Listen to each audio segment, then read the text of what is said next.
Do You Want to Start a Scandal? By Tessa. Chapter 1. Nottinghamshire, Autumn 1819. The gentleman in black turned down the corridor, and Charlotte Highwood followed. Stealthily, of course. It wouldn't do to let anyone see. Her ears caught the subtle click of a door latch down the passage to the left. The door to Sir Vernon Parkhurst's library, if her recollection served. She hesitated in an alcove, engaging herself in silent debate. In the grand scheme of English society, Charlotte was a wholly unimportant young woman. To intrude on the solitude of a marquess, one to whom she hadn't even been introduced, was the worst sort of impertinence. But impertinence was preferable to the alternative, another year of scandal and misery. Distant music spilled from the ballroom, the first few strains of a quadrille. If she meant to act, it must be now. Before she could talk herself out of it, Charlotte tiptoed down the corridor and put her hand on the door latch. Desperate mothers called for desperate measures. When she opened the door, the Marquess looked up at once. He was alone, standing behind the library desk, and he was perfect. By perfect she didn't mean handsome, although he was handsome. High cheekbones, a square jaw, and a nose so straight God must have drawn it with a rule. But everything else about him declared perfection as well. His posture, his mien, his dark sweep of hair, the air of assured command that hovered about him, filling the room. Despite her nerves, she felt a prickle of curiosity. No man could be perfect. Everyone had flaws. If the imperfections weren't apparent on the surface, they must be hidden deep inside. Mysteries always intrigued her. "Don't be alarmed," she said, closing the door behind her. "I've come to save you." "Save me?" His low, rich voice glided over her, like fine-grained leather. "From?" "Oh, all kinds of things. Inconvenience and mortification, chiefly. But broken bones aren't outside the realm of possibility." He pushed a desk drawer closed. "Have we been introduced?" "No, my lord." She belatedly remembered to curtsy. "That is, I know who you are. Everyone knows who you are. You're Piers Brandon, the Marquess of Granville." "When last I checked, yes." "And I'm Charlotte Highwood. Of the Highwoods you've no reason to know, unless you read the Prattler, which you probably don't." "Lord, I hope you don't." "One of my sisters is the Viscountess Payne," she went on. "You might have heard of her. She's fond of rocks. My mother is impossible." After a pause he inclined his head. "Charmed." She almost laughed. No reply could have sounded less sincere. Charmed, indeed. No doubt appalled would have been the more truthful answer, but he was too well bred to say it. In another example of refined manners, he gestured toward the settee, inviting her to sit.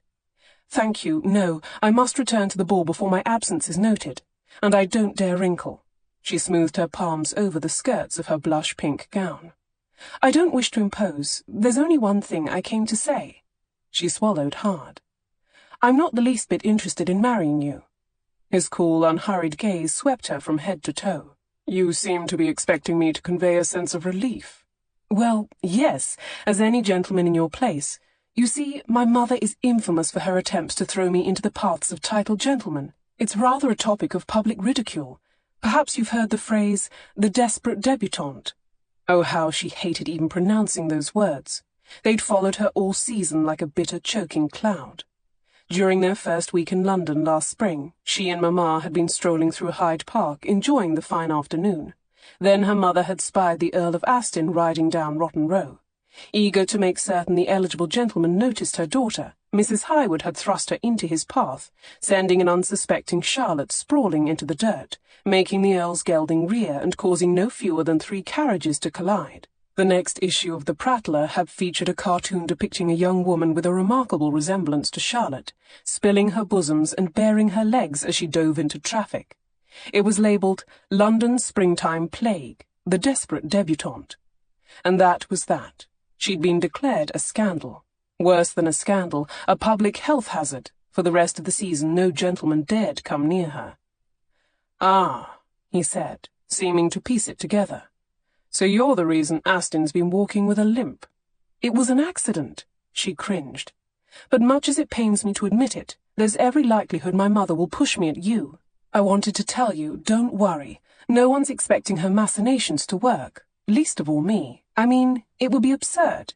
You're a marquess, a wealthy, important, handsome one. Handsome, Charlotte? Really? Why had she said that aloud? And I'm not setting my sights any higher than a black sheep third son, she rushed on. Not to mention there's the age difference. I don't suppose you're seeking a May-December match. Lord Granville's eyes narrowed. Not that you're old, she hastened to add, and not that I'm unthinkably young. It wouldn't be a May-December match, more like June-October. No, not even October. June, late September, at the very outside. Not a day past Michaelmas. She briefly buried her face in her hands. I'm making a hash of this, aren't I? Rather. Charlotte walked to the settee and sank onto it. She supposed she would be seated after all. He came out from behind the desk and sat on the corner, keeping one boot planted firmly on the floor. Have out with it, she told herself. I'm a close friend of Delia Parkhurst. You're an acquaintance of Sir Vernon's. We're both here in this house as guests for the next fortnight. My mother will do everything she can to encourage a connection. That means you and I must plan to avoid each other. She smiled, attempting levity. It's a truth universally acknowledged that a titled man in possession of a fortune should steer far clear of me.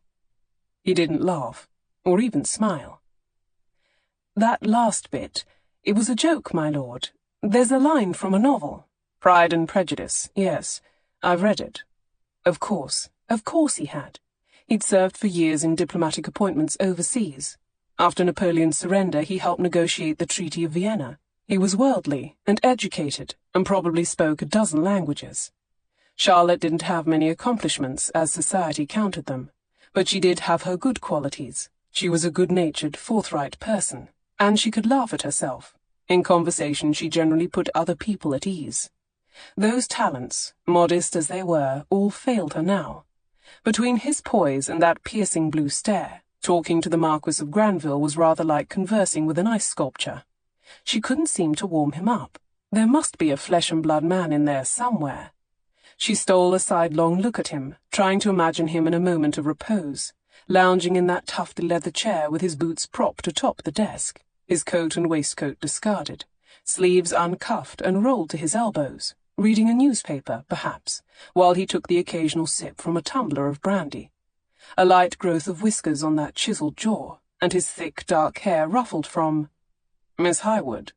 She startled. Yes? He leaned toward her, lowering his voice.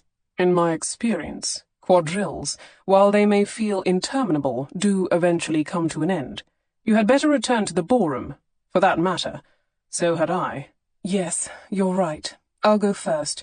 If you will, wait 10 minutes or so before you follow. That will give me time to make some excuse for leaving the ball entirely. A headache, perhaps. Oh, but then we have a whole fortnight ahead. Breakfasts are easy. The gentlemen always eat early, and I never rise before 10. During the day, you'll have your sport with Sir Vernon, and we ladies will no doubt have letters to write or gardens to pace. That will see us through the days well enough. Tomorrow's dinner, however, I'm afraid that will have to be your turn. My turn? To feign indisposition. Or make other plans. I can't be claiming a headache every evening of my stay, can I? He extended his hand, and she took it. As he drew her to her feet, he kept her close. Are you quite sure you've no marital designs on me? Because you seem to be arranging my schedule already, rather like a wife. She laughed nervously. Nothing of the sort, believe me. No matter what my mother implies, I don't share her hopes. We'd be a terrible match. I'm far too young for you. So you've made clear. You're the model of propriety. And you're here, alone. Exactly. I wear my heart on my sleeve, and yours is clearly kept in the usual place. Charlotte was going to guess buried somewhere in the Arctic Circle. The point is, my lord, we have nothing in common.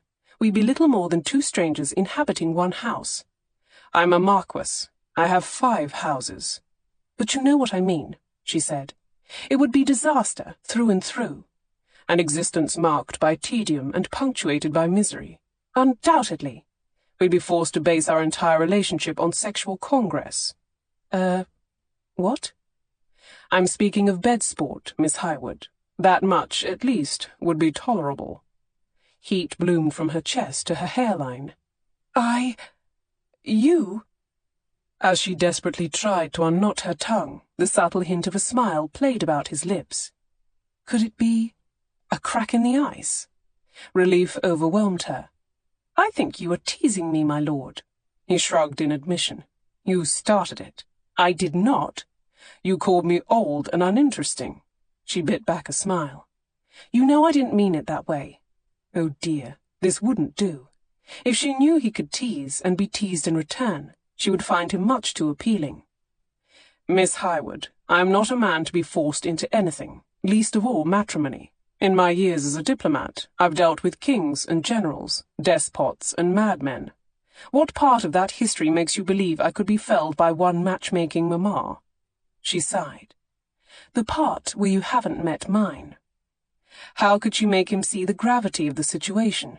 Little could Lord Granville know it. He probably wouldn't care if he did, but there was more at stake for Charlotte than gossip and scandal sheets. She and Delia Parkhurst hoped to miss the next London season entirely, in favour of travelling the continent. They had it all planned out. 6 countries, 4 months, 2 best friends, 1 exceedingly permissive chaperone, and absolutely no stifling parents. However, before they could start packing their valises, they needed to secure permission. This autumn house party was meant to be Charlotte's chance to prove to Sir Vernon and Lady Parkhurst that the rumours about her weren't true. That she wasn't a brazen fortune hunter, but a well-behaved gentlewoman and a loyal friend who could be trusted to accompany their daughter on the grand tour. Charlotte could not muck this up. Delia was counting on her, and she couldn't bear to watch all her dreams dashed again. "Please, my lord, if you would only agree to—" "Hush!" In an instant his demeanour transformed. He went from cool and aristocratic to sharply alert, turning his head toward the door. She heard it too. Footsteps in the corridor, approaching. Whispered voices just outside. "Oh no," she said, panicked. "We can't be found here together." No sooner had she uttered the words than the library became a whirlwind. Charlotte wasn't even certain how it happened. Had she bolted in panic? Had he swept her into his arms somehow? One moment she was staring in mute horror at the scraping, turning door latch. The next, she was ensconced in the library's window seat, concealed by heavy velvet drapes, pressed chest to chest with the Marquess of Granville, the man she had meant to avoid at all costs. Oh, Lord! She had the lapels of his coat clutched in her hands. His arms were around her tight. His hands rested flat against her back, one at her waist, the other between her shoulders. She stared directly into his immaculate white cravat. Despite the awkwardness of their position, Charlotte vowed not to move or make a sound. If they were discovered like this, she would never recover. Her mother would sink her talons into Lord Granville and refuse to let go. That was, if Charlotte didn't expire of mortification first. However, as the moments crawled past, it seemed increasingly unlikely that she and Granville would be discovered. 2 people had entered the room, and they wasted no time making use of it. The sounds were subtle, hushed, muted giggles and the rustling of fabric. Perfume filtered through the draperies in a thick, pungent wave. She slid her gaze upward, searching the darkness for Granville's reaction. He looked directly ahead, impassive as that ice sculpture again. "Do you think he noticed?" a male voice murmured. In reply, a woman's husky whisper. "Hush! Be quick!" A sense of dread rose in Charlotte's chest. The dread was compounded by several moments of soft, distressingly wet sounds. "Please," she prayed, squeezing her eyes shut. "Please don't let this be what I suspect it to be." Her prayer went unanswered. Rhythmic noises began. Rhythmic, creaking noises that she could only imagine to be originating from a desktop, one being rocked violently on its legs. And just when she'd steeled herself to endure that much, that was when the grunting started. The human body was such a strange thing, she mused. People had eyelids to close when they wanted to rest their sight. They could close their lips to avoid unpleasant tastes, but there was no such appendage to block out sounds.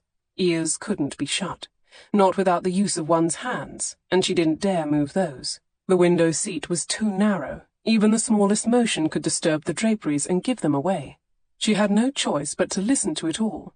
Even worse, to know that Lord Granville was listening as well.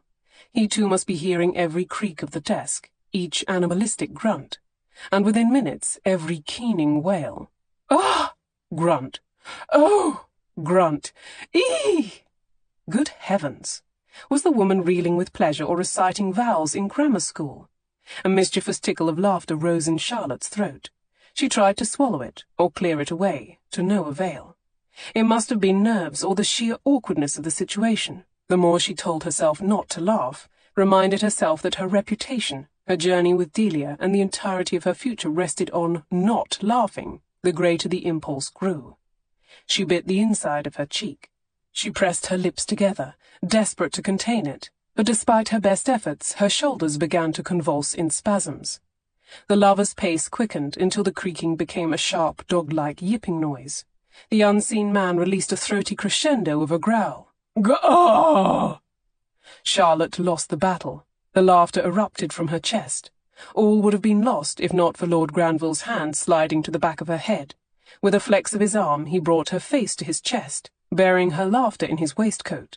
He held her tightly while her shoulders shook, and tears streamed down her cheeks, containing her explosion in the same way a soldier might leap on a grenade.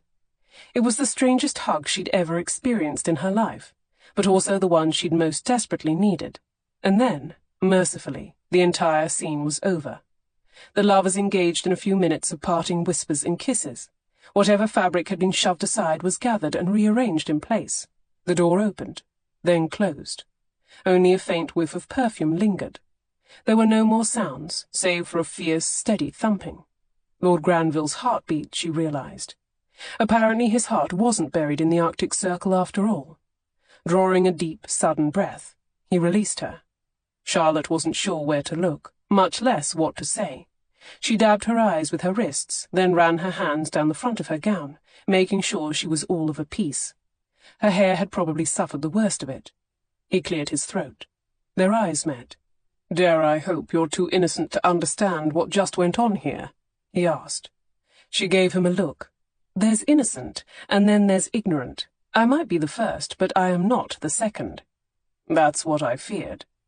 "Fear is the word for it," she said, shuddering. "That was horrific. Scarring." He tugged on his cuff. "We needn't speak of it further." "But we'll think of it, be haunted by it. It's buried in our memories. 10 years from now, we could both be married to other people and have full, rich lives of our own. Then one day we'll meet by chance, in a shop or a park, and—" She snapped her fingers. "Our thoughts will travel immediately to this window seat. I heartily intend to banish this incident from my thoughts forever. I suggest you do the same." He drew aside a fold of the drapery. "It should be safe now." He went first, making the large step down to the floor. She was amazed again at how he'd managed to hide them both so quickly. His reflexes must be remarkable. He found the cord for tying back the draperies, and began to secure one side in place. Charlotte gathered her skirt, preparing to make her own descent from the ledge. "Wait a moment," he said. "I'll help you." But she'd already begun, and what was meant to be a graceful step turned into a clumsy tumble. He lunged to break her fall. By the time she'd found her feet and steadied herself, she was right back in his arms. His strong, protective arms. "Thank you," she said, feeling overwhelmed. "Again." He looked down at her, and again he caught that hint of a sly, appealing smile. "For a woman who wants nothing to do with me, you fling yourself in my direction with alarming frequency." She disentangled herself, blushing. "I should hate to see how you treat a man you admire," he said. "At this rate, I'll never have a chance to admire anyone." "Don't be absurd." He retrieved the dropped drapery cord. "You are young, pretty, and possessed of both cleverness and vivacity. If a few tangled reins in Rotten Row convince every red-blooded gentleman to avoid you, I fear for the future of this country. England is doomed." Charlotte went soft inside. "My lord, that's kind of you to say." "It's not kindness at all. It's simple observation." "Nevertheless, She froze. Oh, goodness. They'd been discovered. The door to the library was flung wide. Edmund Parkhurst, the 8-year-old heir to his father's baronetcy, stood in the doorway, pale and saucer-eyed. "Oh, it's you." She pressed a hand to her chest with relief. "Edmund, darling, I should think you would be in bed." "I heard noises," the boy said. "They were nothing," Charlotte assured him, approaching the lad and crouching to look him in the eye. "Just your imagination." "I heard noises," he repeated. "Bad noises." No, nothing bad was happening. We were only—" Playing a game? Then why have you been crying? The boy nodded toward Lord Granville, who was still clutching the drapery cord. And why is that strange man holding a rope? Oh, that isn't a rope, and Lord Granville isn't a strange man. He's your father's guest. He arrived this afternoon. Here, I'll show you.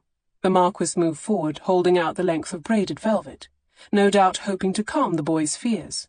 He didn't seem to realize how unlikely it was that a tall, imposing man could pacify a frightened child who'd never seen him before in his life. The boy backed away, shouting at the top of his voice, "Help! Help! Murder! Edmund, no, there isn't any. Murder!" he shrieked, running down the corridor. "Murder!" She looked at Granville. "Don't stand there. We have to stop him." "I could tackle him in the hall, but something tells me that wouldn't help." In the space of a minute, Sir Vernon, their concerned host, had joined them in the library, followed by the worst possible person, Mamma. "Charlotte," she scolded, "I've been searching everywhere. Is this where you've been?" Sir Vernon quieted his son's hysterics. "What happened, my boy?" "I heard noises, murder noises." The boy levelled a pointed finger on a straightened arm. "From them." "There weren't any murder noises," Charlotte said. "The boy is confused," Lord Granville added.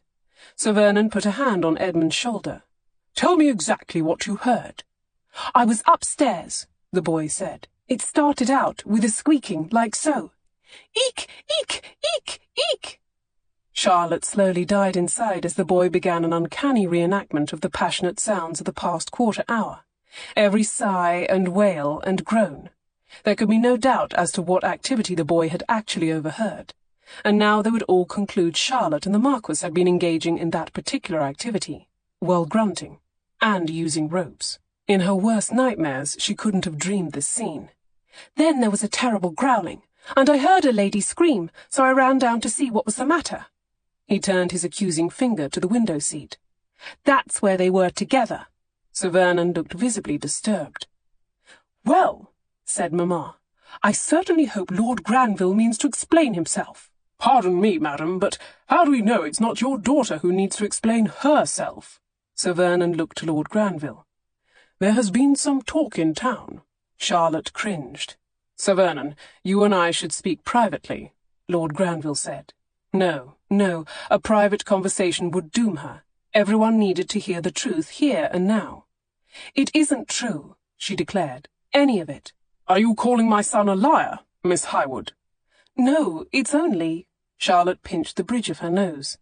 "This is all a misunderstanding. Nothing happened. No one was murdered or assaulted in any way. There wasn't any rope. Lord Granville was tying back the drapery." "Why was the drapery untied in the first place?" Sir Vernon asked. "There's something on the floor over here," Edmund said. When he held up the object for inspection, Charlotte's heart stopped. It was a garter. A scarlet ribbon garter. "That's not mine," Charlotte insisted. "I've never seen that garter in my life. I swear it." "What about this?" Edmund turned the ribbon over, exposing a patch of stitching. The garter was embroidered with a single letter, the letter C. Charlotte exchanged frantic glances with Lord Granville. "What now?" Her mother spoke loudly. "I cannot believe Lord Granville, of all gentlemen, would behave in such a shameless and shocking manner toward my daughter."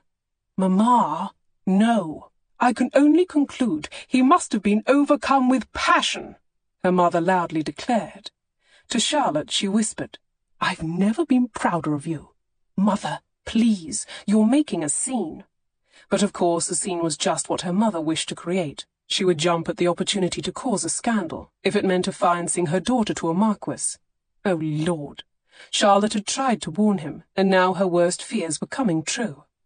"I'm telling the truth, Mamma. Nothing happened." "It doesn't matter," Mamma whispered back. "What matters is that people will think something happened." Charlotte had to do something, and quickly. "It isn't my garter. I'm still wearing both of mine. Here, I can prove it." She bent to gather the hem of her skirts.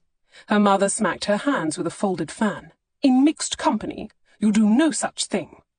How could it be worse to prove she was wearing two garters than to let Sir Vernon believe she was wearing only one? Once again she tried to calmly state the truth. "Lord Granville and I were merely talking." "Talking?" Mamma fanned herself with vigour. "Talking about what, I should like to know?" "Murder!" Edmund shouted.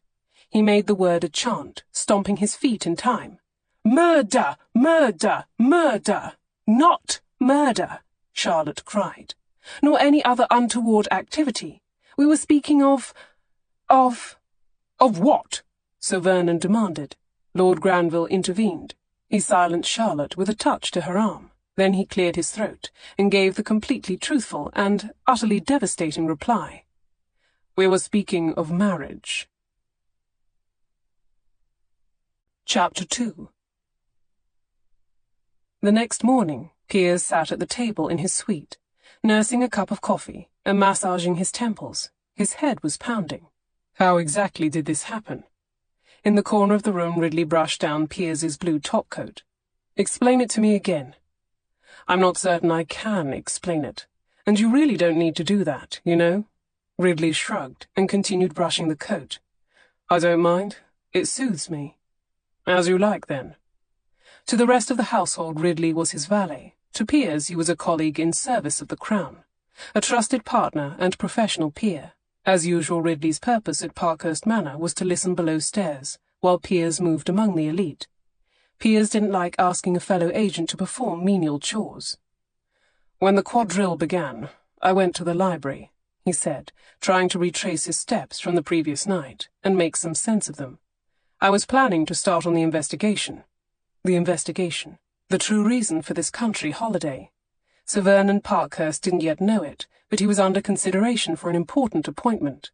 The Crown needed a dependable envoy to sort out the tangled, corrupt state of affairs in Australia. The vetting had been a simple enough process, with one snag. Over the past few months, the man had been bleeding money, moderate sums, at irregular intervals, £100 here, 200 there. He'd been disappearing from town for a few days at a time as well. Nothing too serious, but the pattern pointed to trouble. A gaming habit, or a mistress most likely. Blackmail couldn't be ruled out. If Sir Vernon had any secrets he'd pay to keep, it was Piers's task to discover them. I meant to make a quick search of his desk for any ledgers or correspondence. She interrupted me, without an introduction, without even knocking first. I found her provoking. And pretty, I suppose. There was no point in denying it. Ridley wasn't blind. Miss Highwood was quite pretty, in fact, with lively eyes and a wide, unabashed smile. A tempting figure as well. Charming too, I'll warrant. Maybe. And she was a breath of fresh air, Ridley went on, rhapsodizing with a flourish of his hand. A beam of innocence and sunlight to warm the cold black heart of a jaded spy.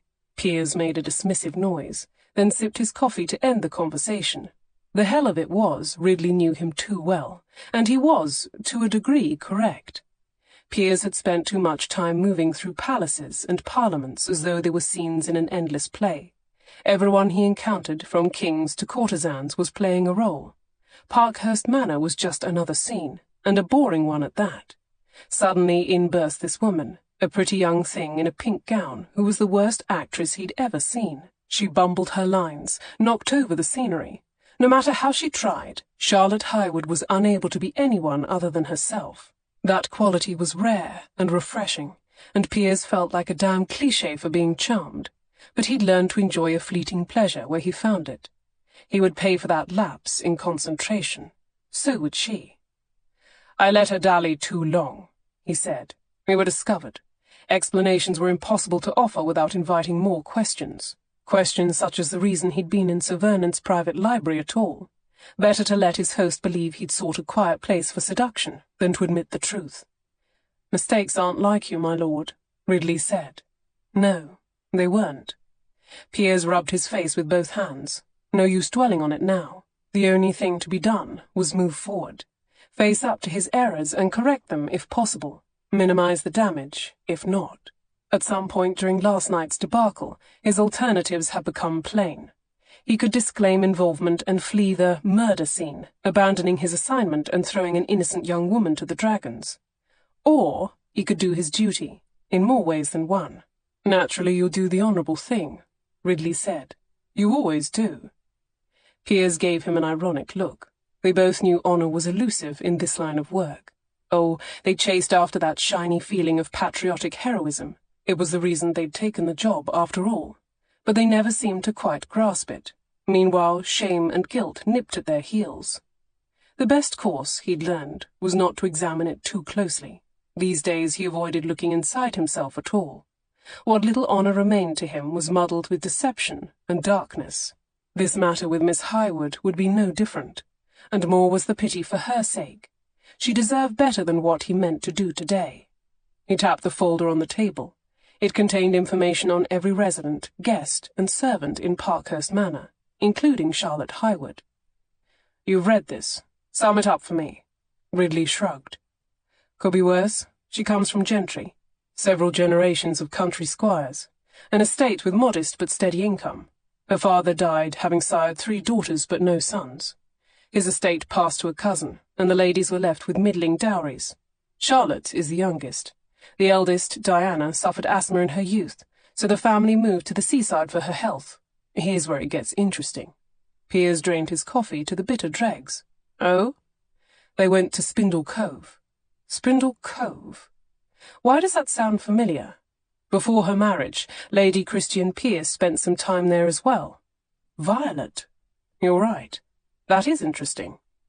As Piers recalled, the couple were now stationed in the south of France. Quite the little village, Spindle Cove, established by the daughter of Sir Lewis Finch as a haven for unconventional women. The young ladies follow a strict schedule. Mondays, country walks. Tuesdays, sea bathing. Wednesdays, in the garden. Really, I don't require every detail," Piers said, impatient.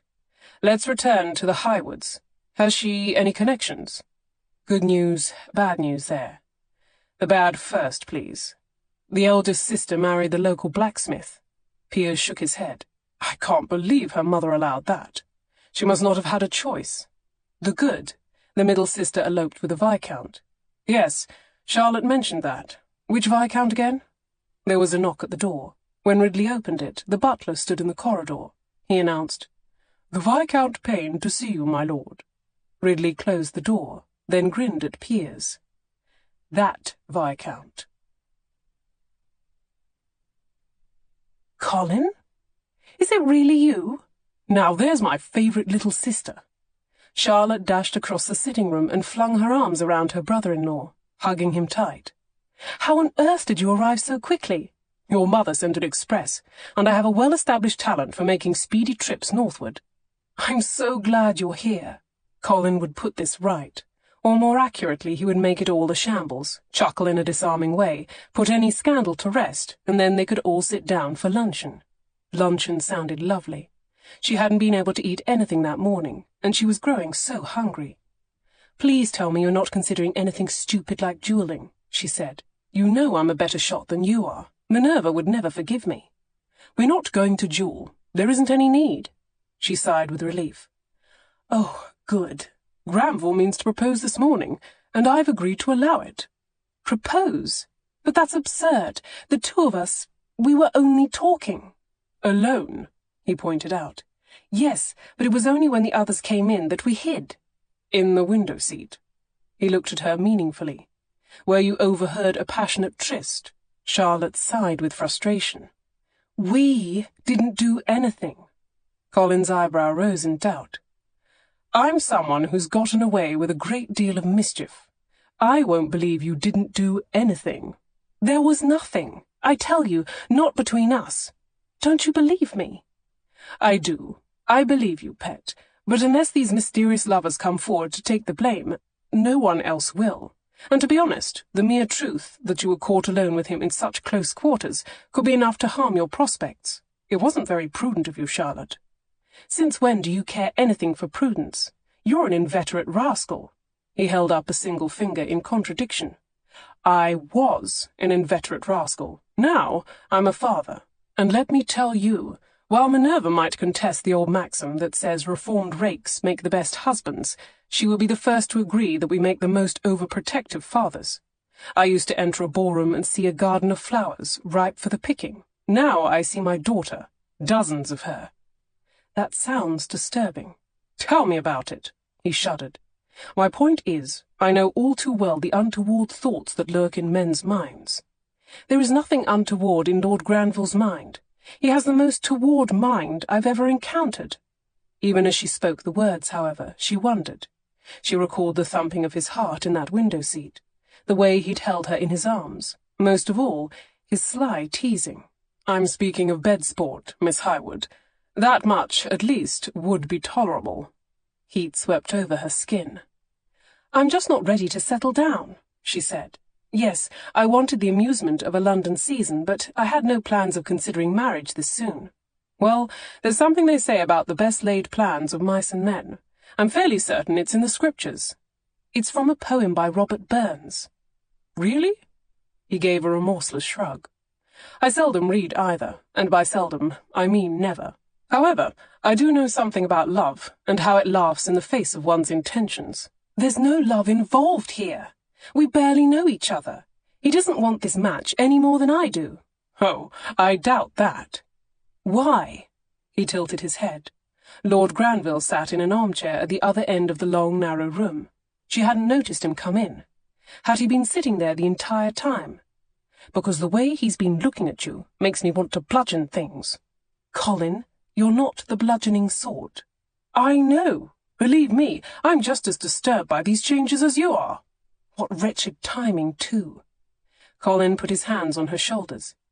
"Hear him out, pet. Considering what hangs in the balance, you owe yourself that much. I'll support you in any decision you make, but you must be the one to make it." She nodded. When he married Minerva, Colin had become the man of the family. However, he'd never been much of an authority figure, and as much as Charlotte prized her independence, she had almost been disappointed. She'd never known her father. In her youth she'd longed for a steady male presence in her life. An older brother, an uncle, even a cousin would do. Just a man who could sweep into the room with wisdom and command, and only her best interests at heart, and say, "Go upstairs and rest, Charlotte. I'll take care of everything." "Go upstairs and rest, Charlotte." Lord Granville rose and crossed the room. "I'll take care of everything." No, no, no. That was the wrong man. And why was he addressing her as Charlotte? As proper as he was, he ought to know better. That degree of familiarity was reserved for family, or couples who were betrothed. She stared at the carpet. "We are not engaged, my lord." "I suppose not, but that won't take long." Colin kissed her on the cheek. "I'll leave the two of you alone." "Don't!" she hissed at him, reaching for his sleeve. "Colin, no! You can't leave me!" But her efforts were in vain. Her brother-in-law escaped her clutches, deserting her. Left with no other choice, she turned to look at the marquess. Judging by the weariness around his eyes, he hadn't slept any more than she had last night. He had, however, found the time to bathe and shave, and change into a dark blue morning coat, paired with immaculate buff breeches and polished boots. Charlotte never trusted people who looked this good first thing in the morning. She tucked an uncooperative strand of hair behind her ear. "You can't possibly mean to propose marriage to me." "I can mean, and I do mean. I have given my word to your mother, Sir Vernon, and now your brother-in-law as well." She shook her head in disbelief. "This situation is intolerable." He made no reply. "I'm sorry," she said. "I didn't mean that to sound quite so insensitive. It's not as though you're the last man on earth I would choose to marry. I'm not stupid enough to assert anything of the sort. I always find it ridiculous when ladies say such a thing. The last man, truly. I mean, the world has a great many criminals and dullards in it, and even eliminating those, there must be millions who scarcely bathe." "So you're saying I rank above the median?" "In the top quartile, solidly. But that's precisely why you deserve better than marrying the first impertinent girl who literally flung herself at you." His lips quirked in a subtle smile. "What makes you believe you were the first?" Oh dear. There he went, being likeable again. It was much too early in the day for his subtle humour. She hadn't readied her defences. "You're a marquess, and a diplomat." "But not an amnesiac. I do recall who I am." "Then you should recall this. You need a wife who is elegant and accomplished. The consummate hostess." His gaze settled on her in a most unsettling way. "All I truly need from marriage, Miss Highwood, is an heir." She swallowed audibly. "I have no need to marry for money or connections," he continued. "You, however, could benefit from mine. On my part, I require a young, healthy bride, preferably an intelligent and good-natured one, to bear me children and ensure the succession of my line. This situation we find ourselves in, though unexpected, can work to our mutual advantage." "So it's a marriage of convenience you're proposing," she said. "A simple transaction, your wealth for my womb." "That's a rather crass description." "Is it an honest one? Perhaps he truly didn't need a worldly, elegant partner. Perhaps he found his needs of companionship met in other places, and all he wanted was a fertile bride without the inconvenience of a courtship. All the more reason to get out of this." He led her to a pair of chairs and motioned for her to sit. Charlotte's body felt numb. "Although this is not the match you might have envisioned," he said, "I suspect you will find it a satisfactory one. As Lady Granville, you will have a fine home. Several of them, in truth." "Yes," she said weakly. "I seem to recall the number 5. You will also have pin money, a legacy, an entree into the highest echelons of society. When children come along, you need not be a servant to their upbringing. In short, you will have everything you could possibly desire." "With one rather notable exception," she said. "Tell me, and it will be yours." "How could it not be obvious? I would like to fall in love." He paused, considering. "I suppose that might be open to negotiation. After you've given me an heir, of course, and only if you can promise to be discreet." She was incredulous. "You've mistaken me, my lord. I would like to fall in love with the man I marry, and what's more, I would like to be loved by him in return. Don't you want the same when you wed?" "Quite honestly, no, I don't." "Don't tell me you're one of those bull-headed men who refuses to believe in love." "Oh, I believe love exists, but I have never desired it for myself." "Why ever not?" He looked aside, as though he were choosing his words carefully. "Love has a way of rearranging a man's priorities." "I should hope it does," Charlotte said, laughing a little. "If it's done right." "That's precisely why love is the one luxury I can't afford. I have duties and responsibilities. A great many people depend on my clear judgment. There's a reason the poets say, falling in love and not climbing. There's no controlling it, no choosing where one lands." She supposed he was right, in a way, but even if she could bring herself to disappoint Delia, endure the gossip, and give up everything she'd thought she wanted, she couldn't imagine agreeing to marry without love. "You can't eat love," she heard Mamma's voice insisting, but then she couldn't hold a conversation with a heap of coins. She couldn't find tenderness or passion in a vast, empty house, or even 5 houses.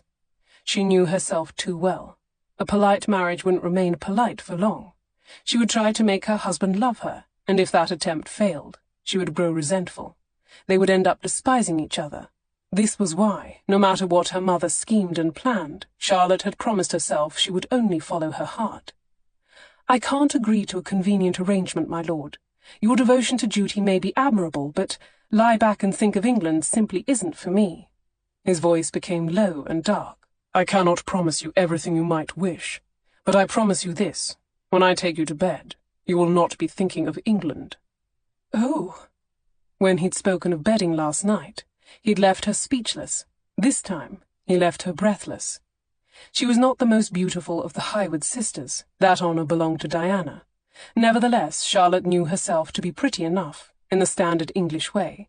She'd known the admiration of the opposite sex, even been kissed a time or two, but those admirers were all boys, she now realized. Lord Granville was a man. Beneath that exquisitely tailored morning coat, he would be all sculpted muscle and sinew drawn tight. His body would be hard everywhere, hers was soft. He would have dark hair scattered in intriguing places. "Charlotte." She jerked to attention. "Yes?"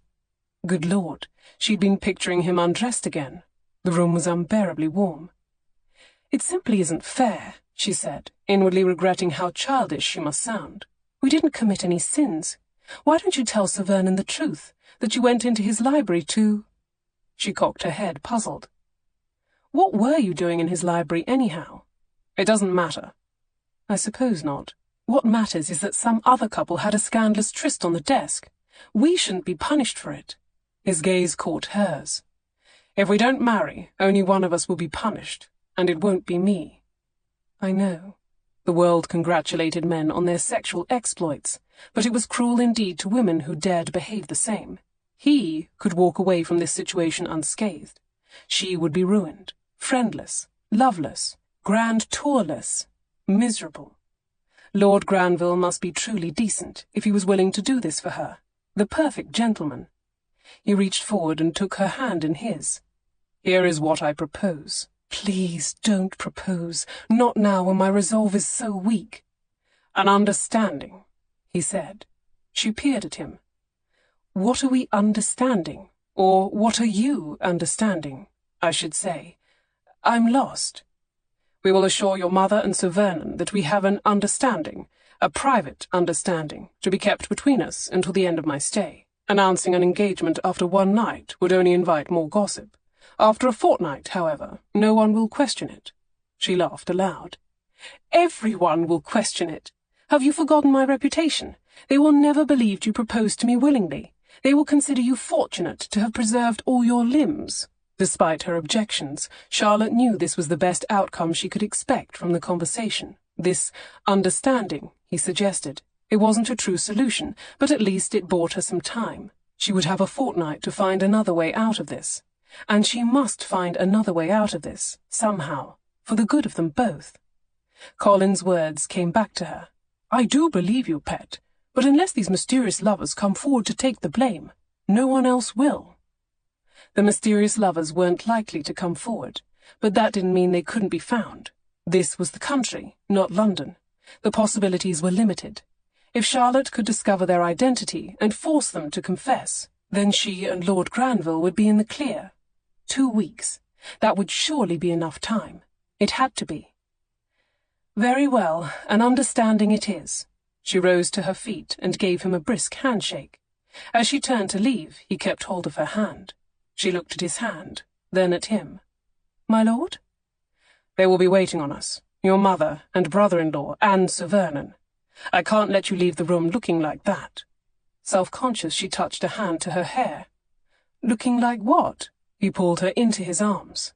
"Unkissed." Chapter 3. Charlotte looked up at him, shocked.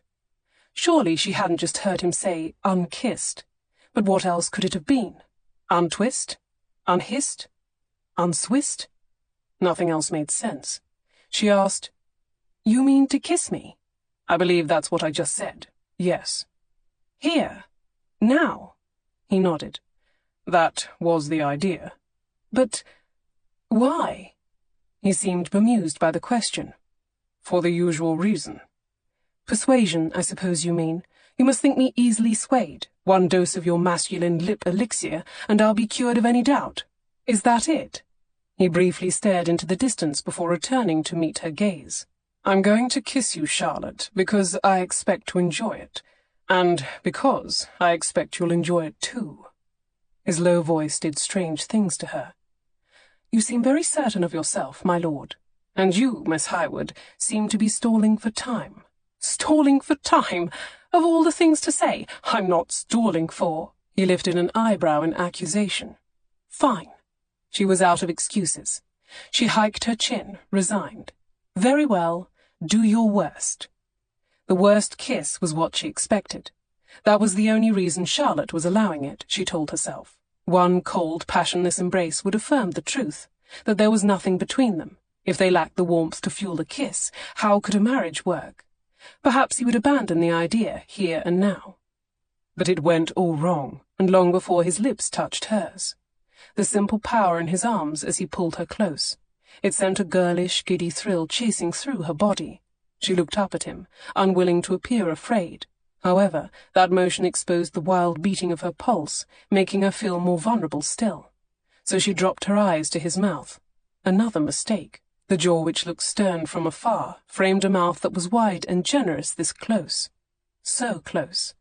And then, just as she was reminding herself that this was meant to be an emotionless, unexciting embrace, she panicked and made it even worse. She wet her lips with her tongue. "Charlotte, you fool!" Maybe he hadn't noticed. Oh, he'd noticed. He would see everything now. Her willingness, her curiosity, the tiny shivers of anticipation racing up and down her spine. She might as well have stood naked before him. "Close your eyes," he said. You first." She glimpsed that subtle curve of a smile. Then his lips were on hers. The kiss.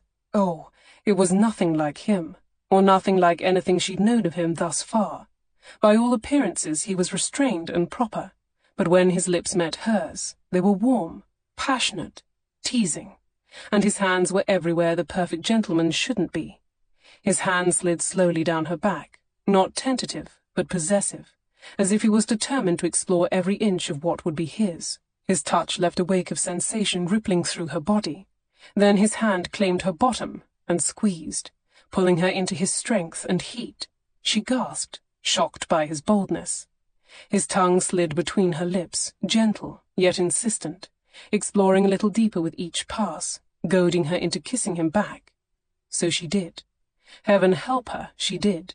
She slid her arms around his neck and kissed him in return, just trying to behave as if she had the slightest inkling what she was doing. Whatever she was doing, he seemed to like it. A soft groan rose from deep in his chest. It was a heady thrill, the knowledge that she could provoke such a response in such a man. She clutched his shoulders tight.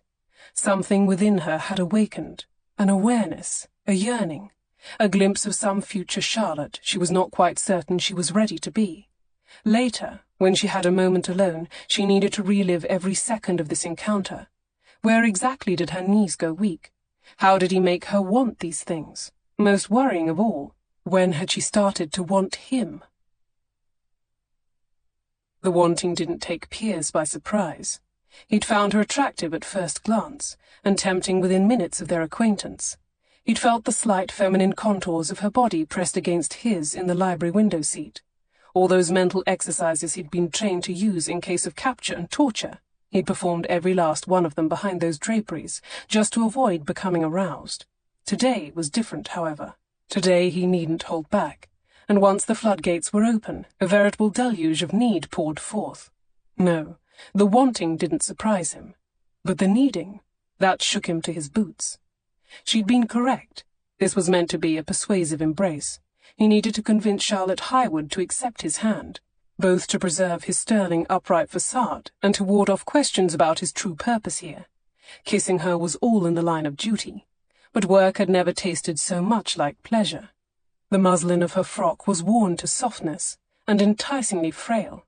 She felt perfect against him, ripe in his hands, and she tasted so damn good.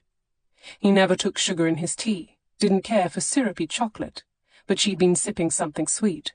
Was it treacle? Honey? Perhaps it was just her natural essence. Whatever it was, he couldn't get enough.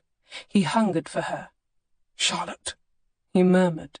He paused a moment to gaze on her upturned face before kissing her cheek, then her soft, pale neck.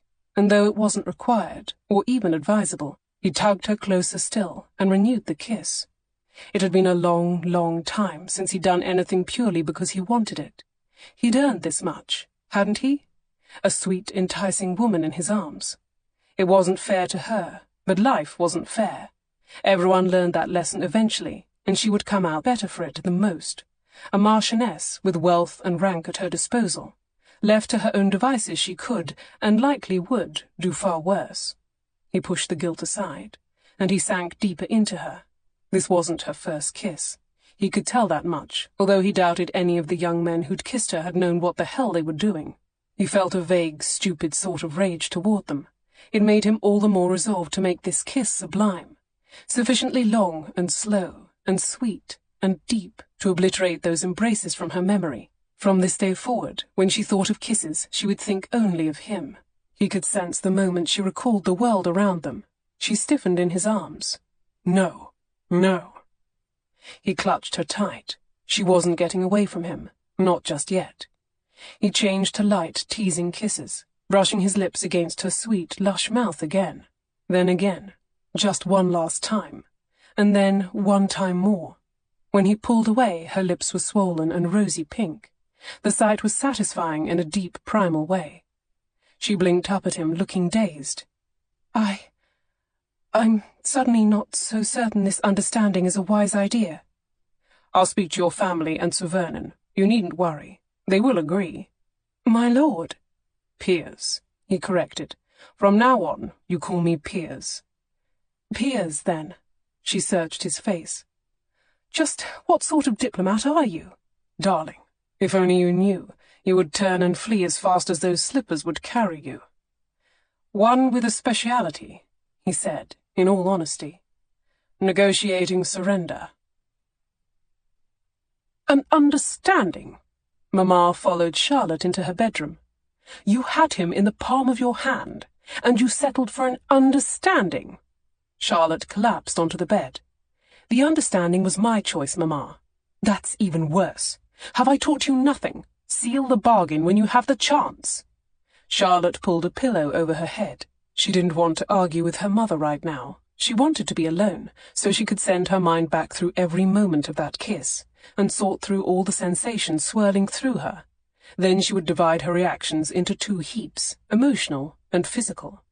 The emotional pile would be the smaller of the two, by a factor of 10, undoubtedly. The wild tumult he'd stirred in her was only a matter of bodies and desire. Hearts had nothing to do with it. At least, that was what she hoped. But she would feel much better having confirmed it. She could hear the footfalls as Mamma paced the room. "You heedless girl! A fortnight! Do you know that's 2 whole weeks?" "Yes, Mamma, I'm familiar with the definition of a fortnight." "What if he changes his mind?" she wailed.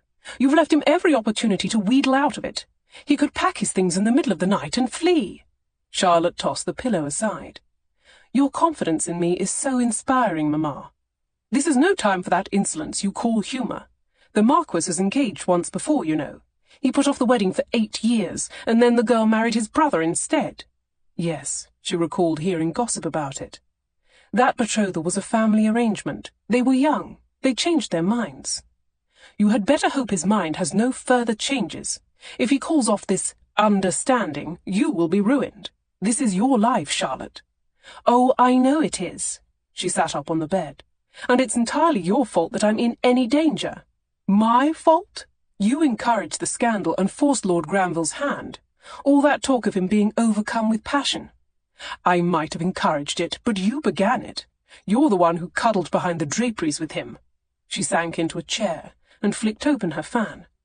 "For the first time, one of my daughters gave me cause to be proud. I was hoping you'd snare a duke on this holiday, mind. I thought the area was called the Dukeries, but I was grievously misled." "It is called the Dukeries. That doesn't mean it works like orangeries. Did you imagine dukes would be growing on trees?" Mamma harumphed. "At any rate, a marquess is the next best thing. You were very clever to snare him." "I wasn't trying to snare him at all." "Now that you have him, you had better keep him. You must be on your best behaviour for the rest of the fortnight. A model of etiquette. Watch your posture. None of that slang or wit. Talk less. Smile more." Charlotte rolled her eyes. No amount of smiling was going to make her into an ideal bride for Piers. "Find every occasion to be alone with him. Sit near him at dinners and in the drawing-room. Ask him to turn pages for you at the pianoforte. No, wait, don't play the pianoforte. That will drive him away." She smacked her thigh with the fan. "I always told you to be more diligent with your music practice." "Mamma, stop this. If this understanding does become a betrothal, and I will make sure it does not, it will have nothing to do with my accomplishments or manners, and everything to do with Lord Granville's character.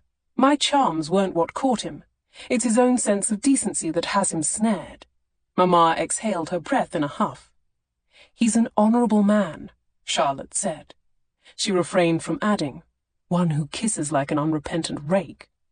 Her mother seemed to think on this. Then she stood and made ready to leave the room.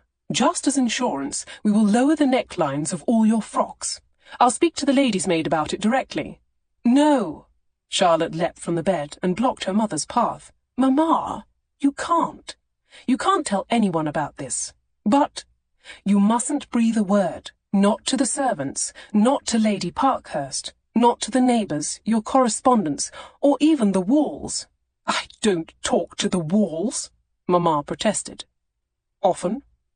She knew her mother all too well. If left unchecked, she would drop hints at luncheon, insinuations at tea-time. By the time they gathered for after-dinner sherry, she would be boasting of the imminent marriage and writing letters to all her friends.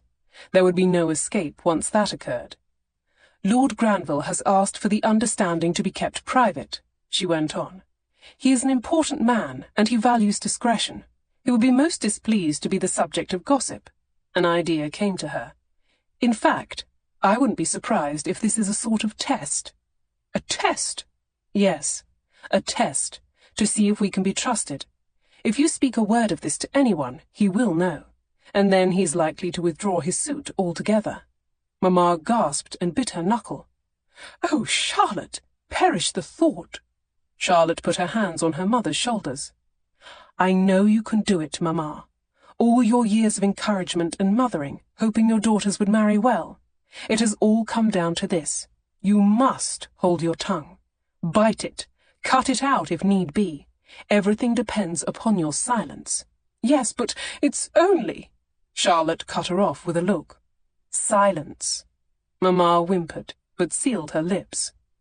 "Good," Charlotte said, patting her mother's shoulders in praise. "Now go to your bedchamber and rest. I have letters to write."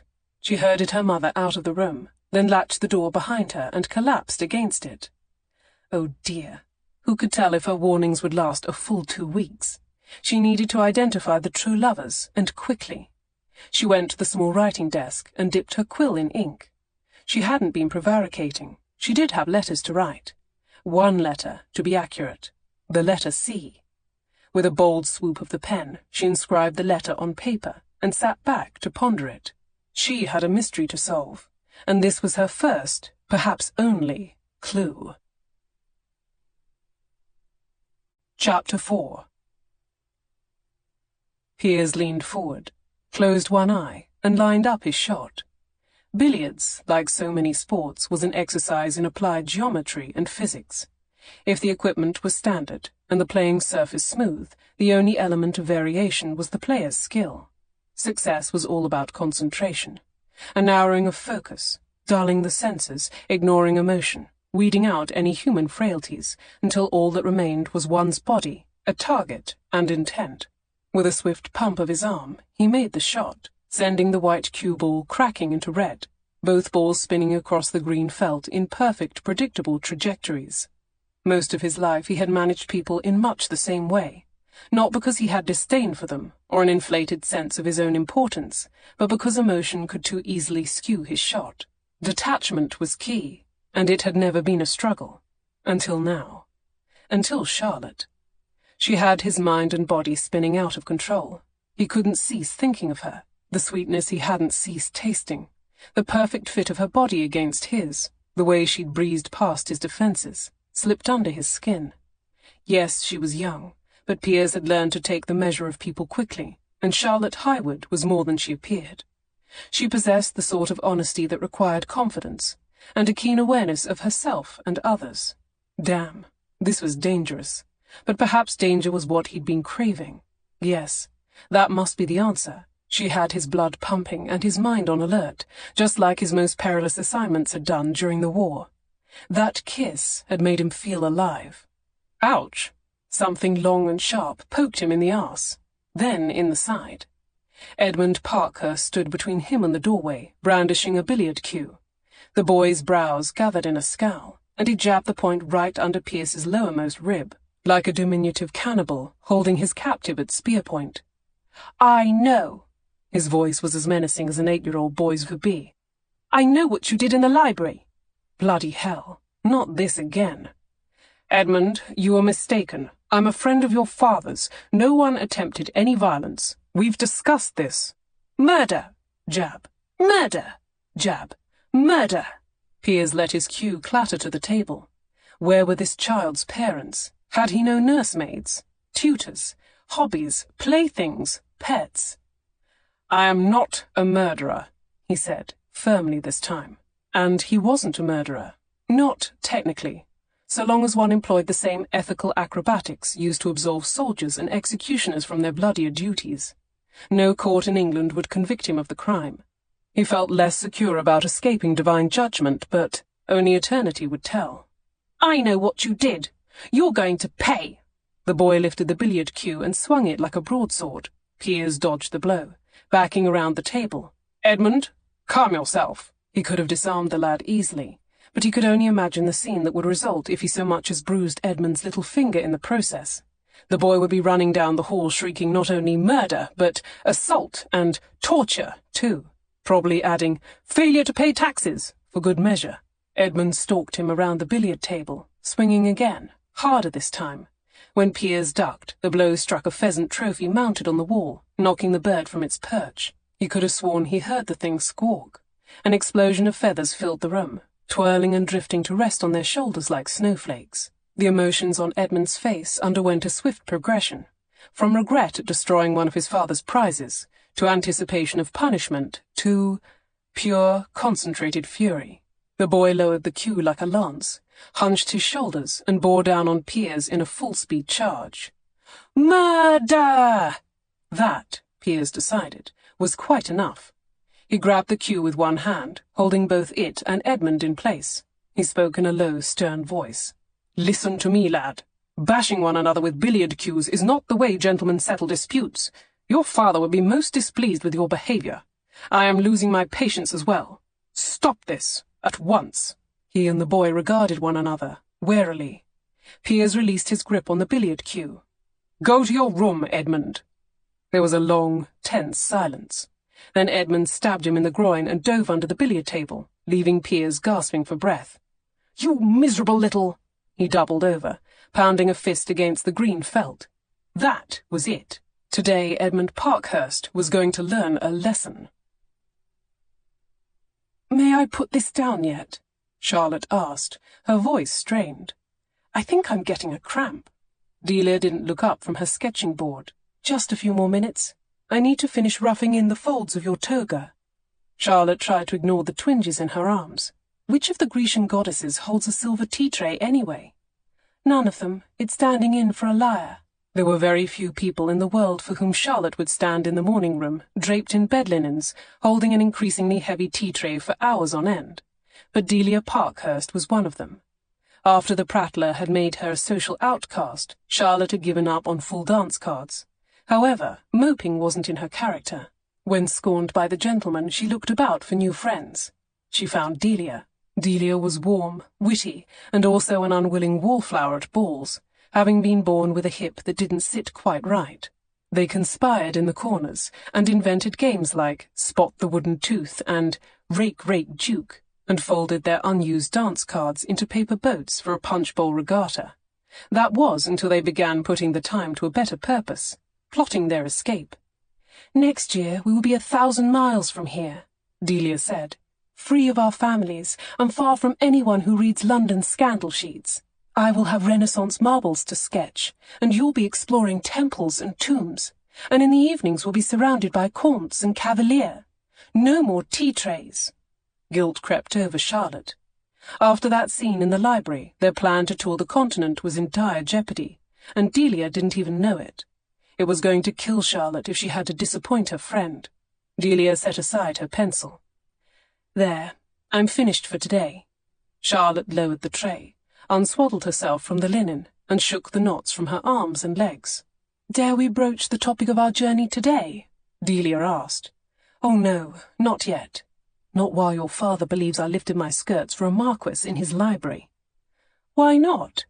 Charlotte tried to be vague. "I haven't had nearly enough time to prove myself to your parents, much less your sister. Frances looks at me as if I'd lead you into ruin at the hands of the nearest roué. Frances is protective, and she pays too much mind to gossip.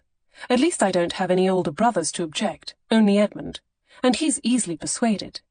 "I wouldn't be so certain about that," Charlotte thought. "What's holding you back? Is it Lord Granville?" The question took her by surprise. "How did you know?" Delia shrugged. "You left the ballroom as soon as he arrived, and I know how your mother thinks, but I wouldn't worry about her angling for the Marquess's attention. He might as well reside on the moon. That man's so far out of reach." That's what Charlotte had thought too, until she'd found herself not only within reach of him, but clasped in his embrace. The memory sent a shiver down the back of her neck. She sat down and took Delia's hand. "There's something I must tell you. I'm worried about how you'll take it. Charlotte, you're my dearest friend. You can always confide in me." A lump formed in her throat. Would she still be Delia's dearest friend once she told her the truth? A small crash from down the corridor drew their attention. Then a larger crash drew them to their feet. She and Delia hurried out of the morning room and followed the sounds of broken pottery to the entrance hall, where a shamefaced Edmund stood next to the remnants of a vase, accompanied by none other than Piers. Each of them clutched a billiard cue in his hand. Lady Parkhurst rushed down the stairway to join them, her cap askew and slightly breathless, as though she'd woken from a nap with a jolt. "What on earth?" She took in the scene with a quick sweep of her gaze. "Edmund, I should have known you'd—" "Forgive me, Lady Parkhurst." Piers bowed. "The fault is mine. I was giving Edmund here a few lessons in the art of fencing." "Fencing? With billiard cues?" "Yes, we were too enthusiastic. I'm afraid Edmund is a quick study. My parry knocked over the vase." His gaze slanted to another pile of broken bits in the corner. "And the Cupid." "And the pheasant in the billiard room," Edmund piped up. "That was him too." Piers cleared his throat. "Yes, all my doing. I hope you can forgive my clumsiness." Charlotte bit back a smile. Clumsiness? As she knew well from their encounter in the library, Piers possessed lightning reflexes and full command of his strength. He was merely taking the blame for the boy, just as he'd taken the blame for her. "I will, of course, replace all the broken items," he told Lady Parkhurst. "Oh, please don't," Delia said. "They were dreadfully ugly." "Delia!" her mother said. "Well, they were." Lady Parkhurst gave her daughter a look of motherly warning. "I will fetch the downstairs maid to sweep. Kindly take your brother upstairs." Delia obeyed, taking Edmund by the shoulders and steering him toward the staircase. The boy dragged his feet in protest. Before he reached the top of the stairs, he looked over his shoulder and whispered at Piers. "This isn't over. I have my eye on you." She looked at Piers. "What does that mean?" "Don't ask." Charlotte knelt in the corner and began gathering the pieces of the Cupid statue. It wasn't so thoroughly demolished as the vase. Perhaps it could be reassembled. Piers joined her, crouching low and reaching for the Cupid's plaster base and replacing it on the pedestal. "You shouldn't help," she said quietly. "Why not?" "Because you're a marquess. Marquesses don't do this sort of thing." "Why not? If I make a shambles of something, I clear the mess away. That's as it should be." She reached for a section of Cupid feet and stacked it atop the base. "You don't believe that. If you did, Edmund would be piecing this thing together. It was obviously his fault." "Not entirely." He added the Cupid's plaster ankles. "Sparring requires 2 participants." Charlotte handed him the next piece of the statue, a pair of white knees and chubby Cupid thighs. As he took it, his fingertips grazed the back of her hand. Just that mere brush of contact, skin on skin, electrified her. She dropped her gaze, reaching for the rounded Cupid bum, and placing it atop their growing reconstruction. Her fingers must have been trembling. No matter how she swiveled it, the bit of plaster wouldn't settle into place. "Perhaps there's another piece missing," she said. "I can't seem to make this one fit." "Allow me." He took the piece from her hands and inverted it. "I believe it goes this way." Oh, Lord! She'd been holding the backside upside down, stubbornly trying to force it in place. All the while the Cupid's stubby little penis pointed upward, like a clock hand chiming midnight. She ducked her head, mortified. "And I believe the next bit is over there, behind your knee." She reached for it too hastily, then dropped it again when a sharp edge bit into her fingertip. A drop of blood welled at the sight. "You're hurt," he said. "It's nothing." But he'd already taken her hand in his. After a quick appraisal, he lifted her injured finger to his mouth and sucked the pain away. The action was efficient, not wicked, but it sent her wits scattering just the same. Then he cupped her hand in his, holding his thumb pressed against her tiny wound. His eyes, however, never left her face. Her heart pounded as though it was determined to keep her finger bleeding, as though it never wanted this moment to end. She could grow accustomed to being looked after. "Really, my lord." "Piers," he corrected her. "Piers." She looked to the corridor for salvation. "The maid will be coming. We're huddled on the floor, holding hands, surrounded by naked plaster. It wouldn't do for us to be seen together like this." "On the contrary, it will be perfectly appropriate. We will be announcing a betrothal in less than 2 weeks." "That's just what I'm trying to say. We won't." His eyebrow arched. "Have you forgotten the events of the past few days?" "No." She hadn't forgotten his sly teasing. She hadn't forgotten his strong arms around her. She certainly hadn't forgotten that searing, passionate kiss. She withdrew her hand from his. What happened in the library was my fault. I should never have followed you there. I should not have allowed you to stay. Sparring requires 2 participants. Charlotte melted inside. He was trying to do right by her, and she appreciated that more than he could know. But it only made her more determined to do right by him in return. I made the mess, and I'm going to clear it away. She gathered the courage to smile at him. I have a plan. Chapter 5. She had a plan. Piers had noticed these impassioned statements of hers were falling into a pattern. Don't be alarmed. I'm here to save you. I have a plan. She kept vowing to protect him. It hadn't seemed to occur to Charlotte Highwood that he might be better placed to rescue her, rather than the reverse. He couldn't decide if she was purposely obtuse or sweetly deranged. He abandoned the task of piecing together the Cupid and helped her to her feet. You have a plan? Yes. After a cautious glance about the hall, she lowered her voice. I'm going to find the lovers, the ones who really had a tryst that night. Once I present the proof to my mother and Sir Vernon, we won't have to marry at all. This was her grand idea. There were so many things wrong with this plan, Piers didn't know where to start. At the sound of the approaching maid, he waved her into the empty music room, where they could speak in private. I'm quite good at investigations, you know. She drifted away from the open door. When my sister Diana was accused of stealing things at the rooming house, I almost solved the mystery. Almost. Yes, I had the responsible person puzzled out. It was only her accomplice that took me by surprise. This record of almost solving a rooming house mystery didn't particularly catch Piers's interest.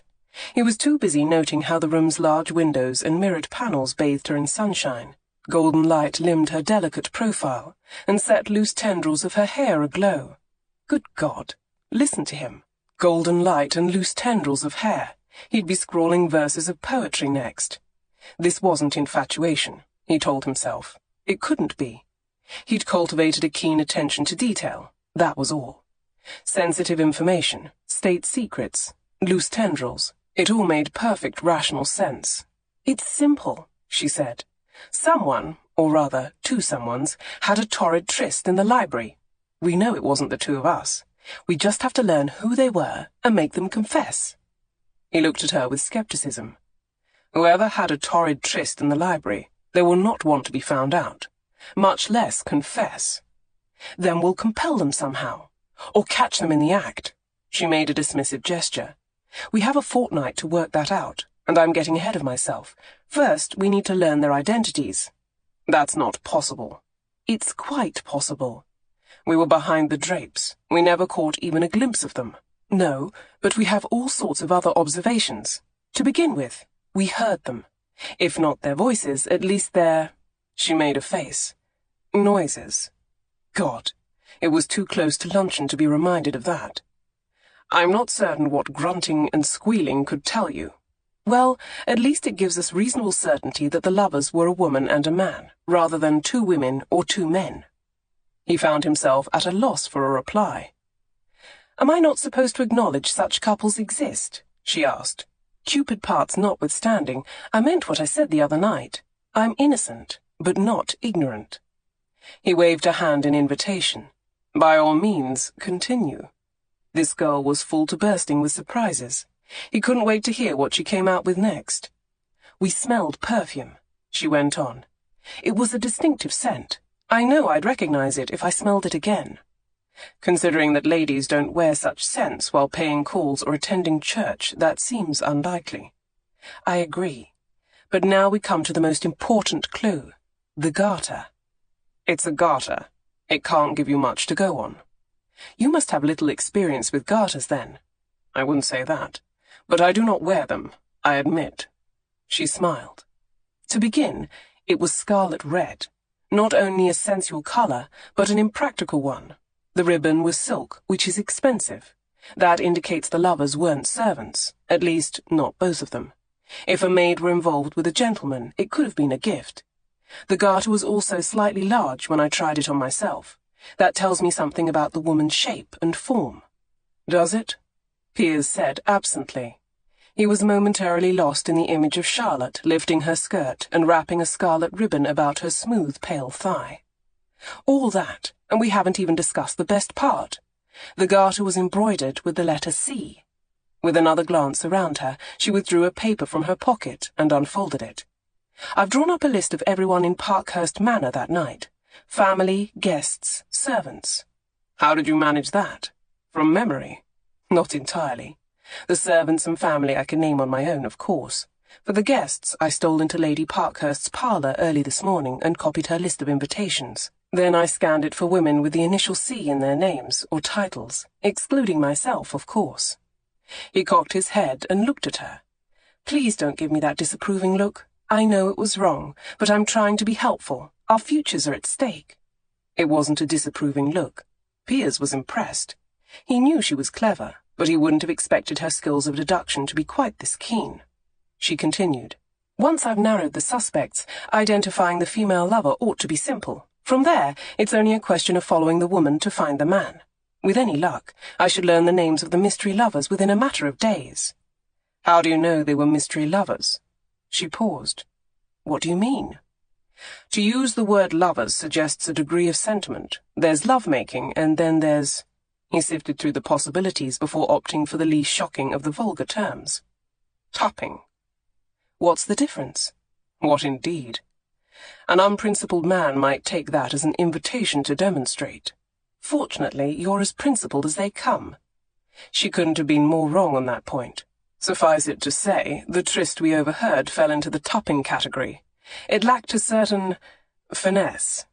Perhaps you merely lack imagination. Piers shook his head, amused. He did not lack for imagination.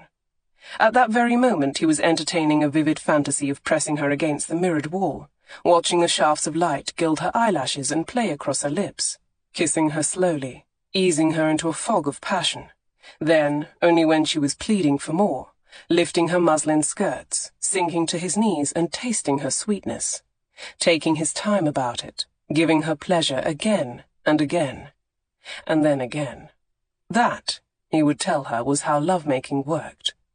He gave himself a mental shake. Enough. That idea would keep until after the wedding. There happened to be a mirror or two, or hundreds, at his estate. And his estate was exactly where she needed to be. Once he had her wedded and bedded and tucked away in the country, he could get a firm grip on himself. You may call them what you wish, she said. I choose to believe they were lovers, and I'm going to find them. You can't traipse about Nottinghamshire playing at solving mysteries. It's not only improper, it's too late. We have an understanding. We may have an understanding, but it is not too late. Not too late to find the lovers, and not too late for us. Her blue eyes deepened with sincerity. I want to marry for love, and I think highly enough of you to want that for you too. You're a decent, honourable man. Sweet, innocent girl.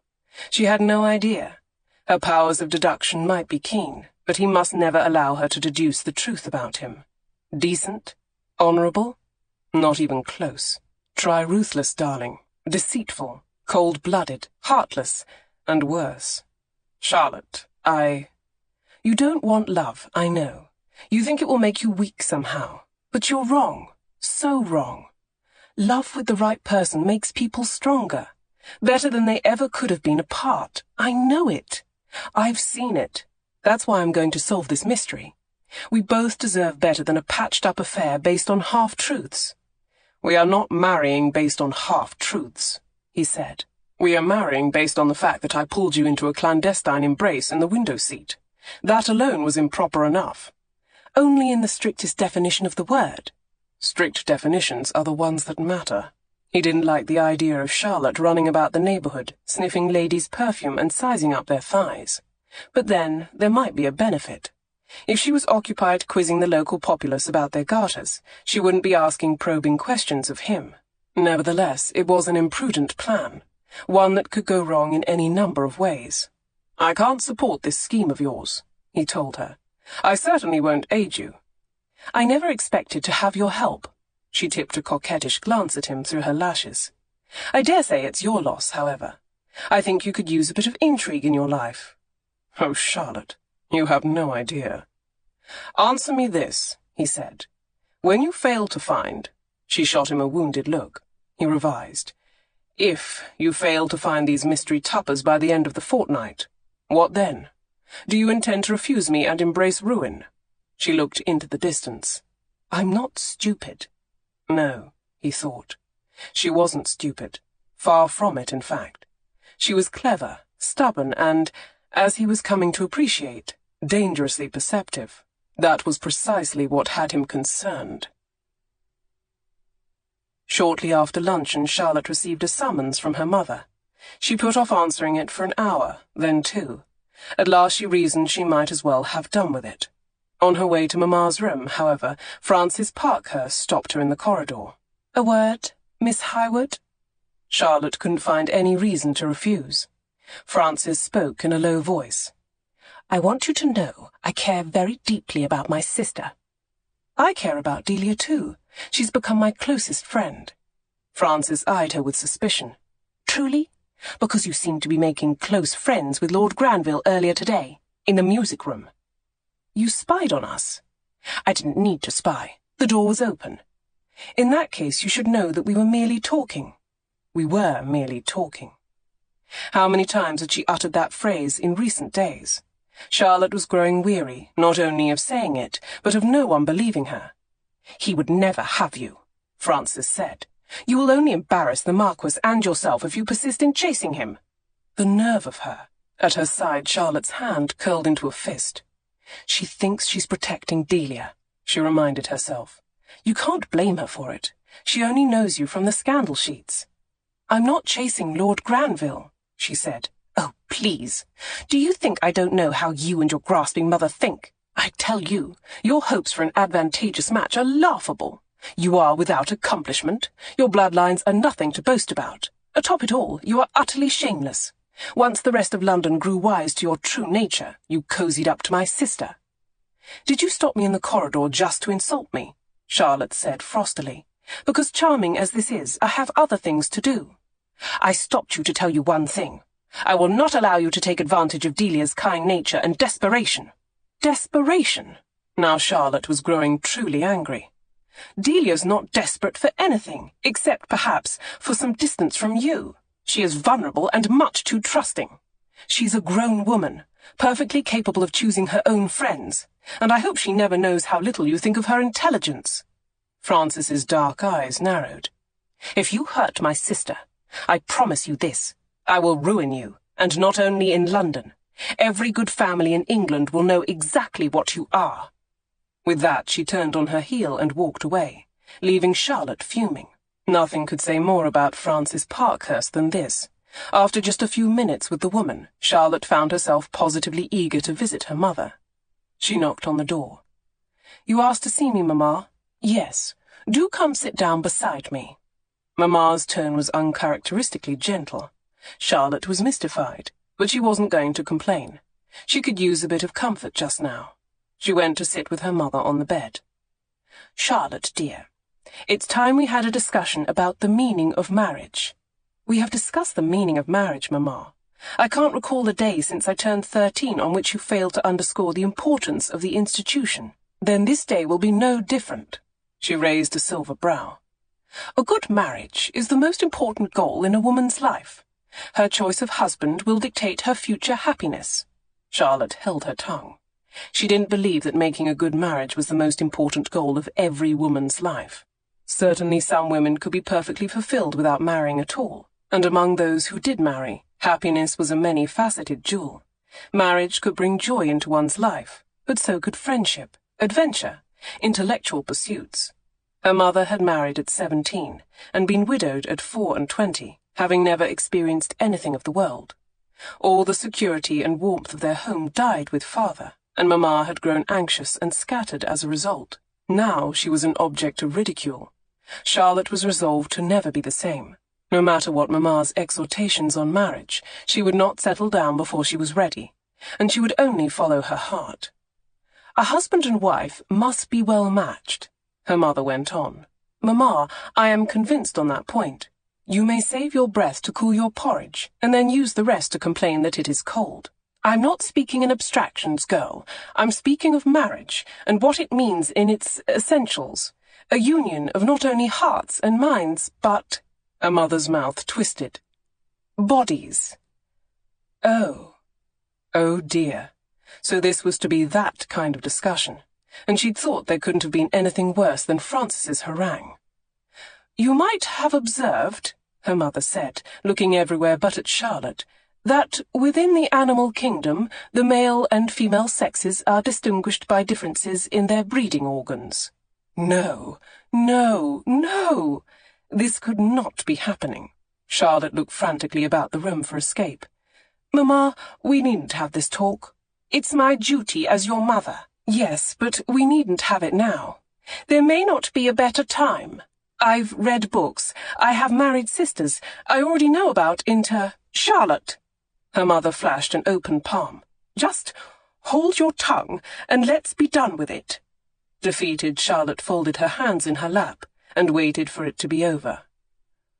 You see, a man's is shaped differently from a woman's. Mamma fluttered her hand. What's it? And in the marital bed, he will wish to place his, more hand-fluttering, inside yours. His, goes in my what's-it. In so many words, yes, and then marital duty, just a pinch, lie back and think of England. I think I have it. Thank you, Mamma. She tried to rise from the bed and flee, but her mother pushed her back. Do be still. Charlotte was still. Miserable, but still. I thought this might be difficult to discuss. That's why I gathered some common objects to serve as illustrations. Mamma reached for a basket covered with a linen napkin. Now, you might have noticed, on occasion, whilst taking a bath, that there is a cleft of sorts between your legs. Charlotte held her tongue. Really? She might have noticed her own body at some point in her 20 years of existing. She supposed there could be, somewhere, a young woman who had never taken stock of her own anatomy below the navel. But whoever that poor soul might be, Charlotte would not have known how to be friends with her. It's rather like this. Her mother drew a roundish object from the basket. Charlotte peered at it. Is that a peach? Yes, the lady's intimate parts are represented by this peach. Why a peach? Why not an orchid blossom, or a rose, or some other flower? Mamma grew strangely defensive. The peach has a cleft. It's the right colour. It's downy. But it's not terribly accurate, is it? I mean, I suppose it's not as poetic, but even a halved cabbage would at least have the proper— Charlotte, please, allow me to continue. Allowing her mother to continue was what Charlotte least wanted. In the world. She would, without a doubt, choose a whipping in the village stocks over finishing this conversation. She might choose death. She braced herself as Mamma reached back into the basket. Now, as for the gentleman, it's important that when the time comes you should not be alarmed. In a state of repose, a man's— Charlotte supplied, is an unremarkable sight. Her mother continued. However, when aroused, he will look something like this. From beneath the square of linen her mother withdrew a vegetable, a slender curved vegetable covered in taut, gleaming, deep purple skin. Charlotte gawped in horror. No, it could not be. It was. An aubergine. A cucumber would have served better, but the kitchen was out of them. I see, she said numbly. Good. Mamma laid her illustrations on the coverlet. You may now ask your questions. Questions? She was supposed to supply questions. Only one question came to mind. What on earth did I do to deserve this? And is it too late to repent? Charlotte buried her face in her hands. She felt as though she were trapped in a nightmare, or a very bad play. The Peach and the Eggplant, a tragic comedy in one endless act. Fortunately, she had amassed enough friends, novels, and good sense to round out her understanding of sexual intercourse years ago. Because if she'd been forced to go on nothing but this, she came to a bargain with herself. If Mamma was going to subject her to this, Mamma was going to pay for it, and there was only one way to exact revenge for this farce of a lesson: to take it seriously. She lifted her head and composed her expression into one of solemn, wide-eyed innocence. Reaching forward, she laid a single finger on the aubergine. Is this the actual size?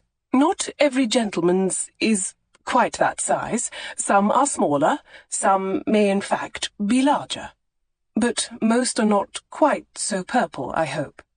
She picked up the two items and pushed them against one another, frowning with confusion. How does the aubergine fit inside the peach? Her mother's face contorted. The peach produces a sort of nectar to ease the way. A nectar? How fascinating. If the gentleman is skilled with his aubergine, it will not be so very painful. What about the lady's skill? Shouldn't the bride know how to please the aubergine? Her mother was quiet for a moment. He might, that is, some gentlemen might wish to be, stroked. Stroked? How does one stroke an aubergine? Is it like stroking a kitten? Charlotte laid the eggplant fruit across her palm and brushed it gently with a fingertip. Or like strokes of a hairbrush. She increased the vigour of her motions. Mamma gave a sort of strangled squawk. Here, Charlotte said, thrusting the vegetable into her mother's grip. Why don't you demonstrate? At the sight of Mamma's panicked, near-purple face, Charlotte lost her battle with laughter. She collapsed into giggles, then she dove for cover, to avoid being beaten about the head with an eggplant. Charlotte! Mamma hurled the peach at her as she reached the door. Whatever will I do with you? Never, ever speak of aubergines or peaches again. Chapter 6. After checking his reflection in the mirror, Piers rinsed his blade in the basin and wiped the remaining shaving soap from his jaw. If he requested it, Ridley would come in to help him dress for dinner. Valet was, after all, his nominal post, and perhaps Piers ought to have used him more in that capacity, if only for the sake of appearances. However, he'd begun the habit of shaving himself in his early years of service. He hadn't liked trusting anyone to hold a blade to his throat. Even now that he was a seasoned agent, he still preferred to shave himself. It wasn't that he didn't trust Ridley with his life. He simply didn't trust him to get his shave satisfactorily close. As he pulled on his shirt and began to button his cuffs, something caught his eye. He paused, staring into the looking-glass. There was something outside his window, or someone outside his window. Probably just the branch of a tree, he told himself. Perhaps an evening songbird or an early rising bat. Just in case, he was careful not to reveal any outward sign of alarm. He merely kept his eye slanted toward the reflection as he steadily buttoned his cuff. Then he heard a noise. A scraping noise. He inhaled steadily. In the time it took to draw that one breath, he'd assessed all the potential weapons in the room. The straight razor, where it lay on the washstand, still glistening with water. The fire-iron would make a formidable club. In a pinch, his readied cravat could make a decent garrote. He'd learned that the hard way, one sultry night in Rome. But he didn't need to get creative tonight, not with a loaded pistol waiting in the top drawer of the washstand. Unimaginative, perhaps, but effective. The scraping noise became a scratching, then a rattle. The intruder was easing the window open. Piers kept his pulse calm, willing the blood in his veins to be cold as a stream in February. He slid open the drawer, moved aside a stack of folded handkerchiefs, and lifted the small brass pistol. Then he waited. If he turned too soon, he would frighten his attacker away and expose himself to a second attempt. Patience. Not yet. A cool breeze wafted across the small hairs of his neck. Now. He spun on his heels, cocking the pistol as he turned, and levelled the weapon at his intruder. She flung up a hand. Don't be alarmed. It's only me. Charlotte? He lowered the pistol at once, pushing the hammer forward. A slim, stockinged leg eased through the open window, and then the rest of her tumbled through, landing on his floor with a dull thump. A heap of grass-stained muslin, muddy half-boots, and dishevelled golden hair. What the devil are you doing? He held out a hand to her, tugging her up from the floor. Where did you come from? Sorry to interrupt, she said, her gaze ranging from his gaping collar to the untucked hem of his shirt. The sight of her, looking breathless and flushed and smiling, took his blood from ice-flow cold to the temperature of erupting lava. He was relieved. He was angry. He was, against all odds, amused. Anything but cool and attached. You need to be in your room. I'd love nothing more, but I can't just now. Her gaze dropped. Ooh, is that a Finch pistol? She reached for the pistol still dangling unfired in his hand. He let her take it, and she turned it over in her hands before pointing it toward the open window, shutting one eye to take aim. He had to admit, she had a damn good firing stance. "How did you recognize a Finch pistol?" She lowered the weapon, turning it over in her hands to examine it. "Sir Lewis Finch's daughter is a close friend. I spent years in Spindle Cove." Spindle Cove. He thought back to Ridley's abbreviated report on the place. Mondays are country walks, Tuesdays sea bathing. They spend Wednesdays in the garden, and Thursdays you shoot, he said. "So you've heard of it?" She smiled at him. "I've been in Sir Lewis's own gunroom, and I've never seen an example this fine. It's rather light and slender, isn't it?" "Special issue," he told her. "Only a few dozen exist." "Remarkable." She handed the pistol back to him. "How did you happen to get one?" "I believe I'll ask the questions right now."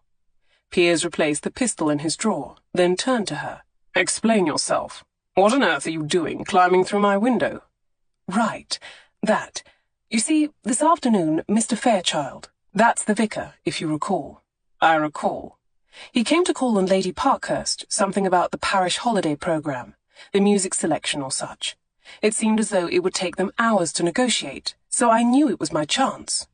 "Your chance to what?" "To call on Miss Caroline Fairchild. She's on my list of suspects. You do remember my plan from the other morning?" He lifted a hand to his temple. "I recall it, yes." "Well, once I scanned for the C's, I was left with 5 suspects. I have to start eliminating them somehow. If Caroline Fairchild was engaging in a secret love affair, and she knew her father would be absent for hours, that would be the perfect time for her to plan an assignation, would it not?" Piers didn't know how to argue with that reasoning, irritatingly enough. "So, I claimed that I'd fallen ill with a migraine and went to my room. I told the maids I was not to be disturbed. Then I locked the door and slipped out the window." "Your window is nearly 20 feet above the ground. For that matter, so is mine." "Yes, of course, but there's a convenient little ledge that runs beneath all the windows, and, from the northwest corner of the manor, it's a short leap to the plane tree." He set his jaw and tried to dismiss the image of her making a short leap from a second-floor window to the branch of a tree. "Do go on." "And then I cut across the meadows and walked into the village." She sat down on a bench at the foot of his bed and began to work loose the laces of her boots, the soles of which bore clear evidence of her walk across pastures and down muddy country lanes. "I went to the vicarage and asked for Miss Fairchild, and she was there, alone." "Not in the arms of a seducer?" "No. In fact, she seemed lonely and was only too glad for the visit. A sweet girl, but I don't get the impression that she's ever tasted adventure. She certainly hasn't read any good novels." She kicked off her boots, then drew her feet up under her skirts, sitting cross-legged on the bench. Piers decided he might as well be seated too. He dropped into an armchair. "I think it's safe to cross Miss Fairchild off my list of suspects," she said. "What do you plan to do when someone asks how you were simultaneously in your bedchamber incapacitated with migraine and down in the village calling on Miss Fairchild?" She waved her hand. "Oh, no one will question it. The days all run together during a country visit. It's impossible to recall whether one went picking apples on Monday or Tuesday. And was it Wednesday we had the morning rainstorm? It will be assumed to be a matter of innocent confusion if it's ever brought up, which it likely won't be. You know how it is." Piers did know how it was. Not only did he know, he made use of it. The habit of paying attention to detail when no one else around you did. It gave one a distinct advantage. But if Charlotte Highwood was paying attention, that was one less advantage he had over her. That worried him. "Anyway, I planned to climb back up the tree and slip into my room. I'd left the window propped open, but when I came back, it had slid shut." "So you came down the ledge to my window instead?" "Well, what else could I do? Enter by the front door? Confess that I'd lied about being ill and escaped out the window?" What else, indeed? Piers braced his elbows on his knees and rubbed his face with both hands. She continued, "Later tonight, well after the house is asleep, I'll sneak down to the housekeeper's office, borrow her chatelaine, and let myself back into the room, or—" She lifted a single finger. "We could stage a fire." "You are not starting a fire." "Not a real fire. Just a false alarm to get everyone out of bed and give me a chance to slip back in." She rose from the bench and rounded his bed, sitting down on the edge of it. "We'll decide later. I could use a nap while you go down for dinner. I don't suppose you could stash a sandwich in your pocket and bring it up for me. I'm famished." She reclined onto her elbow atop his bed, partially dressed, and according to her plan, she proposed to stay there for the better part of the night. No, this would not do. He rose to his feet and began rolling his uncuffed sleeves to his elbows. "I will open the door to your room. I told you, it's locked from the inside. Leave that to me." He opened the door a crack and peered into the corridor. After waiting and listening for a few moments to ensure no one was coming, he turned to give her the signal to follow. "You have a bit of shaving soap." Her fingers grazed a patch of skin tucked under his jaw. "There." The softness of her touch lingered. She cocked her head to the side and gazed at him, making a thoughtful noise. "I'm just realizing I've never seen you without a coat. You're built rather more solidly than one would suspect." Her flattened palm skimmed from his shoulder to his elbow, idly tracing the contours of his arm muscles. Despite his better judgment, he flexed. She noticed. A surge of raw male pride set his blood pumping. "Who's all wrong for you now, darling?" "Let's be going," he said. "Follow me. And stay close." Charlotte sent up a brief silent prayer and followed him into the corridor, carrying her boots in one hand. He held her other hand firmly tucked under his arm. In relative terms, it was a short journey to the door of her bedchamber, but it felt like a mile. He gave the latch an experimental rattle, having put his ear to the door. "You said you left the key in the door." She nodded. "It's not there anymore." "That's odd." Charlotte suddenly realized he'd known which door was hers without asking. She wondered if there was anything to make of that, but other concerns quickly took precedence, such as the sound of distant footsteps coming from the bottom of the servants' stairs. "Someone's coming," she whispered. "We should go back to your chamber." He didn't react. It's a moment's work.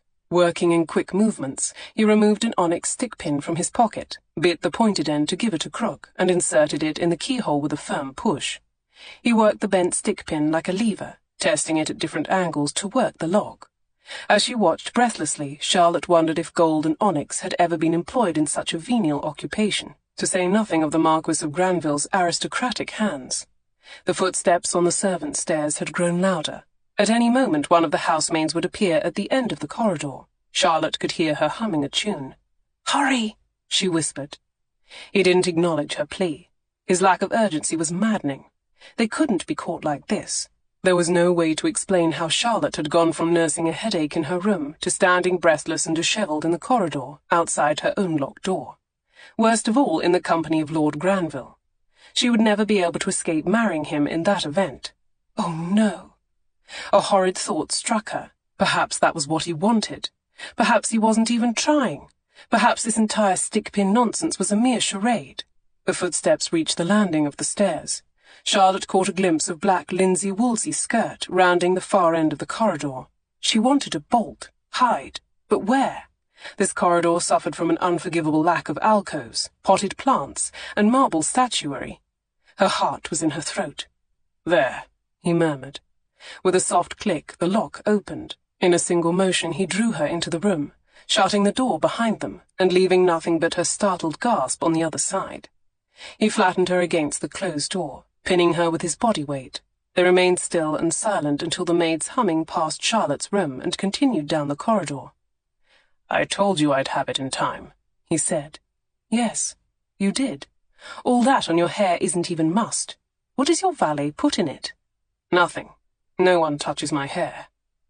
"No one?" She tilted her head, regarding his thick dark hair. What a shame. His heart still thumped against hers, but his expression, difficult as it was to read, didn't appear to be concern. It looked like amusement. Could it be that while skulking about corridors and picking locks with his stick-pin, the proper, restrained Marquess of Granville was actually having fun? How interesting. Perhaps there was something about the hint of danger that made him come alive in new ways. Charlotte felt it too. Not only the lingering excitement of their near escape, but the closeness they shared now. His strong, sinewy forearms braced on either side of her body promised to protect her, but the dark intensity in his eyes was perilous. "You should go." She slid out from between his arms. "You'll want to finish dressing for dinner." "Wait." His hand closed on her arm, holding her in place. "I'll check your rooms first. Someone's been in here while you were away." "Really? How can you tell?" "Aside from the key being dislodged." He looked under the bed and inside the closet. Obviously it's been ransacked. She looked about the room. No, it hasn't. It's exactly as I left it. You left it like this. He picked up a shawl from the floor. Holding it by one bit of fringe, as he lifted it into the air, it pulled with it a tangle of stockings and a stray bootlace. I'm not the tidiest of ladies, she said defensively. With a chastening arch of one dark eyebrow, he turned away and went about checking behind the closet door. For Charlotte's part, she crossed to the window. But someone has been in here.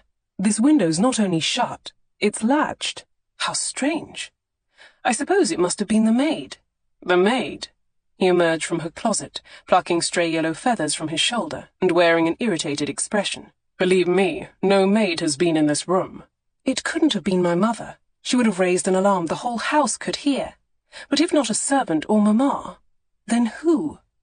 Perhaps someone knows you're up to something, he said, and that someone wants you to stop.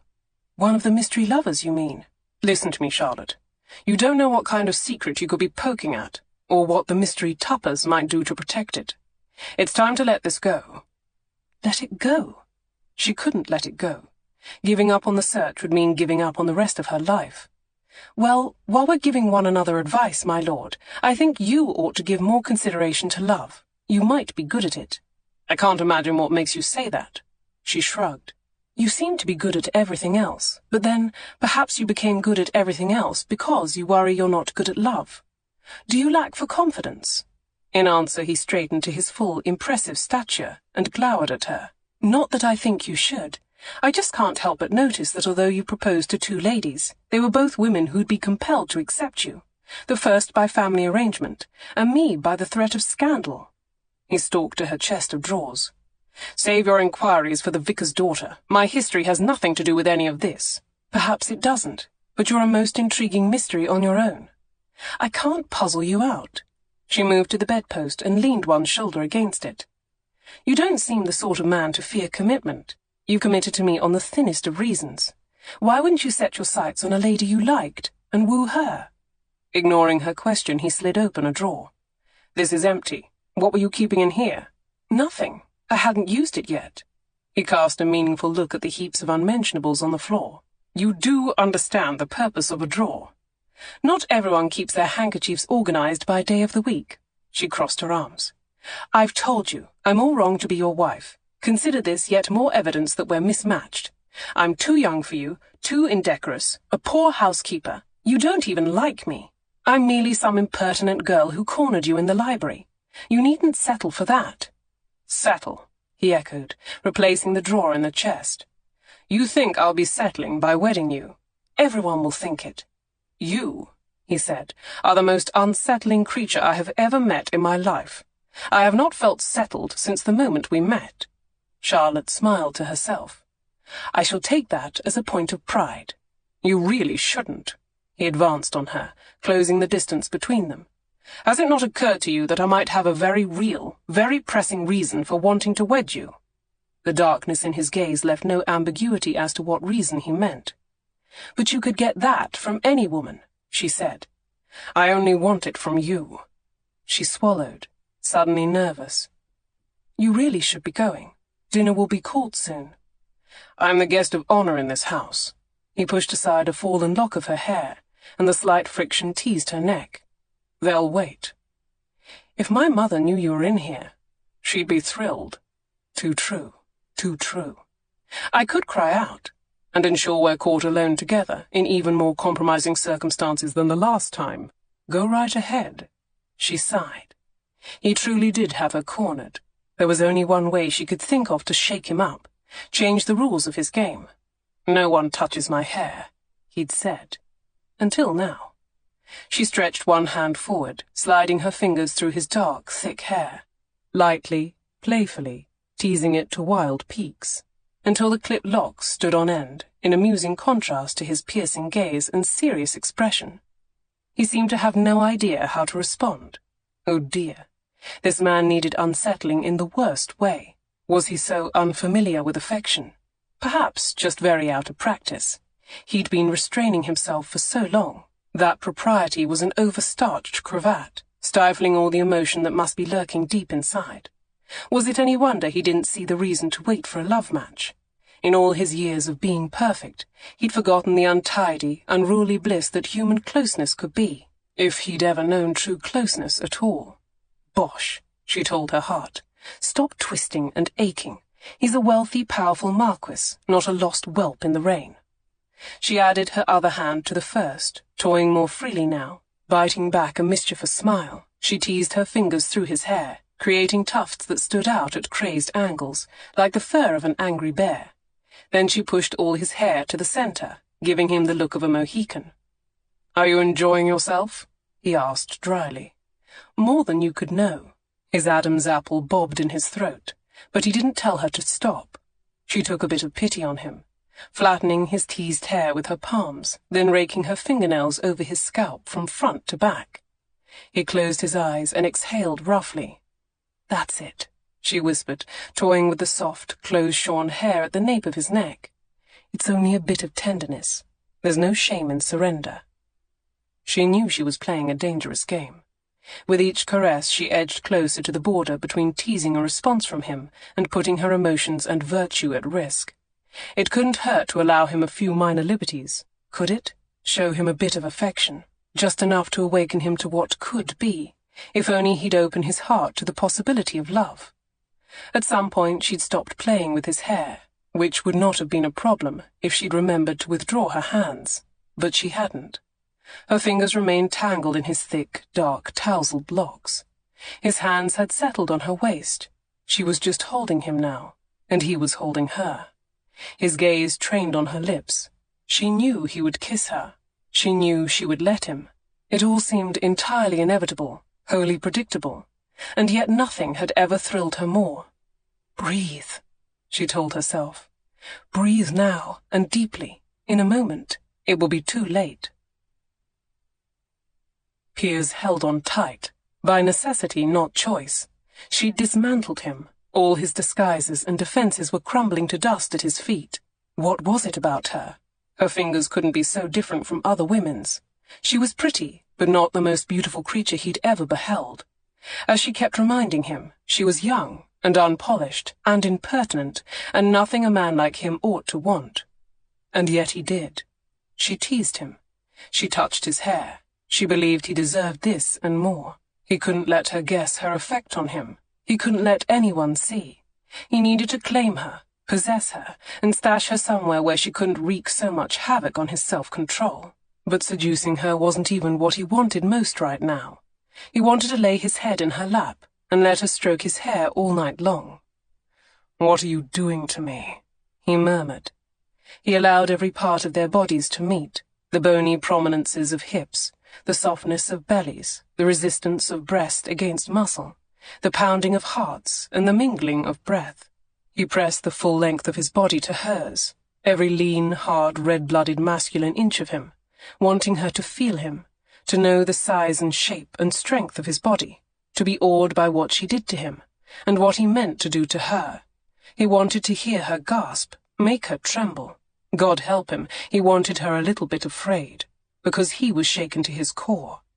He pressed his brow to hers, and he tightened his grip on her waist. "Pull back," he told himself. "You can't allow this to happen." Then their lips met, filling that last bit of space between them, as though no matter how far their lives stood apart, if they could agree on this one thing only, it was the answer, the reason of it all. Her mouth softened for him, like a gift unwrapped. He kissed her deeply, with increasing urgency, and she matched him stroke for stroke. Her grip tightened around his neck, causing parts of his body to tighten in response. He slid a hand upward, palming the globe of her breast. She gasped against his mouth and broke the kiss, still holding him close. Her breathing grew ragged as he lifted and kneaded her softness. The point of her hardened nipple pressed against his palm. He squeezed his eyes shut and searched himself for composure. He had to stop. If he didn't release her now, he wouldn't release her until she lay bare beneath him, clasped in his arms. Tearing away from her was like so many things he'd done in his life. Cold, ruthless, necessary. "Dinner," he said. "I'm expected downstairs." She nodded. He touched her cheek with the backs of his fingers. Her skin was flushed and smooth. Then he slipped from the room without looking back. Eventually she would glimpse him for what he truly was. That glossy veneer of honor that had her fooled would eventually wear away, revealing the darkness beneath. But he wasn't ready. Not yet. He rather liked the sweet, pitying way she looked at him, even though he knew he didn't deserve it, could never deserve it. "I've come to save you," she'd said. She was a sweet, darling girl, but she was half a lifetime too late. Chapter 7. "And then," Charlotte said, indignant, "she beat me about the head with the aubergine." "Oh dear," Delia laughed. "It's not amusing." "It is tremendously amusing," Delia countered, smiling. "And you know it." Yes, Charlotte did. Circumstance might have thrown her and Delia together, but honesty and wicked humour had made them friends. "I only wish I could have been there. I would have loved to see your—" Delia winced, slowing in the middle of the wooded path. Charlotte winced a little too. "Shall we rest for a moment?" She ventured a few steps off the path, into a small sunny clearing. "I see a few blackberries left over here." "Well, don't eat them." Delia rested against a tree. Charlotte plucked the dark berries from the bush, gathering them in her palm. "Why not?" "You know what they say. You can't eat blackberries after Michaelmas. They've been spoiled by the devil." "Spoiled how?" "He spits on them." "Spits on them?" Charlotte pulled a face. "What a loathsome bit of folklore. Dutch children have St. Nicholas going from house to house placing treats in their shoes. We English decide the devil spends Michaelmas spitting on blackberries. It probably has a practical root. Some good wife in the Dark Ages had a stomachache after eating blackberries, and they decided the devil caused it." Charlotte wasn't so certain. More likely some bad husband drank too much ale and blamed his sickness the next day on blackberries. "I suppose it doesn't matter who it was. They've ruined it for the rest of us. Only if we let them." Charlotte selected a berry from her cupped hand. "Do you dare me to eat one?" Delia just shook her head. "Really, I'll do it. Devil's spittle and everything." She tilted her head back and dangled the berry above her mouth. "Last chance to stop me." "I would never attempt to stop you," said Delia. "Trying to stop you is the surest way to encourage you." Quite true. Delia knew her all too well. Charlotte popped the berry into her mouth and gave it a thoughtful chew. "It is rather mealy," she said, swallowing and throwing the rest to the ground. Perhaps the good wives were onto something after all. "We should be going." "Wait." Charlotte pressed a hand to her stomach and doubled over. I suddenly feel so strange." "Are you well?" Delia asked. "It hurts, like something's burning me from the inside. I taste sulphur." She clutched at her throat and made a gagging sound. I think it's Satan's spit." Charlotte reeled in a circle and collapsed behind the bushes, limp and lifeless. She waited for Delia to laugh. Instead of laughing, Delia whispered, "Charlotte, get up. Lord Granville is coming." "No, he isn't," Charlotte said. Delia was just trying to repay her teasing. "Yes," Delia hissed. "He is." "Really, I'm not that easily fooled." Charlotte rose to her knees and peered through the bushes. Oh no. Piers was approaching, devouring the distance between them in long, purposeful strides. She scrambled to her feet, brushing the grass from her skirts. What could he want? "Whatever it is he wants," Delia murmured, "he looks quite determined to get it." Yes, he did. Heavens, he was so handsome. His handsomeness was not a new development, of course, but it had begun to affect her in new ways. She felt a strange sense of possessiveness welling in her breast, as if he, in all his strong, sensual desirability, belonged to her. The sensation unnerved her. She attempted desperately to quash it. Her attempts didn't succeed. He bowed to them. "Miss Delia, Miss Highwood." Charlotte and Delia curtsied in response.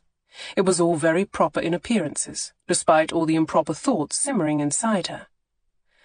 "Are you on your way to the village, Lord Granville?" Delia asked. "No, I came in search of you." His gaze fell on Charlotte, dark and intent, hungry. What with the wooded setting, she felt like Red Riding Hood confronting the wolf. There'd been too much talk of folklore for one day. "I do hope you're well this morning, Miss Highwood." Could he sense her inner turmoil, Was it that obvious? Why wouldn't I be? Aside from flailing about, clutching your throat just now, you were ill last evening. Oh, yes, that. At his mention of last evening, the breeze seemed to die. The air about her grew sluggish and warm. Come to mention it, you left the ball early the other night too, Delia said. It's a concerning pattern, he said. Have you consulted a physician about these episodes, Miss Highwood? They aren't episodes. Charlotte spoke through a smile that was composed of gritted teeth. And I don't need a doctor. I will brook no argument, he said. If your condition recurs, causing you to miss even one more outing or dinner, I will send for my personal physician. He's remarkably skilled with leeches and purgatives. Delia stifled a laugh. How very good of you to offer, Lord Granville. Oh, yes, how very good of him indeed, compelling her to appear at the dinner table under threat of leeches. If Piers thought he could inhibit her investigations, Charlotte would prove him wrong. It wasn't as though she enjoyed feigning illness, lying to Delia and her hosts. She was doing this for his own good as well as hers. Shouldn't the gentleman be shooting or coursing or something? She asked. I thought this was a sporting holiday. We had a bit of fishing early this morning, but now Sir Vernon is with his steward. I have business in town. It was suggested the ladies might like to visit the shops. Charlotte would bet sovereigns to pennies that her mother had been the source of that suggestion. Mamma was likely tying her bonnet strings and gathering her reticule as they spoke. She would invent any excuse to put Piers and Charlotte in the same place. You and Francis should go, Delia. I'll stay behind. There'll be too many of us otherwise, and we wouldn't want to make his lordship's coach cramped. Have no worry on that score, he said. My carriage is more than large enough to accommodate our group. Indeed, it was. They emerged from the path onto the drive. In front of Parkhurst Manor sat the grandest, most elegant barouche landau Charlotte had ever seen. A glossy, obsidian-black carriage emblazoned with a golden crest on the door. It was drawn by a team of 4 ebony-maned warm-bloods, horses so perfectly matched they might have been struck from a mould. Francis and Delia climbed in first, handed up by Lord Granville himself. Charlotte squeezed next to them on the front-facing bench. Then it was Mamma's turn. Charlotte, you must move. You know very well I cannot sit facing backward. Actually, Mamma, I can't recall you ever saying that before. It interferes with my digestion. Go on, then. Move to the other side. She was so terribly, painfully obvious. Rather than cause even more of a scene, Charlotte moved to the rear-facing seat, which meant, of course, that Piers sat next to her. As expected, Francis glowered at her. At least Delia had the kindness to send her a sympathetic smile. It was nice to have one friend who didn't believe her to be an audacious hussy. Then again, perhaps she was an audacious hussy. With Piers next to her, she couldn't help but remember the night before, how his hair had felt sliding through her fingers, how he'd leaned into her touch and murmured such entrancing, indecent words. The coach bounced off a rut, and Charlotte went momentarily airborne. Piers caught her, drawing her to his side. Her insides cartwheeled in response. What to make of this man? He was proper. He was passionate. He had the public demeanour of an iceberg, but he kissed her as if she were his oasis in a vast, arid desert. What are you doing to me? He'd whispered. Charlotte had no idea. But whatever it was, he was doing it back. In the draper's shop, Mamma went straight to a display of dreadful lace caps. Come here, Charlotte. Tell me, which do you think is best? Charlotte grimaced. The fashion of married ladies wearing ugly lace caps composed at least 1/3 of her determination not to wed young. None of them. Let's ask his lordship. Mamma, no. She lowered her voice to a whisper. Remember, silence. Pish, we're only discussing caps. Her mother raised her arm and waved, calling across the shop. Lord Granville! Oh, Lord Granville! Do come to our aid. Over here, by the lace. Piers lifted his head, slowly, as if hearing his name called from some far-off land of fantasy. Because surely no one in this mortal realm would have the unspeakably bad manners to shout at a marquess as though she were hailing a hackney cab. No one, that was, save Mamma. Charlotte wanted to hide behind the ostrich plumes, but it was useless. Oh well, if Piers was truly considering marrying her, he ought to know what he was in for. The dire truth seemed to be dawning on him as he approached. Now, Lord Granville, Mamma said, A certain newly betrothed young lady of my acquaintance is debating which style of caps to wear once she is married. Which would you choose? Piers regarded the array of lace caps before him. I don't think any of them would suit me. Mamma laughed, a bit too enthusiastically to be credible. Not for yourself, my lord. What would you choose for your bride? I would still have no opinion. Mamma's impatience began to show. Surely you would wish for the future Lady Granville to be admired. I fully expect she will be. However, I will have already entrusted her with the management of my households, the comfort of my guests, and the upbringing of my children. I would not presume to choose her caps. Her mother persisted. Some might say it is the husband's role to advise his wife on all matters. Some might say that, he replied evenly. I would ignore them. With a slight bow, he turned away. Mamma was left alone with her fan and her flustered sensibilities. Charlotte, on the other hand, wanted to cheer. Well, Mamma, do you still want me to marry a marquess? Piers Brandon was not a gentleman who could be nudged, persuaded, implored, or gainsaid. A man of his stature would be entirely out of her mother's depth to manage. Out of Charlotte's depth as well. No doubt he had begun to realize the magnitude of the gulf between them. Even if he could stomach the notion of acquiring such a mother-in-law, imagine trusting Charlotte to manage 5 households, after he'd seen the state of her bedchamber. Madness. Delia clasped Charlotte's hand. Do let's go into the side room. They have spools and spools of ribbons. You go ahead, Charlotte said. I'll be right there. She wandered to the window and peered out into the street, looking down the row of shops. She didn't need lace or ribbons or gloves today. She needed to find answers, clues, anything that could lead her to the mystery lovers. Her gaze snagged on a small, dark shop front with an engraved placard. The sign proclaimed in print she had to squint to make out. Finest French perfumes. Perfumes! Yes! Her pulse raced with excitement. She waited for a moment when no one was paying attention, and then she slipped out of the draper's shop and scurried down the street. The perfume shop was empty, save for a shopkeeper with wispy hair and a brown cutaway coat that belonged in the previous century. He looked at her over his spectacles. Might I help you, miss? Yes, if you please. I'm shopping for a new scent. Excellent. The shopkeeper rubbed his hands, then produced a tray from beneath the counter. The tray was lined with tiny vials, each fashioned from glass in a different color or shape. The ones in front are florals, mostly. The shopkeeper drew a touch down the vials in the first row. Then the mosques. As you move back, you will find the scents to be more earthy, woodsy. Charlotte hadn't the faintest clue what perfume she was looking for, whether the scent could be described as floral, or woodsy, or musky, or something different altogether.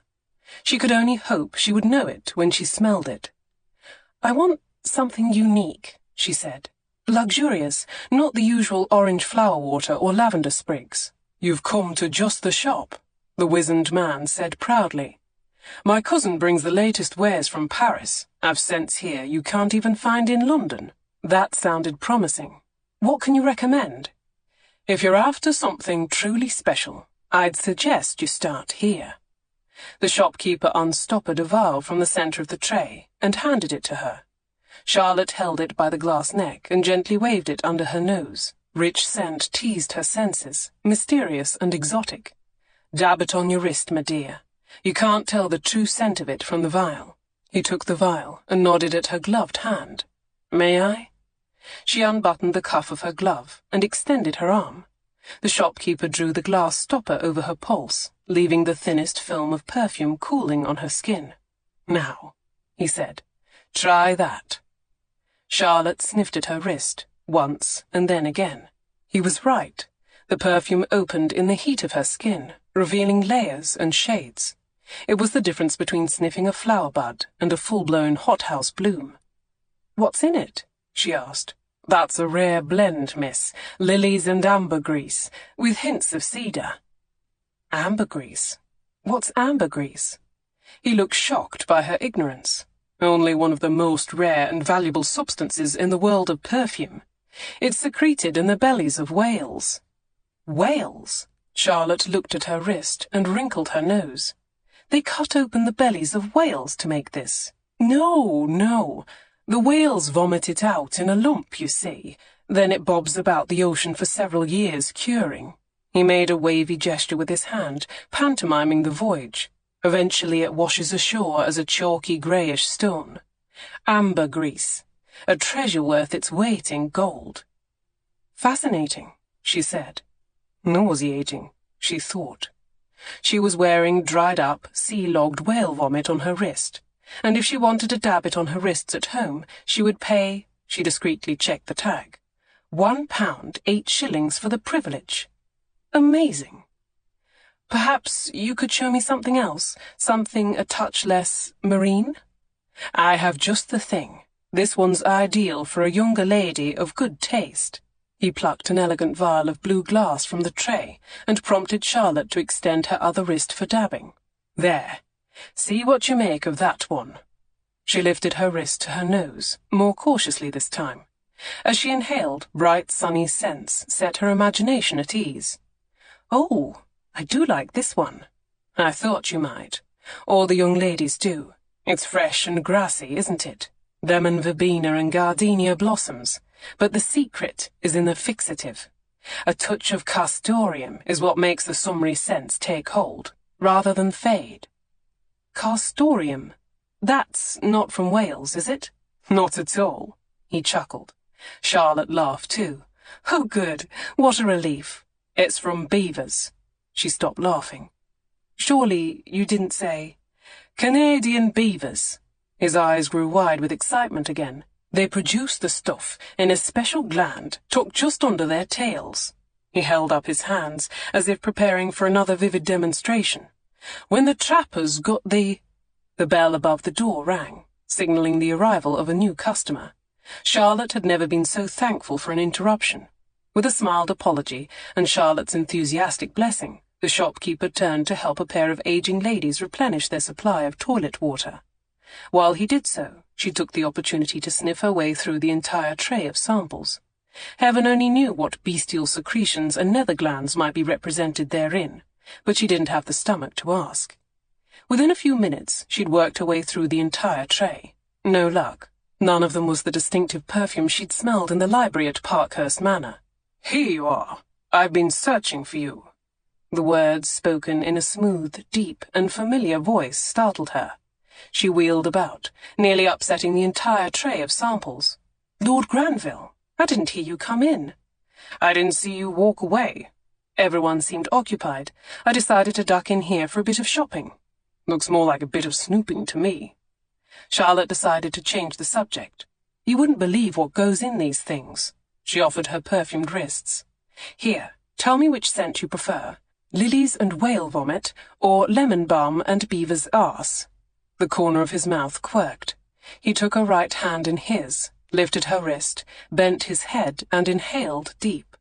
Then he repeated the same with her left wrist, all the while his penetrating gaze never left hers. The exchange was intimate, sensual. Despite the nearby conversation of the elderly ladies and shopkeeper, it felt almost indecent. Well? She prompted, her mouth suddenly dry. He lowered her hands, but did not release them. His gloved thumbs worked under the undone cuffs at her wrists, sliding back and forth across the exposed skin, leather sliding over her tender flesh. Her pulse quickened beneath his touch, pounded in her ears. She went hot all over. He stepped closer, closing the distance between them, and inclined his head until he hovered just inches from her neck. Then he inhaled. Charlotte's breath sucked in as well. I think, he murmured, I prefer this one. She swallowed hard. I'm not wearing any scent there. Are you certain? He lifted one hand to her hair, pushing the carefully arranged ringlets behind her ear, and tilting her head to expose the slope of her neck. Then he breathed deeply again. This time a small sound rose in his throat. A masculine sound. A sensual sound. A satisfied sound. She nearly whimpered in response. Sun-dried linen, he murmured, ironed smooth. A lavender and rose-petal pomander in the cabinet. Sips of chocolate at breakfast. Beneath it all, warm skin, washed with jasmine soap. He straightened. Yes, that's the scent I favor. The muscles of her inner thighs quivered. How did he do this to her? His skin had barely brushed hers. Not 6 paces away, a pair of elderly women stood discussing the inflated prices of toilet water. And despite it all, Charlotte was aflame.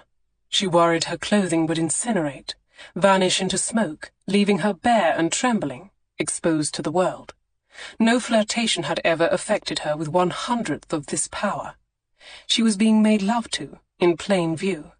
That was how it felt. Illicit, exciting, dangerous. Anything but proper.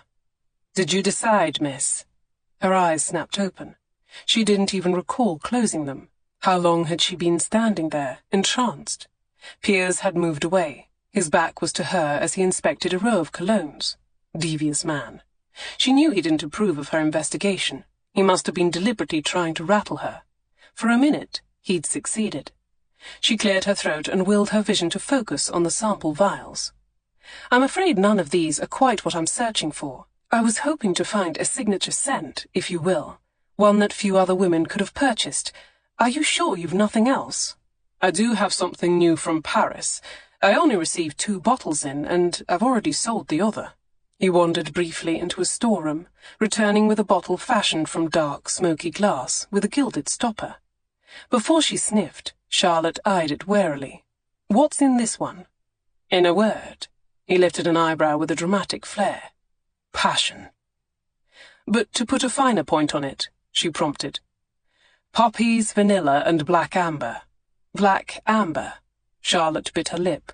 "Which is—" "It's a resin, miss. A product of the rock rose bush." "Oh," she said, relieved. "That doesn't sound so bad. At least no animal hindquarters were involved." "It's the most remarkable process," the shopkeeper pantomimed once again. "Nomadic herdsmen in the Holy Land gather it by combing the beards and flanks of grazing goats." "Really?" She paused, debating just how much she wanted to sniff eau de goat flank, but there was no turning back now. This might be it, the clue that could lead her to the mystery lovers. She lifted the bottle to her nose and inhaled. Recognition hit her like a lightning bolt. She was transported there again, behind those velvet window drapes, the library, the whispers and rustling fabric. She could all but hear the squeaks and growling. She could feel Piers's arms about her, protective and strong. "This is the one," she said, shaking off the memory. "Do you remember who purchased the other bottle? If it's going to be my signature scent, I'd like to know the other lady's name. We might move in the same social circles." "Well, I suppose I could look in my—" The merchant's voice trailed off. Piers had joined her at the counter. He made the slightest nod. One that the shopkeeper seemed to instantly know meant, wrap it up and quickly, cost is no concern.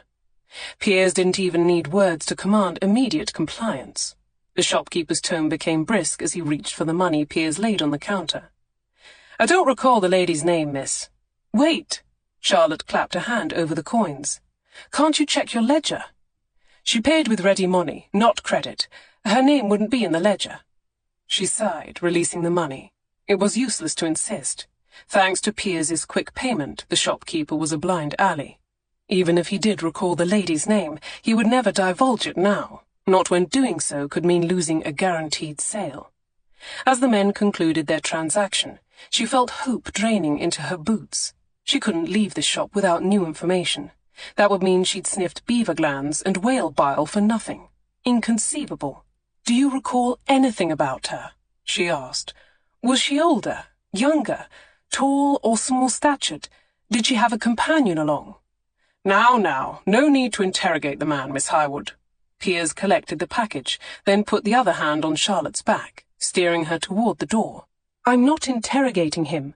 I'm merely asking him questions." "That's the definition of interrogating." "You," she whispered, "are the definition of an interfering—" "Dark hair," the shopkeeper called out, as a fishwife tossed a stray cat a bone. "She had dark hair, I think. Beyond that, I couldn't be certain of details." Dark hair. That was something. It wasn't much, but it was something.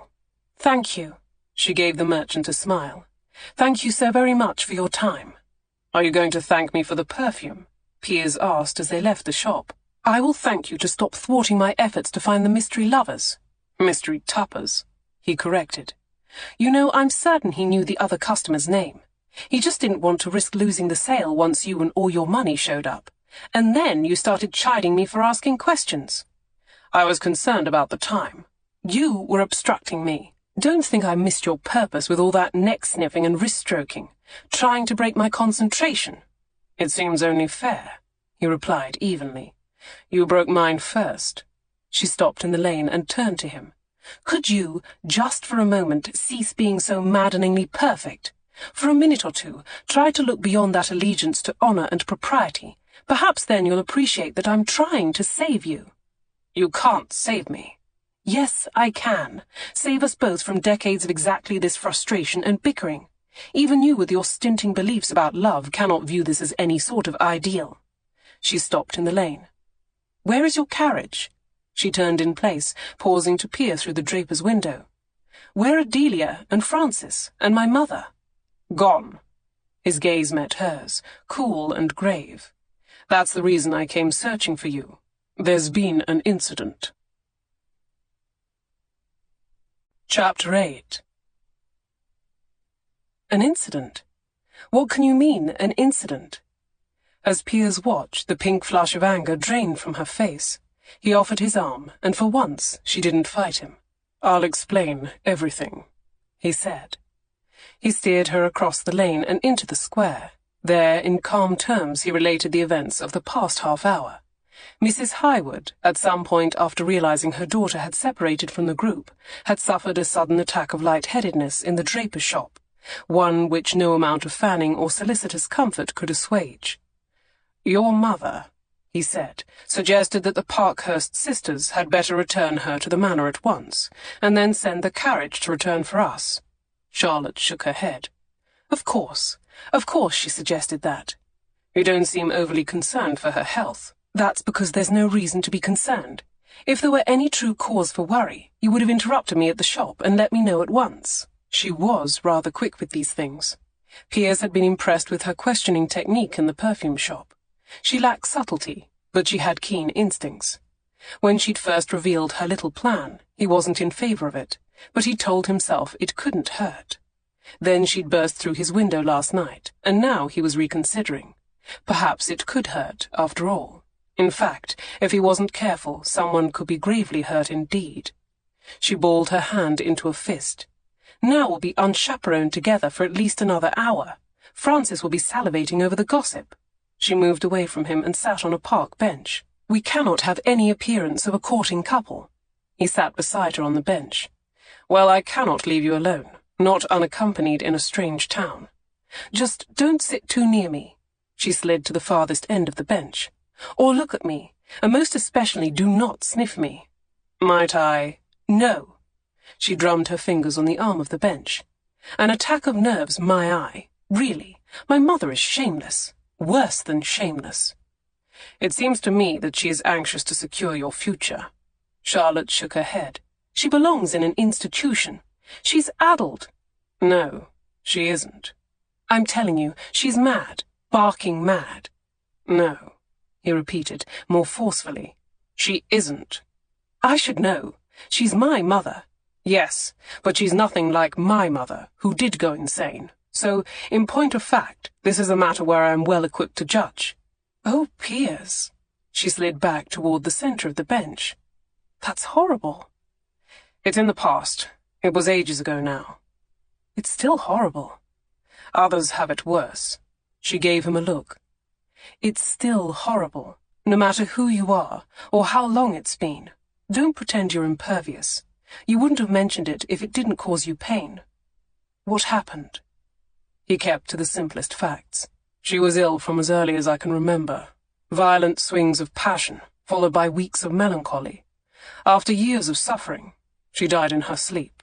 Charlotte tucked her arm through the crook of his elbow and made a quiet, crooning noise. As deaths go, it was a peaceful one, he said.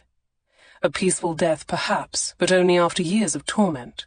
Her words haunted him to this day. I can't bear it. It must have been a terrible shock. His jaw tightened. Not for everyone. My brother was too young to understand, and Families like ours don't talk about such things. I'm not certain why I'm speaking of it now." He'd never spoken of this at all, not to anyone. "I know why. You meant to chasten me, and it's worked.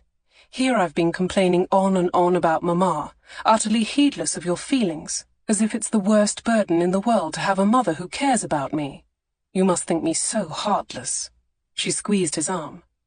"I'm sorry." "You could not have known." "But I do now, and I'm sorry, truly." And she was. He heard it in her voice. She was sorry for his loss, and sorry for her own unintended offence. Not in a way that made excuses, and not with any maudlin melodramatic excesses either. He wondered if she knew how rare that was, the talent for earnest, unqualified apology. It was a diplomatic technique he'd never quite mastered himself. She was so open about everything, and he'd known enough deception to last several lifetimes. Add in those pink-petal lips and her sunny hair. He'd never known temptation this acute. As they sat in silence, her fingers lightly stroked his sleeve, fraying what little remained of her self-control. Each idle caress came closer to the core of him. The contact felt more and more raw. There was nothing to distract him from the soft rise and fall of her breath, the pulse that pounded subtly against his arm, her warmth, her scent. He tapped the toe of his boot on the gravel path. How long would it take the coach to return from the manor? An hour at the least, if not 2. Piers could withstand torture of several forms, but an hour of this would break him. At any moment he could lose himself, right here on this bench. He would take her in his arms, draw her close, weave his hands in that spun sunshine of her hair, tangling them in a feverish grip, the better to hold on. Hold on tight, and not let go. Good God, what was happening to him? He was falling apart. "Pull yourself together, man." He cleared his throat. "We're meant to be shopping. What shall I buy you? A bonnet or bauble of some sort?" "Luncheon, if you would. I'm famished." Charlotte gladly followed him to a coaching inn, where they shared a steak and kidney pie, ale for Piers, lemonade for her. For a time they made an unspoken agreement to substitute eating for conversation. Once the edge of hunger was dulled, Charlotte reached into her pocket and pulled out her list of suspects. After that painful conversation about his mother, he would no doubt be grateful for a change of subject. And she was more convinced than ever that despite his protestations, Piers needed love in his life. She'd begun with 5 names, then whittled them down by process of elimination. Now it was only a matter of matching one of the remaining possibilities to the profile. Present the night of the ball. The initial C. An ample figure. Now she added to her list, dark hair. She stared at the paper. Oh, drat. Still more than one left. Worse, none of them fit. Lady Canby is thin as a rail. Cathy had no opportunity, and I've already ruled out Caroline Fairchurch. Cross, that's the lady's maid, and Mrs. Charlesbridge are the only 2 left. Neither of them have dark hair. She massaged the bridge of her nose. Perhaps the perfume merchant told us wrong. More likely you left someone, or several someones, off your original list. Perhaps. Charlotte was dejected, but not defeated. I'll have to think on it more. The answer will come to me. She dug her fork into a lemon tart. For now, why don't you tell me about your dog? I don't have a dog. Well, I know you don't have one here, but you must have one somewhere. Every gentleman does. A bulldog called Ellingworth. I acquired him as a pup at university. During my years abroad, he lived with my father, or brother. By the time I returned from Vienna, he was positively ancient. But he knew me still. We had a good run of it, but he died last year. There was a guarded quality in his gaze, but something told her not to prod it. He cleared his throat. Your turn. Me? I've never had a dog. Tell me about your family, then. There's not much to tell. You've met my mother. She jabbed at the crust of the tart. I've no memory of my father at all. He died when I was little more than an infant. The estate passed to a cousin. My mother married young, and was widowed young, with 3 daughters to support and see settled. I suppose the worrying took its toll. Why don't your brothers-in-law intercede for you? At least offer to take her in for a while. Colin and Aaron? She shrugged. I adore them, but they're both new fathers living in connubial bliss. I don't want to inflict my mother on their marriages. Do they know how you've been treated this season? You mean the desperate debutante nonsense? She shook her head. I don't think so. And you didn't tell them? I didn't want them to feel responsible. But they are responsible for you. They're your brothers by marriage. That's not the kind of responsibility I meant. She bit her lip, hesitating. I don't want them to feel responsible for my humiliation. Ah, because their own marriages happened under unconventional circumstances. Minerva is an odd duck, bookish, awkward. She was the last woman anyone expected to elope with a charming rake. There's always been gossip about their match, and Aaron's the best sort of man, but he's a blacksmith. He knew it would affect my prospects when he married Diana. That's why he asked my permission first. He asked your permission? When you were what? 15? 16, I think. And you gave it? Of course I did, and gladly. I'm so happy for him and Diana. I'm happy for Colin and Minerva too. But their happiness has made it more difficult for you to seek your own. She leaned one elbow on the table, then propped her chin on her hand. To the contrary, seeing them marry for love is the best thing that could have happened. It taught me to believe I can find love too. And if the circumstances of their marriages present a hurdle to prospective suitors, that's doing me a favour as well. I needn't waste my time with gentlemen who are easily discouraged. He regarded her intently. There was something new in his eyes, behind the dispassionate appraisal, a hint of ruthlessness. What is it? She said. I'm trying to decide whether you truly believe that little speech you just gave, or if it's merely a thought that comforts you when you're watching yet another quadrille from behind the potted plants. She was taken aback. Yes, in a few weak moments she had stood forlorn in a crowd, indulging in the worst sort of self-pity, much to her shame. When you're a marchioness, he lifted his ale to take a casual sip. You'll have your revenge. You'll show them all. This must be his secret. How he bent kings and despots to his will, by seeing inside them and using their own broken dreams as leverage. The most dangerous weapon is one that strikes closest to the heart. You're wrong, she said. He lowered his glass. There's a flaw in your plan, my lord. Becoming a marchioness would only convince the ton that I am everything they believe me to be, a shameless schemer, willing to debase myself to catch a wealthy, well-placed husband. Unless the marquess in question fell madly, irretrievably, publicly in love with me. He seemed to choke on his ale. Charlotte lifted an eyebrow. She could be ruthless too. She didn't need to be rescued by her family, or Piers. Once she'd learned the identity of the mystery lovers, she would convince her mother and Sir Vernon that Piers had no responsibility toward her. By next season she would be exploring the continent with Delia, and London would find a new laughingstock. When she returned, having broadened her experience and her mind, she would be free to marry, or wait, as she chose. Thump.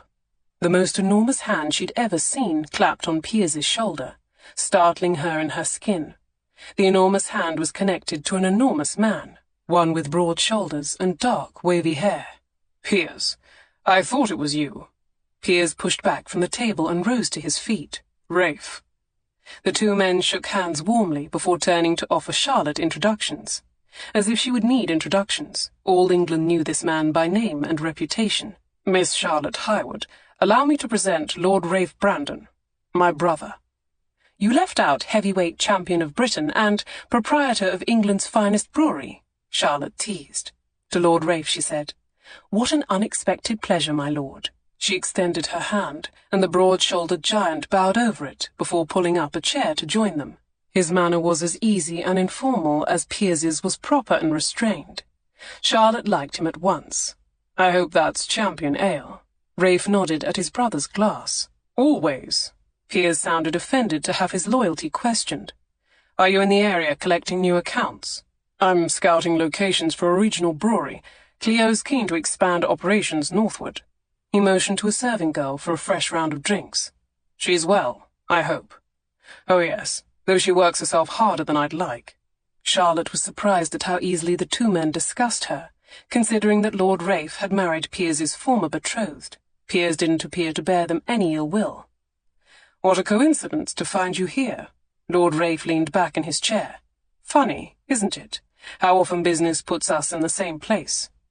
"Oh, Lord Granville isn't here on business," Charlotte said. Lord Rafe looked from her to Piers, amused. "So it's pleasure, then?" Her face warmed. "I didn't mean to imply that either. We're both guests of Sir Vernon Parkhurst for the fortnight. Lord Granville was kind enough to bring the ladies into town for some shopping, but there was an incident and we had to separate into 2 groups for the return trip." "An incident, you say?" Rafe accepted his drink and downed half of it in one swallow. "I know how often incidents happen around my brother." "Whatever frequency that may be," Charlotte said, "they occur doubly often around my mother. Lord Granville can attest to the fact." Piers shrugged. "Mrs. Highwood believes her daughter deserves the admiration of highly placed gentlemen. As well she should." She put her fork down and smiled. "Now really, why are you taking her side?" "I beg your pardon. I believed I was taking yours." Charlotte blushed a little and had to look away. Lord Rafe cleared his throat. "Well, come back with us for dinner," Piers said. "Sir Vernon would be glad to meet you, and he has a son who could do with some distraction." Charlotte doubted the invitation was for Sir Vernon or Edmund's benefit. Piers might be restrained, but even he couldn't conceal true brotherly affection. She was comforted to know that he had this much love in his life at least. After losing his parents, his betrothed, and even his dog, he needed it. "Afraid I can't," Rafe said. "I've promised to start back this afternoon." The brothers chatted for a few minutes longer, exchanging news about their homes and business dealings. Piers excused himself to settle the bill. When they were alone, Rafe turned to Charlotte and lowered his voice in confidence. "Forgive me for leaving so quickly, but it's not only my brewery that's expanding. My wife's doing a bit of enlarging too, to put it delicately." "How wonderful! Please relay my congratulations." "You'll have a chance to offer them in person soon, I hope." "Oh, I doubt I'll have that pleasure." He chuckled into his porter. "I don't." Oh dear. This was an unforeseen complication. Charlotte had been hoping to put a swift end to the lover mystery and nip any gossip in the bud. The last thing she needed was Piers's own brother spreading tales of an impending engagement. "Did Piers... Drat. Did Lord Granville say something to you? Surely he didn't give you any indication that, other than the fact that he just happens to be having luncheon alone with you in a coaching inn in Nottingham on the very same day I happen to be travelling through. He must have wished for the 2 of us to become acquainted." Feeling frantic, she whispered, "Lord Rafe, please, don't misunderstand. There was..." "An incident." "Yes, this is all mere coincidence." "If you know my brother, and it seems you do, you understand this much." He raised an eyebrow. "With Piers, there's no such thing as coincidence." "I don't know what you mean." "I saw the way he looked at you. For God's sake, he teased you." "Piers doesn't tease." Strange that he would say that, since Piers had been teasing her since their first meeting, and... what did he mean? No such thing as coincidence. "He likes you," Lord Rafe said. "No, he doesn't." "So it's love, then?" "No!" Charlotte didn't have time to argue further. Piers returned from settling the bill. He didn't take his seat, but instead offered Charlotte assistance in standing. "Miss Highwood, I suspect the carriage will have returned for us by now. And my stagecoach will be leaving too." Lord Rafe gave his brother a clap on the shoulder and slid Charlotte a look. "Bring her around to the castle when your schedule allows. We'll ready a room." Chapter 9. As he bid his brother farewell and they left the inn, Piers hoped Charlotte had lost interest in pelting him with questions. "Let's have it," she said. "What's your big secret?" He scowled at the pavement to disguise the hitch in his step. "Secret? What makes you believe there's any secret?" "Meeting Lord Rafe just now." He silently cursed. Rafe was one of only a few people who knew Piers's true role with the Foreign Office, and even so, they avoided discussing detail. If his brother had given something away. "Did Rafe say something to you?" "Nothing specific, if that's your concern. It was all in the way he treated me, as if I'd be the latest member in an exclusive club of people who comprehend the real Piers Brandon. So what's the secret handshake? What is it you're not telling me?" Good Lord, what had he done becoming involved with this woman? Everything was a puzzle to her, a knot that needed untangling. Meanwhile, whenever he was near her, his own powers of discernment and dissembling went promptly to hell. He blurted out old family secrets. He let her stroke his hair. He dragged her behind window-seat curtains and held her close. If she were an enemy agent, this problem would have been so much easier to solve. He wouldn't have needed to marry her. He could have had her captured, or killed, or exiled to Corsica. Come to think of it, perhaps that last was still an option. If only Nottinghamshire weren't landlocked. It must have something to do with that time you spent overseas, she mused. I worked as a diplomat for the Foreign Office. You know that already. And I've been wondering about it ever since. I knew there was something more to you. What kind of diplomat picks locks and kisses like a rake? This diplomat. Apparently. She gave a theatrical sigh. If you won't tell me, I'll be forced to guess. He gave her a firm silence, which she interpreted as an invitation, because of course she did. Let's see. You ran an illicit gaming hell in the glittering Vienna underground. Half the Habsburgs owe you their fortunes. I've no interest in collecting fortunes. I have my own. Burglary, then. He recoiled at the suggestion. I've even less interest in petty theft. It wouldn't have to be petty theft. It could be significant theft, performed for a good reason. Let's see. You liberated priceless works of art from the homes of French aristocrats, saving them from certain destruction at the hands of revolutionaries. Wrong again.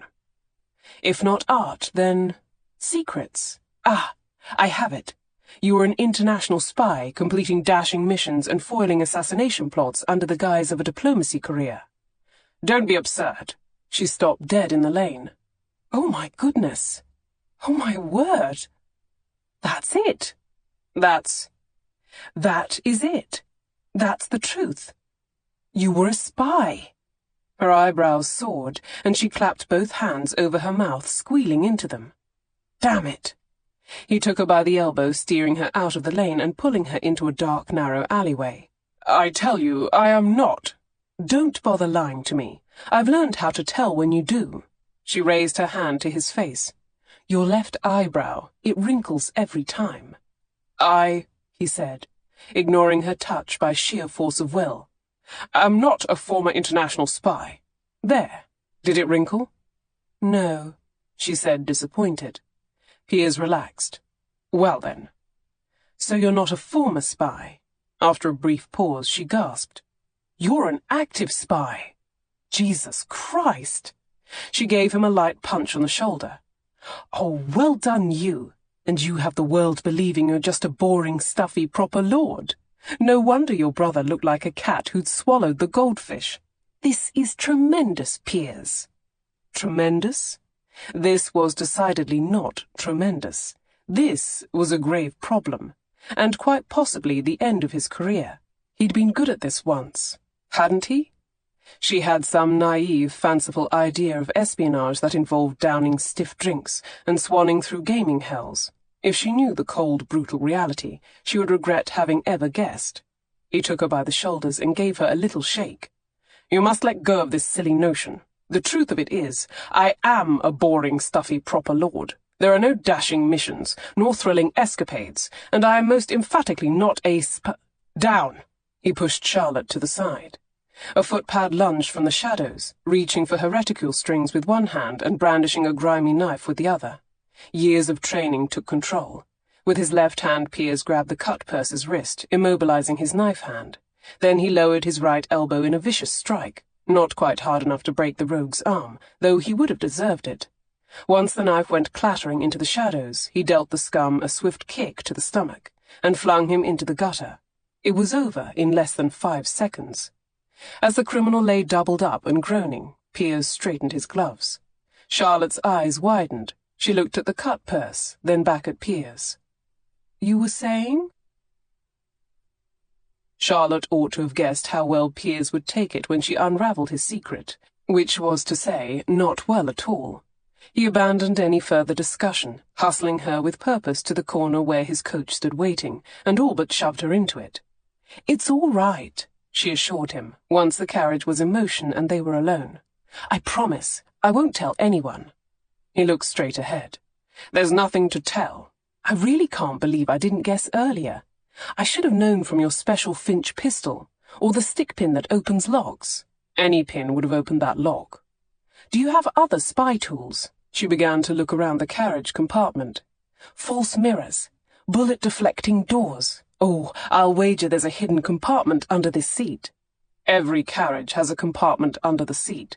Secret codes tucked in your hatband, perhaps. Ooh, what about this walking stick? She reached for a cane he kept on the back of the seat. A man in his prime of life doesn't need a walking stick. I bet it's really a sword, or a rifle, if one knows the trick of opening it. She turned it this way and that, swishing it experimentally through the air. He wrested it from her and set it aside. It's a walking stick, nothing more. But you're an agent of the Crown. You must have some kind of exciting, lethal weapon on your person. Since you mention it, he caught her by the waist, dragging her onto his lap. He said in a seductive growl, "That's not a pistol in my pocket." She laughed. Where had he been hiding this wicked, dangerous charm? The irony was rich. She should not have been so keen to uncover his secrets. This revelation made him desperately attractive. She might start to like him even more, not only in flashes and rare moments, but at regular intervals.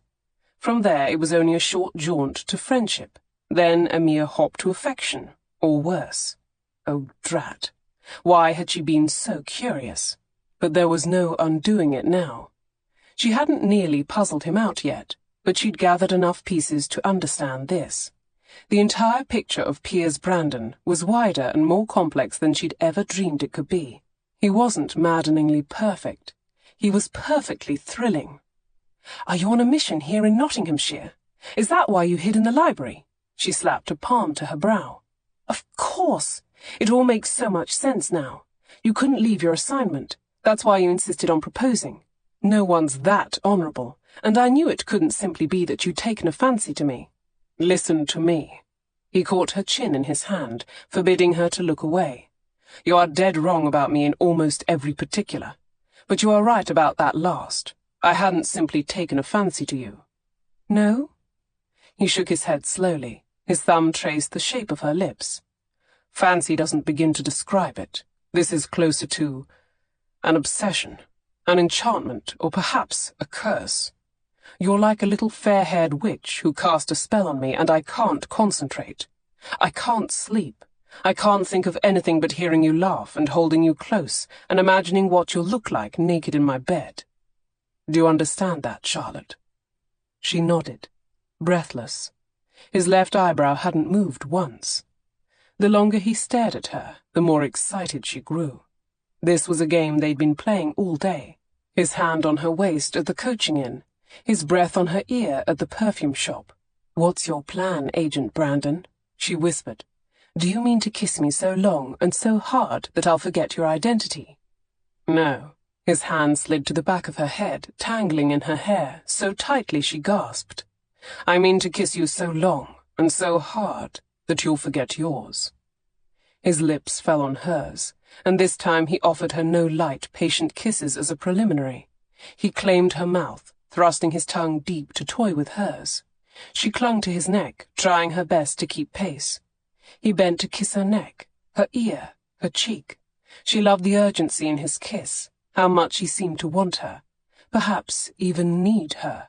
Arousal pounded through her body, made her swell and tighten and yearn. It was as if the more boldly he tried to possess her, the more independent she felt. He gave her power, and she wanted to use it. She wanted to choose passion over propriety, knowledge over innocence.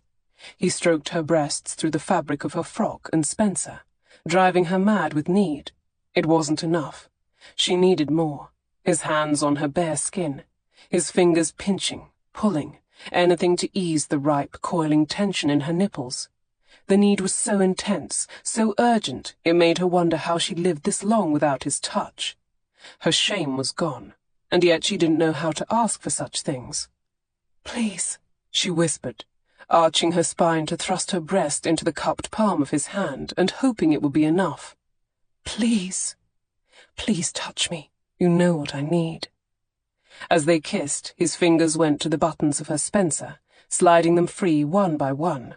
At the same time, his other hand slid up her spine to find the hooks closing the back of her frock. She was being undone from both sides at once. This man had a great many skills indeed. Her body sang with joy and anticipation of what was to come. Once he had the edges of her jacket parted, he slid his hand inside. His fingertips found the low, bosom-skimming border of her frock's neckline. Pushing aside the gauzy fichu she wore for modesty, he pushed 2 fingers under the neckline and skimmed up to her shoulder, cleaving the loosened bodice from her body and then easing the sleeve down her shoulder, revealing her breast. He broke the kiss, staring down at her bared breast. A twinge of modesty shivered through her, but it was lost in the rapid pounding of her pulse. Upon contact with the crisp late afternoon air, her nipple tightened. She felt as if a whole body's worth of yearning had gathered in that single aching point. Please, please, please, please.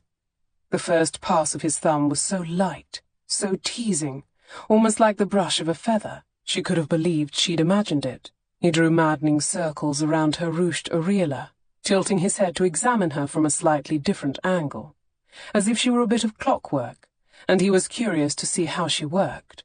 And then, finally, he covered her nipple with his thumb and pressed down. The jolt of pleasure zinged through her. She gasped. It was better. It was worse. It was wonderful. He kissed her again, and as his tongue taught her some new sensual dance, he rolled and pinched the puckered nub between his thumb and forefinger. She clung to him, digging her fingernails into the back of his neck. A low throbbing pulse began to beat between her thighs. She shifted on his lap, pressing her thighs together in an attempt to ease it, and in the process she rubbed against the solid growing ridge of his erection. He groaned softly into their kiss. The taste and sound and feel of that guttural confession, it did something wild to her. It was honest, that moan, elemental, raw. There was an undeniable thrill to know she had such power over a powerful man. She sat taller on his lap, teasing him with another slow drag of her hip against his hardness. She slid her hands into his hair, sifting her fingers through the dark, heavy locks and teasing them to wild angles. She caught his bottom lip between her teeth and gave it a playful, puppyish tug. They stared at each other, breathing hard. "I haven't forgotten your identity," she whispered, still teasing her fingers through his hair. "Nor mine." He swallowed hard. His hands settled on her hips. "You're Piers Brandon, the Marquess of Granville, diplomat and secret agent in the Crown's service." She ran a fingertip down the noble slope of his nose. "And I'm Shah—" Her words were lost in a gasp. With the speed and strength of a whip, he had her turned on her back, sprawled beneath him on the tufted carriage seat. "You will be Lady Charlotte Brandon, the Marchioness of Granville, diplomat's wife and mother of my heir." She started to argue back. Then his mouth closed over her nipple, and Charlotte lost all power of speech, all semblance of thought. Along with them went any urge to resist. "You'll be mine," he murmured. "I swear it, Charlotte. I will make you mine. Mine, mine, mine, mine." The word tumbled in endless circles through his mind. Piers licked a circle around her taut, dusky pink nipple. She moved inside beneath him, all arguments and questions forgotten. He revelled in the sound. He meant to show her just who was in control, just whose secrets were bared. He tugged at her clothing, desperate to reveal more of her body to his touch, and to his mouth. As he wrenched at her frock, he heard a slight rip of fabric. He froze, thinking the sound might frighten her, or at least bring her back to awareness. Instead, she rolled onto her side to help him. She helped him.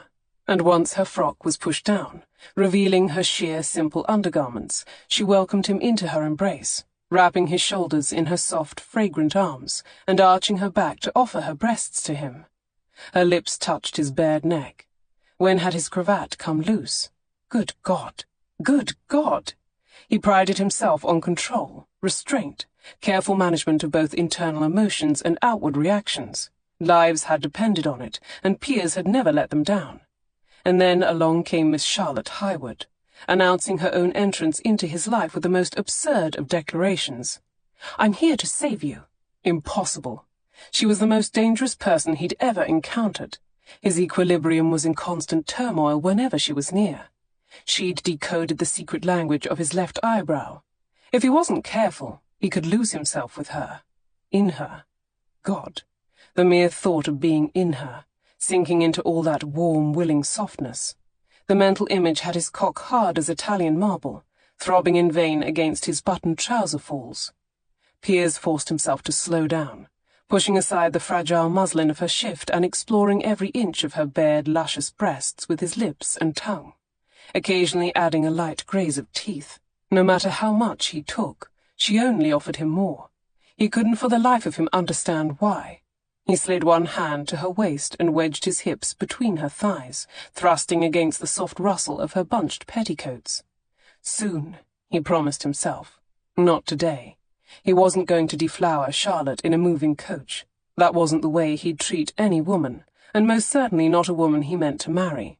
He hadn't lost all semblance of restraint. Besides, the journey back to Parkhurst Manor wasn't long enough. When he bedded her for the first time, he meant to take hours pleasuring her properly, thoroughly, until she sobbed his name and begged for more. "We're almost there." She gave him a sleepy, drugged look. "How do you know?" "The road beneath us changed from mud to gravel."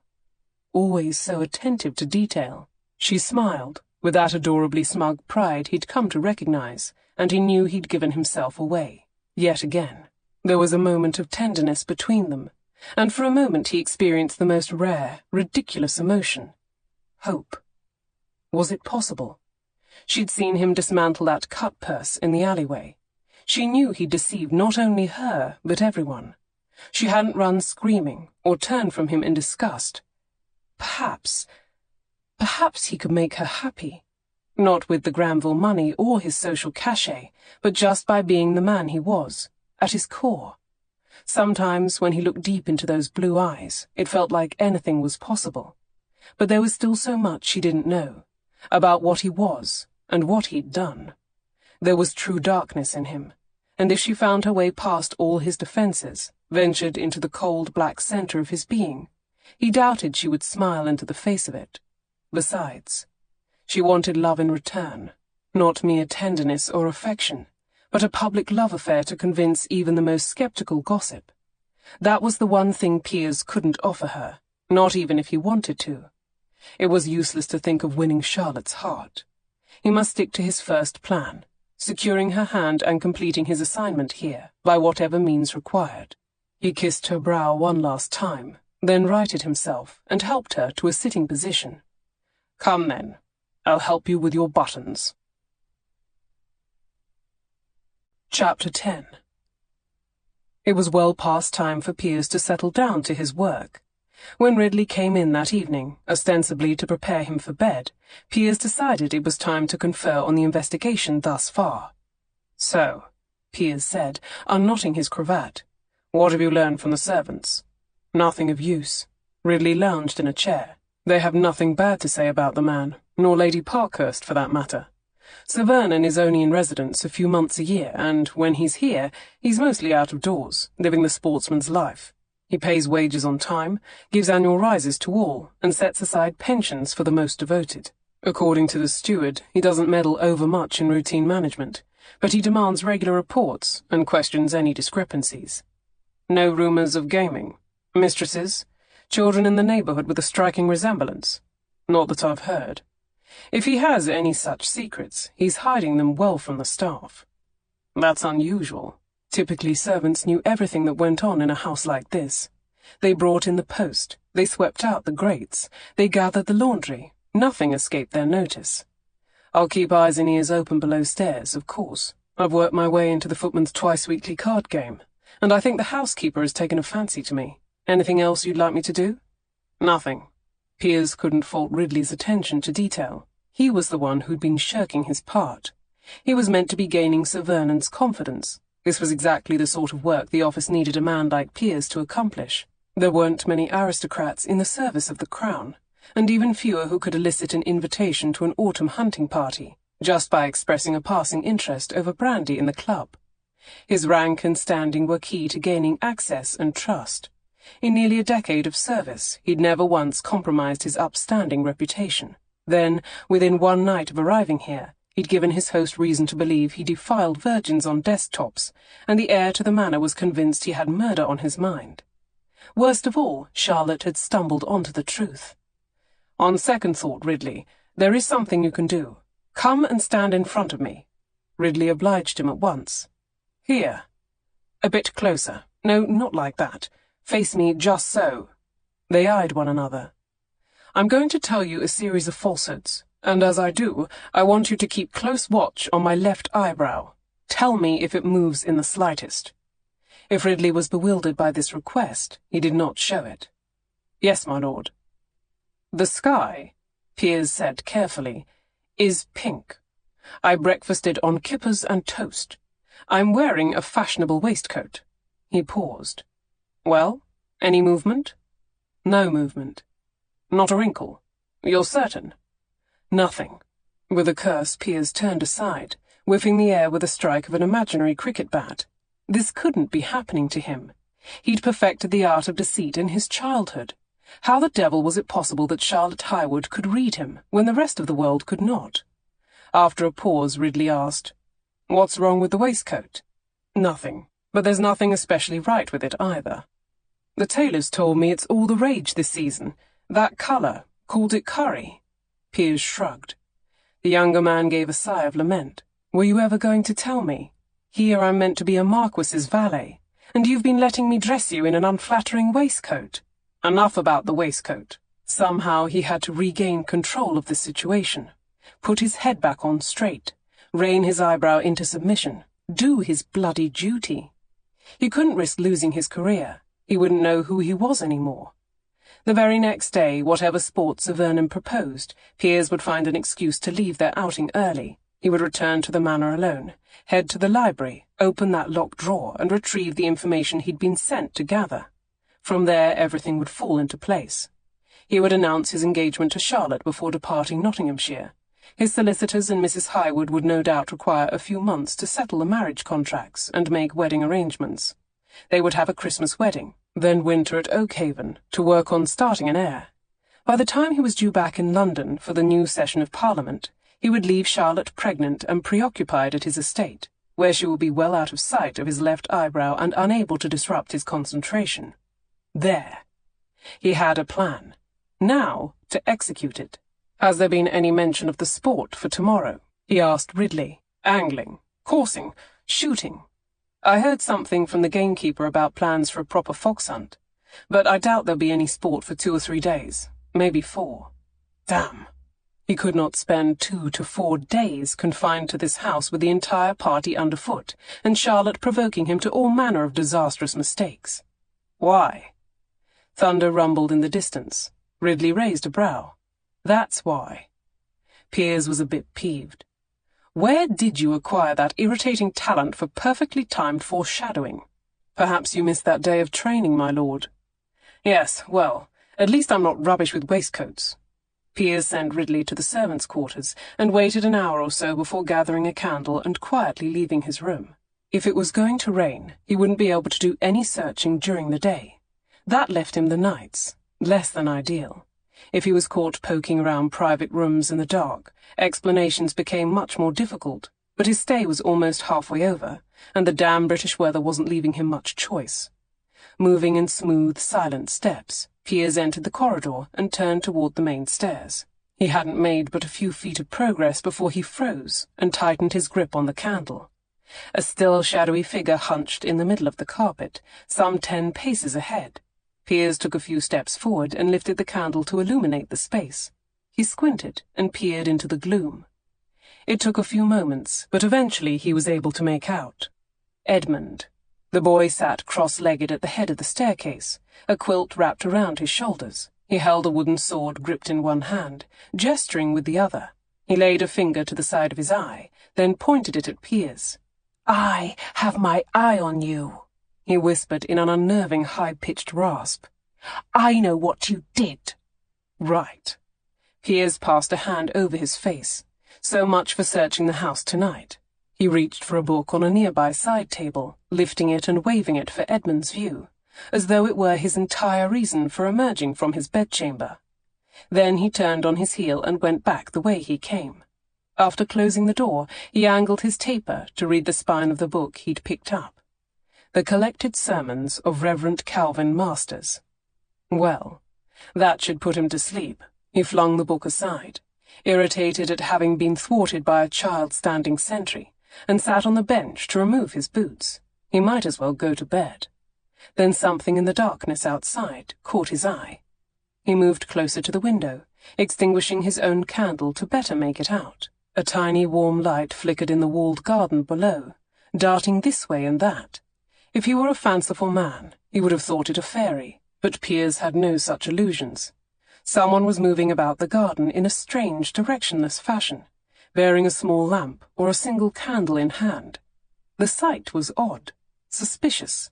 He needed to investigate, but with Edmund sitting, sentry in the corridor, he couldn't go that way. It would have to be out the window. What was it Charlotte had said? Down the ledge to the northwest corner, and from there a short leap to the plane tree. He threw on a black coat, then opened the window as far as he could. His shoulders made for a much tighter squeeze than Charlotte had likely encountered. After a few twists and contortions, he managed to pull himself out and attain solid footing on the ledge. What with the approaching rain, the night was windy. He had to take care. Facing outward and stretching his arms to either side, he edged his way along the lip of stone. When he felt a window with his leading hand, he first twisted his neck to check for any signs of someone stirring within. After he made sure no one was watching, he slunk across. Before long he had a rhythm established, and was making swift progress. He reached the northwest corner with little difficulty and located the plane tree. As Charlotte had mentioned, a thick leafy branch stretched most of the way toward the ledge, like a beckoning arm. He sized up the distance and made a mental calculation, but just as he prepared to make the jump, a gust of wind kicked up and pushed him off balance. Too late to abort the leap, he had to lean into it and pray for the best. The jump was ungainly and too short by half. He only just barely managed to grab the limb with one hand. He dangled there a moment, heart pounding, then reached up to grab the knotty surface with the other. By using his body weight as a pendulum, he managed to sway back and forth until he could hook one boot over the branch. From there, he swung himself upright and straddled the limb, and found himself looking straight into the housekeeper's window. He knew it was the housekeeper's window because the housekeeper was staring right back at him. Brilliant. Just bloody brilliant. Allowing Sir Vernon to believe he defiled virgins on desktops was bad enough. Now he'd be caught peeping in at grey-haired housekeepers in their nightgowns. He was going to leave Parkhurst Manor with a reputation for sheer depravity. Piers froze every muscle in his body and held his breath. The squinting housekeeper slowly raised a pair of spectacles to her face. Before those spectacles could reach the bridge of her hooked nose, Piers dropped. His fall was broken by one branch, then another, until he collided with the ground with a muffled groan. He flattened himself at the base of the tree, hoping the housekeeper would blame it all on a trick of her eyes and the wind. Also because he was hurting everywhere. After a few minutes had passed and no alarm had gone up, Piers decided he was in the clear. He rose to his feet, brushed the dirt from his coat and trousers, and tried not to think about the magnificent bruises he'd be sporting the next day. Instead, he rounded the corner of the house and headed for the enclosed garden. Because of the high walls, he couldn't even see the flickering light from this vantage. In fact, it was probably only possible from a few rooms of the manor other than his own. Was the light-bearer waiting on a midnight assignation, hiding or burying something in the garden? Piers found the iron gate slightly ajar, and as he pushed it inward, the hinges creaked. The small yellow light bobbing in the darkened garden stilled. And then, a female whisper. "Who's there?" Piers exhaled in a rush. "Charlotte? Piers!" They walked toward one another, until they stood on opposite sides of the lamp she held. She wore her night-rail and a dark cape, hastily tied. One look at her face told him something was gravely wrong. "What are you doing down here at this hour?" She sniffed, and her voice caught. "You've been weeping." He put his hand on her shoulder. She trembled under his touch. "Charlotte, what is it? What's wrong?" "I've lost it. It's gone. I've searched everywhere in the house I could think of, and then I remembered I'd been here earlier. But I've been looking for an hour now, under every bench and bush. It's not here either. It's gone." She pressed her lips together and turned her head, as though to keep herself from crying. Her chin quivered. "Come here." He took the lamp from her hand and hung it from a nearby trellis. Then he guided her to sit on a bench. "Let me help you. Tell me, what is it you're searching for?" "It will sound so silly. You'll laugh at me." "Never." Over the past week the girl had been accused of loose virtue, accosted by a cut-purse, and held briefly at gunpoint, and she'd taken it all in relative good humour. He'd never seen her like this. Whatever she'd misplaced, it must mean the world to her. "It's small." She formed a rectangular shape with her fingers. "Just a scrap of flannel with ribbon edging and a bit of stitching on it. I use it to mark the place in my books. I know how inconsequential it must sound, but it's important to me." Piers knew better than most that even small, humble-looking items could be of great importance. "You're certain it isn't in your bedchamber?" He hated to sound like a scold, but considering the state of her other possessions, she shook her head. "This isn't like stockings or shawls. I'm untidy, but I'm never careless about this. It's either in my book or under my pillow at all times. But this evening, when I settled down with my novel, it wasn't there. I searched everywhere. My chamber, the drawing-room, then I'd recalled I'd been out here reading this afternoon." "Where did you sit?" "Over there." She indicated a stump tucked under a bit of ivy. "Then it's likely still in the garden, or perhaps you lost it somewhere along your path back into the house." "Oh, Lord!" Her hand fluttered in her lap. "If the wind took it—" "Charlotte, don't fret so." He put an arm around her and drew her to his chest, holding her close, both to soothe her and to calm himself. His heart ached to see her so distraught. He pressed a kiss to the top of her head. "We'll find it." "But I've searched everywhere." "We'll find it." "You can't promise that." He tilted her chin so that she faced him. "I can, and I will. It's probably still in this garden. If not, it's somewhere on this estate. But if it's that important to you, I'd search Nottinghamshire, the whole of England, even the world, if that's what it took. You'll have it returned to you. Do you believe me?" She nodded. "Here's what we're going to do," he said. "We'll begin at the gate and move clockwise about the garden together. One of us will search while the other holds the lamp. If we haven't found it by the time we return to the gate, then we'll widen our search. Agreed?" He held out his hand, and she took it. "Agreed." They searched for hours. Piers tried to keep up a reassuring patter and maintain a steady pace, so that she didn't become upset or anxious. He'd never appreciated how many plants, shrubs, and flowering vines could be in one garden. Together they checked beneath every bush and branch in one section before moving on to the next. They'd reached 8 on their makeshift clock of the garden, and it was likely closing in on 5 o'clock in the actual morning.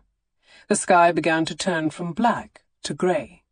The bit of light made searching easier, but the wind had picked up, and the occasional sprinkle of raindrops made itself felt. Piers just hoped they could locate this thing before the rain started in earnest. He turned to scan a wall covered in thick ivy, parting each cluster of vines and leaves to peer within. He began at the base of the wall and worked his way upward. "I don't think it could possibly be up there," she said, as he stretched his arms to push through a clump of ivy overhead. "No gust of wind would have blown it that high." "Wind isn't the only force at play in nature." "No, you're right. There's rain as well. We should move on to the path, perhaps, or it will end up washed away and buried in mud." "Give me a moment." Piers had a hunch, and he wasn't ready to abandon it quite yet. Patience rewarded thoroughness. At last, in the corner where wall met wall at 9 o'clock, he parted a thick patch of greenery to find what he'd been searching for. A bird's nest, hidden within the branches just at shoulder height. Some clever wren had crafted a deep hollow bowl of branches and bits. "Did you find something?" Charlotte approached. "Perhaps."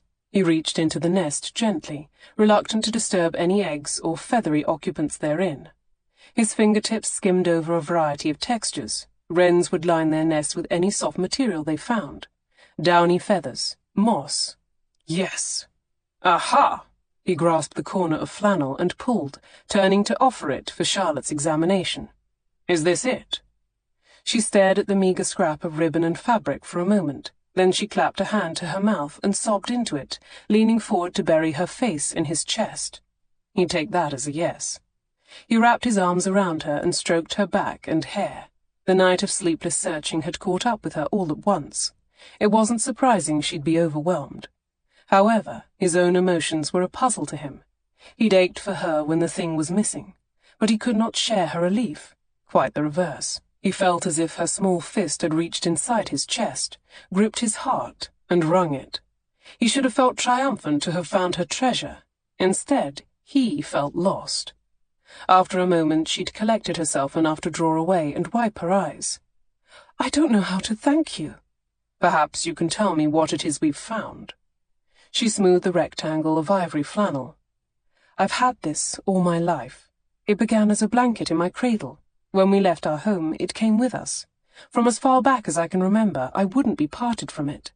Once I turned, 7 or 8, Mamma threatened to burn the thing. It was so dirty and threadbare.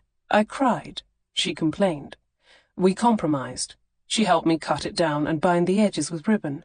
I used it to practice my first stitching. See?" She showed him a few misshapen figures embroidered on the flannel. A slanting house, a lopsided Tudor rose. "Is that a dog?" he asked. "A cow, I think." She gave him a rueful look. "I'd like to say my needlework has improved since, but it really hasn't. What can I say? I look forward to tablecloths and handkerchiefs embroidered with scanty blossoms and three-legged cows." She smiled, and the sweet curve of her lips unknotted the tightness in his chest. "I told you I don't have any memory of my father." She ran her thumb over the flannel, stroking in an idle rhythm that must have been an ingrained habit. "But when I hold this, I can recall his presence, at least. The comfort of knowing myself to be safe and surrounded by love." She looked at him. "Does that make sense? Do you know what I mean?" "I don't know that I do." He couldn't even imagine it. For as long as he could recall, his home had been a place filled with tension and fear. Charlotte carried a scrap of flannel. He carried lies, shame, and a haunting echo of despair. "I can't," she'd wept. "I can't bear it." "Then you'll have to take my word for it," she said. "I just know that feeling exists, and not only in the past. I need to believe it can be my future, too. All my life I've been trying to get back to a home I can't even remember." Drops of water spattered his shoulders and the slate garden path beneath their feet. "It's raining," he said. Her gaze didn't waver. "You could have that, Piers. With the right person, one you love. That's why I've been trying so hard to untangle this misunderstanding we've landed in. It's why I won't give up on solving it now. It's not only for me anymore. The more I come to know you, the more I believe you deserve love too." God, she was killing him. "We should go inside." He rubbed his hands up and down her arms to warm her. "The house will be waking soon." She nodded. "Go on ahead," he told her. "I'll follow in a few minutes. I know you don't want to be seen together. Not like this." "Yes, but I didn't think you cared." He shrugged. "I'm too fatigued to invent excuses this morning." She kissed his cheek before leaving. "Thank you again." After she was gone, Piers paced the garden alone, letting the rain pelt his back as he turned 3 simple facts over and over in his mind. Charlotte wanted love. He wanted her to have it. He couldn't offer it himself. An honourable, decent gentleman would find another way out of this, a way to let Charlotte follow her heart. But here was the 4th fact that made all the rest ring hollow. Piers wasn't that kind of man. Chapter 11. It rained for 2 days straight. On the 2nd night, Charlotte lay awake in bed, listening to the patter of raindrops and staring at the well-creased paper on which she'd written her list of suspects. Cathy, the scullery maid, eliminated at once for lack of opportunity. She would have been hard at work preparing the supper, and she wasn't at all likely to be wearing expensive scent. It would have drawn notice. Lady Canby, too thin. The garter would have slipped straight off her leg, like a barrel rim placed over a lamp-post. Miss Caroline Fairchild, the vicar's daughter. Highly unlikely, given her dearth of romantic imagination. That had left only 2. Mrs. Charlesbridge, the doctor's wife, and Cross, the lady's maid, both of whom had been ruled out by the perfume merchant. Neither had dark hair. Charlotte sighed. There were only two possible reasons for this stalemate. Either her deductions had gone wrong somewhere, or she'd overlooked a suspect. Perhaps there was another female guest at the party, someone with a C that she'd missed. Maybe one of the ladies had a maiden or Christian name that hadn't appeared on Lady Parkhurst's list of invitations. It seemed a stretch, but at least it gave her another avenue to investigate. To follow that path of inquiry, she needed a book. The one book her mother actually urged her to read, and the one Charlotte had stubbornly refused to ever peruse. Debrett's peerage, baronetage, knightage, and companionage. The list of everyone who was anyone in Britain. Once the idea had seized her, there was no chance she'd be able to sleep. She rose from bed and wrapped herself in a dressing gown before gathering a candle. Then she quietly ventured out into the corridor. At the bottom of the stairs she paused. The library was to the right, but she felt certain she'd seen a copy of Debrett's in the drawing-room. It was the sort of book certain families like to have close at hand. How else would Frances keep all those venomous rumours straight? She turned left, then paused.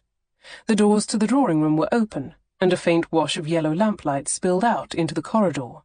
From within she heard a light rustle of paper and the scratch of a quill. Perhaps she ought to retreat and save this errand for the morning. However, even Charlotte, poor investigator that she'd proved to be thus far, could deduce that there was only one soul in this house who would still be awake and working at this hour. The peek around the door jamb confirmed it. Of course it was Piers.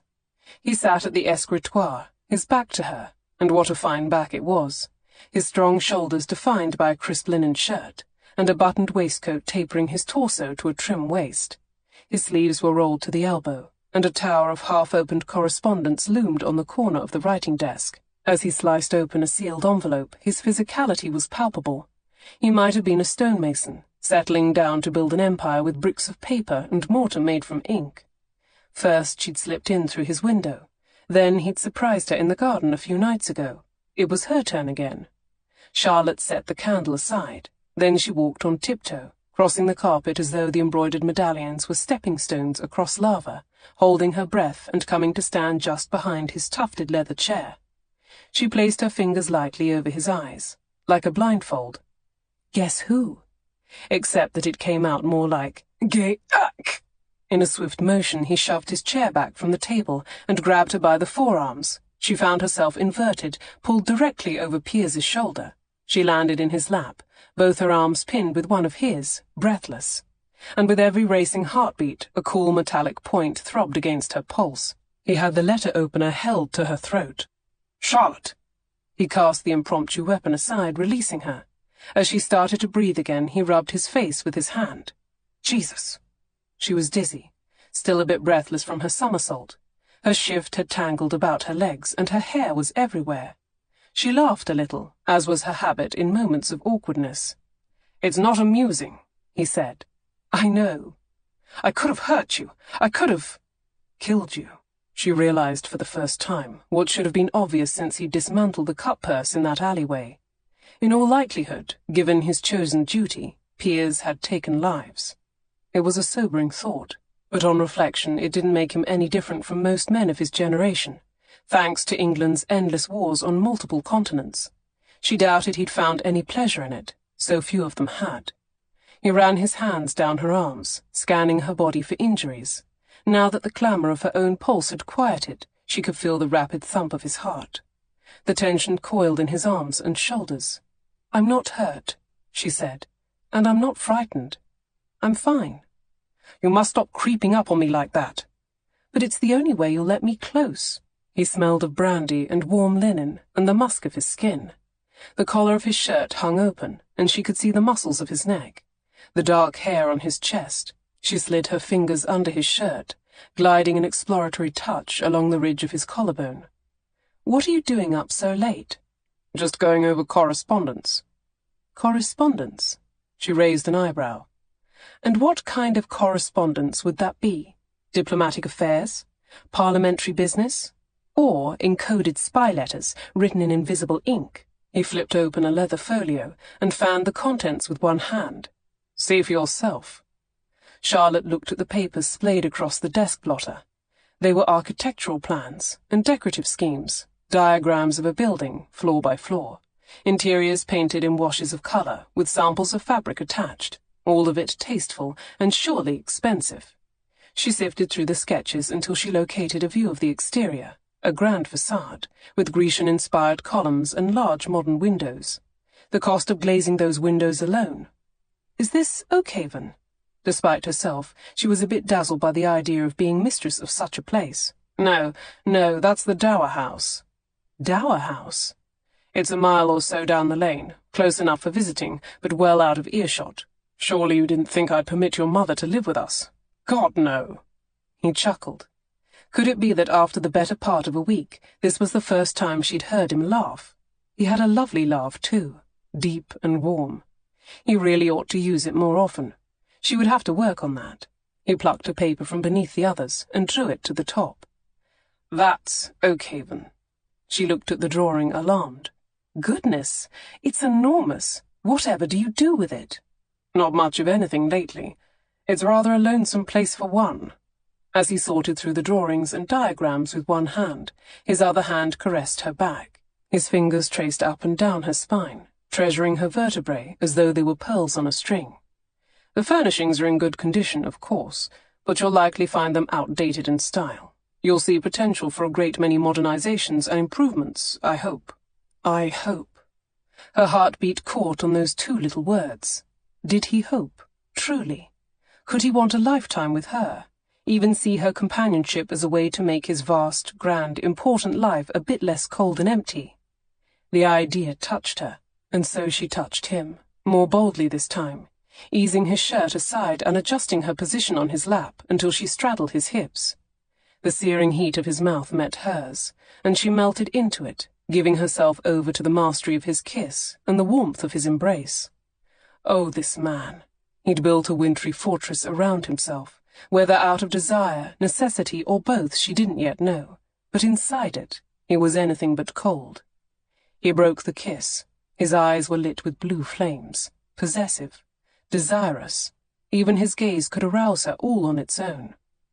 "Go to bed, Charlotte," he said. She poised herself to remind him that commanding her to do one thing was the surest way to make her do the opposite, and really, he ought to know her better by now. But then it struck her. He wasn't a fool. He did know her better by now. He must understand that commanding her to go was tantamount to daring her to stay, and he intended to provoke precisely that rebellious response. He wanted her here, with him. She wanted the same. She lifted his hand and cupped it over her breast. His thumb brushed her nipple through the fabric of her shift, sending ripples of pleasure through her. Bending her head, she kissed his throat. The underside of his jaw was deliciously rough with whiskers. She shifted in his lap and nestled closer still. The swelling ridge of his arousal pressed against her thigh. She teased it, dragging her knee a few inches up, then down. The motion was like dropping a spark on dry tinder. In an instant his hands were on her, all over her, possessive and claiming, gripping and twisting the linen of her nightrail, cupping her backside and bringing her hips flush with his. He kissed her deeply, moaning into her mouth as he guided her hips up and down, rocking her against the hard, thick ridge of his erection. The rhythmic pressure sent bliss swirling through her. "It's good," she nodded, breathless. "Yes." "When we're wed," he said huskily, sliding his hand under her shift, "it will be even better. I'll be inside you. Here." His fingertips slid up the quivering slope of her thigh until they found the center of her. His touch teased up and down her sex until she thought she would go mad. She could not have brought herself to ask for what she needed, but her body knew, and so did he. She ached to be filled. At last he slid one fingertip inside her. She whimpered with relief, wrapping her arms about his neck and clinging tight. "Like this," he whispered against her ear, moving his hand in a firm rhythm. "Deep and hard, over and over." "Please," she gasped, "don't stop." "Never. I'll never stop until you come." His thumb circled the swollen bud at the crest of her sex. "You do understand what that means. You've touched yourself here." Charlotte nodded, breathless. "Innocent, not ignorant." "Good." His approval emboldened her. She began to move with him, seeking more of the exquisite pleasure he gave. She did understand the paroxysm of pleasure a woman's body was created to feel, and she had learned how to bring it about herself. But it had never, ever been like this. Her body was aflame, alive with need. It seemed unfair, his ability to drive her to distraction while remaining so cool, controlled, relentless. She bit her lip. "That's it. I need to feel you come for me." Commanding her to do one thing was the surest way to ensure she did the opposite. But all the rebellion had been sapped from her, washed away in the encroaching tide of desire. She rode his hand, shameless, climbing to a peak so devastating she was certain to cry out. He captured her mouth in a kiss, and she sobbed into it, grateful, clutching his neck tight while the climax dissolved her to jelly from the navel down. When the waves of pleasure subsided, he gathered her in his arms, drawing soothing circles on her back as her breath calmed and her pulse slowed. As she came back to herself, a small sense of mortification whispered at her from the shadows of her upbringing. His fingers had been inside her, slick with the moisture her body had created. She held fistfuls of his shirt in her hands, and perspiration had broken out on her brow. It was all very unladylike. But she wasn't supposed to be a lady in times like these, just a woman. She wanted to see Piers like that, stripped down to a man, raw, elemental, animal, panting and damp with sweat. She wanted to see him lose himself. She wanted to break through his defenses like a blazing meteorite and leave nothing but a smoking ruin. She wanted him, more than she'd ever wanted anything. Her heart swelled with a sudden, bewildering tide of affection. "Piers?" He must have heard the confusion in her voice. "Hush." He stroked her back in that same calm rhythm, ignoring his unsatisfied arousal, denying his own needs while tending hers. "It's natural to feel a rush of sentiment afterward. Women often do. It will pass." Would it pass? Or would it deepen, like a hole widening in the earth? One misstep and she would tumble and fall in love with him forever. She wasn't feeling terribly bold or clever any longer. She felt small and fragile and very confused. "I don't suppose this is why you came downstairs?" He brushed the hair from her brow. "No." "Was there something you needed?" She nodded, willing her muddled thoughts to clear. "A book.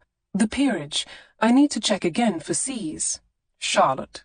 He tipped her face to his. "You don't need to do anything of the sort." The meaning in his gaze was clear.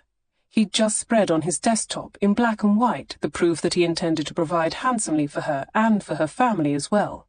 He'd given her both searing pleasure and tender protection. He'd whispered those intriguing words, "I hope." And maybe, just maybe, he'd made her start hoping too. Charlotte could all but hear her mother's voice. "Foolish girl! What more could you want?" Love. Love was what she wanted, what she'd always wanted, more than fine houses or the title of Marchioness, even more than breathless orgasms, lovely as those were. Could she come to feel love for Piers? Could he ever feel the same toward her? He kept his heart so closed off, so walled away. If he'd courted her purposely, that might have given her a foundation to build dreams upon. But there could be no assurances in a forced match. She could hope all she wished, but before surrendering her life to a man, Charlotte needed to know. She pushed herself off his lap, arranging her shift and dressing gown as she stumbled to the side table and gathered the book. "I just want to be sure that I haven't missed anything. Good night." She clutched the book to her chest and hurried from the room. She needed this book. She needed to find the mystery lovers. She needed certainty, now more than ever before. Chapter 12. Charlotte was going cross-eyed. Debrett's Peerage was a book of nearly 900 pages, all of them printed in minuscule type. Despite the free time afforded by another rainy day, she still had more than 200 of them to search. The ladies had assembled in the drawing-room, just as they had for the past 2 days of foul weather. Mamma was nibbling squares of shortbread and leafing through a ladies' periodical. Delia sketched. Frances worked at a bit of embroidery, and Lady Parkhurst played solitaire at the card table. Charlotte sat alone by the rain-streaked window. "I'm so glad you're finally taking an interest in that book," Mamma remarked. "Is this a recent development?" Frances asked. "I would have wagered you had your own copy memorized, if not annotated." Charlotte ignored the baiting comment. Frances would not distract her from the task at hand.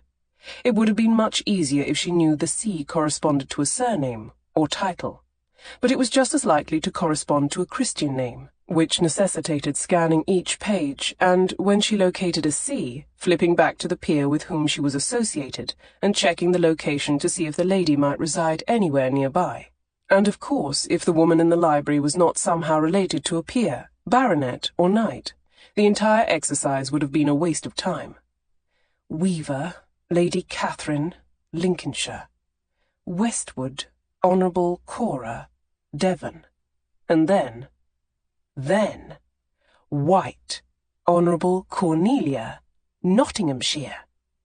The name White was familiar to her. She thought she remembered seeing it on Lady Parkhurst's guests, but then it was such a common name she might be imagining it.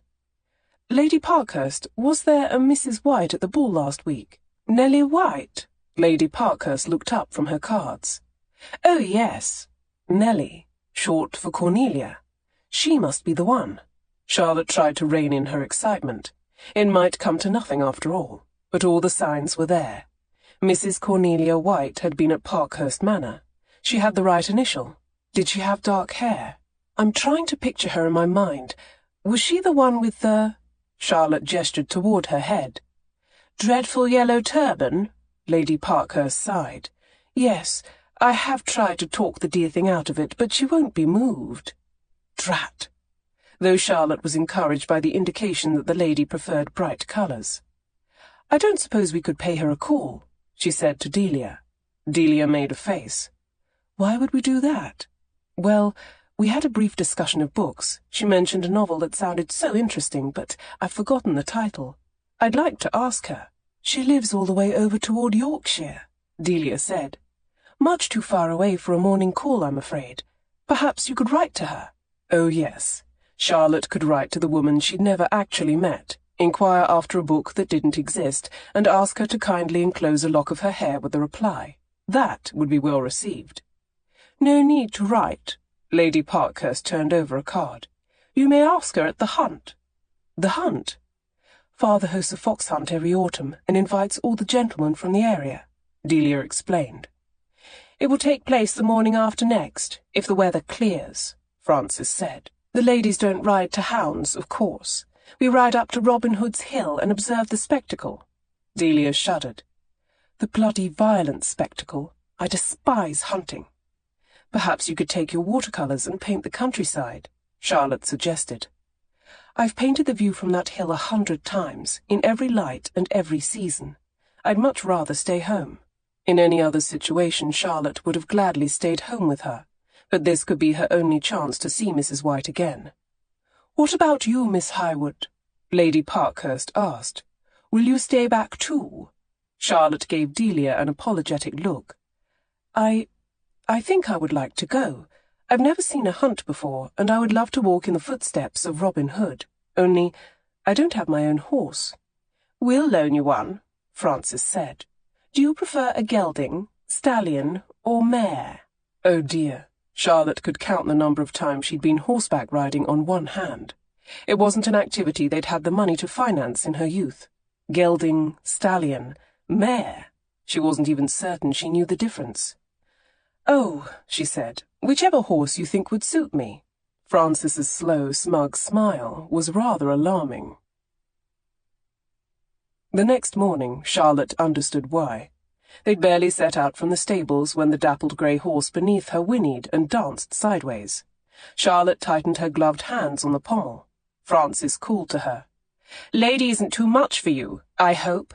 "Not at all," Charlotte called back, trying to sound breezy and confident. "I enjoy a horse with spirit." Unfortunately, the particular spirit possessing this mare seemed to be an ill-tempered, malevolent demon fed on soured milk. Charlotte wished she'd thought to bring apples, or sugar lumps, or holy water. Frances nudged her horse into a canter, and Lady followed suit.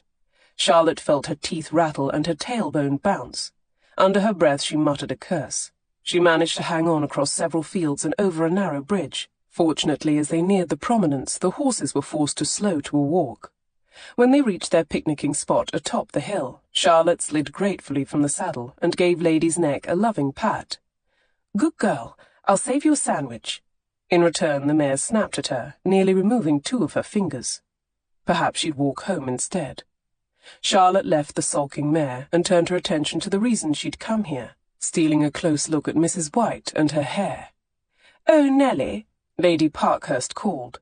"Would you be a dear and help with arranging the baskets?" Charlotte watched closely as a lady stepped forward to answer the call.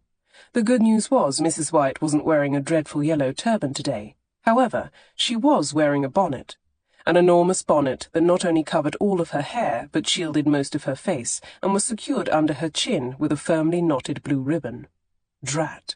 In this business of solving mysteries, one encountered the most vexing and mundane obstacles, thwarted by a bonnet of all things. The distant blare of bugles sounded. "Oh, look, they're off!" Charlotte turned to watch, shielding her eyes with her hand.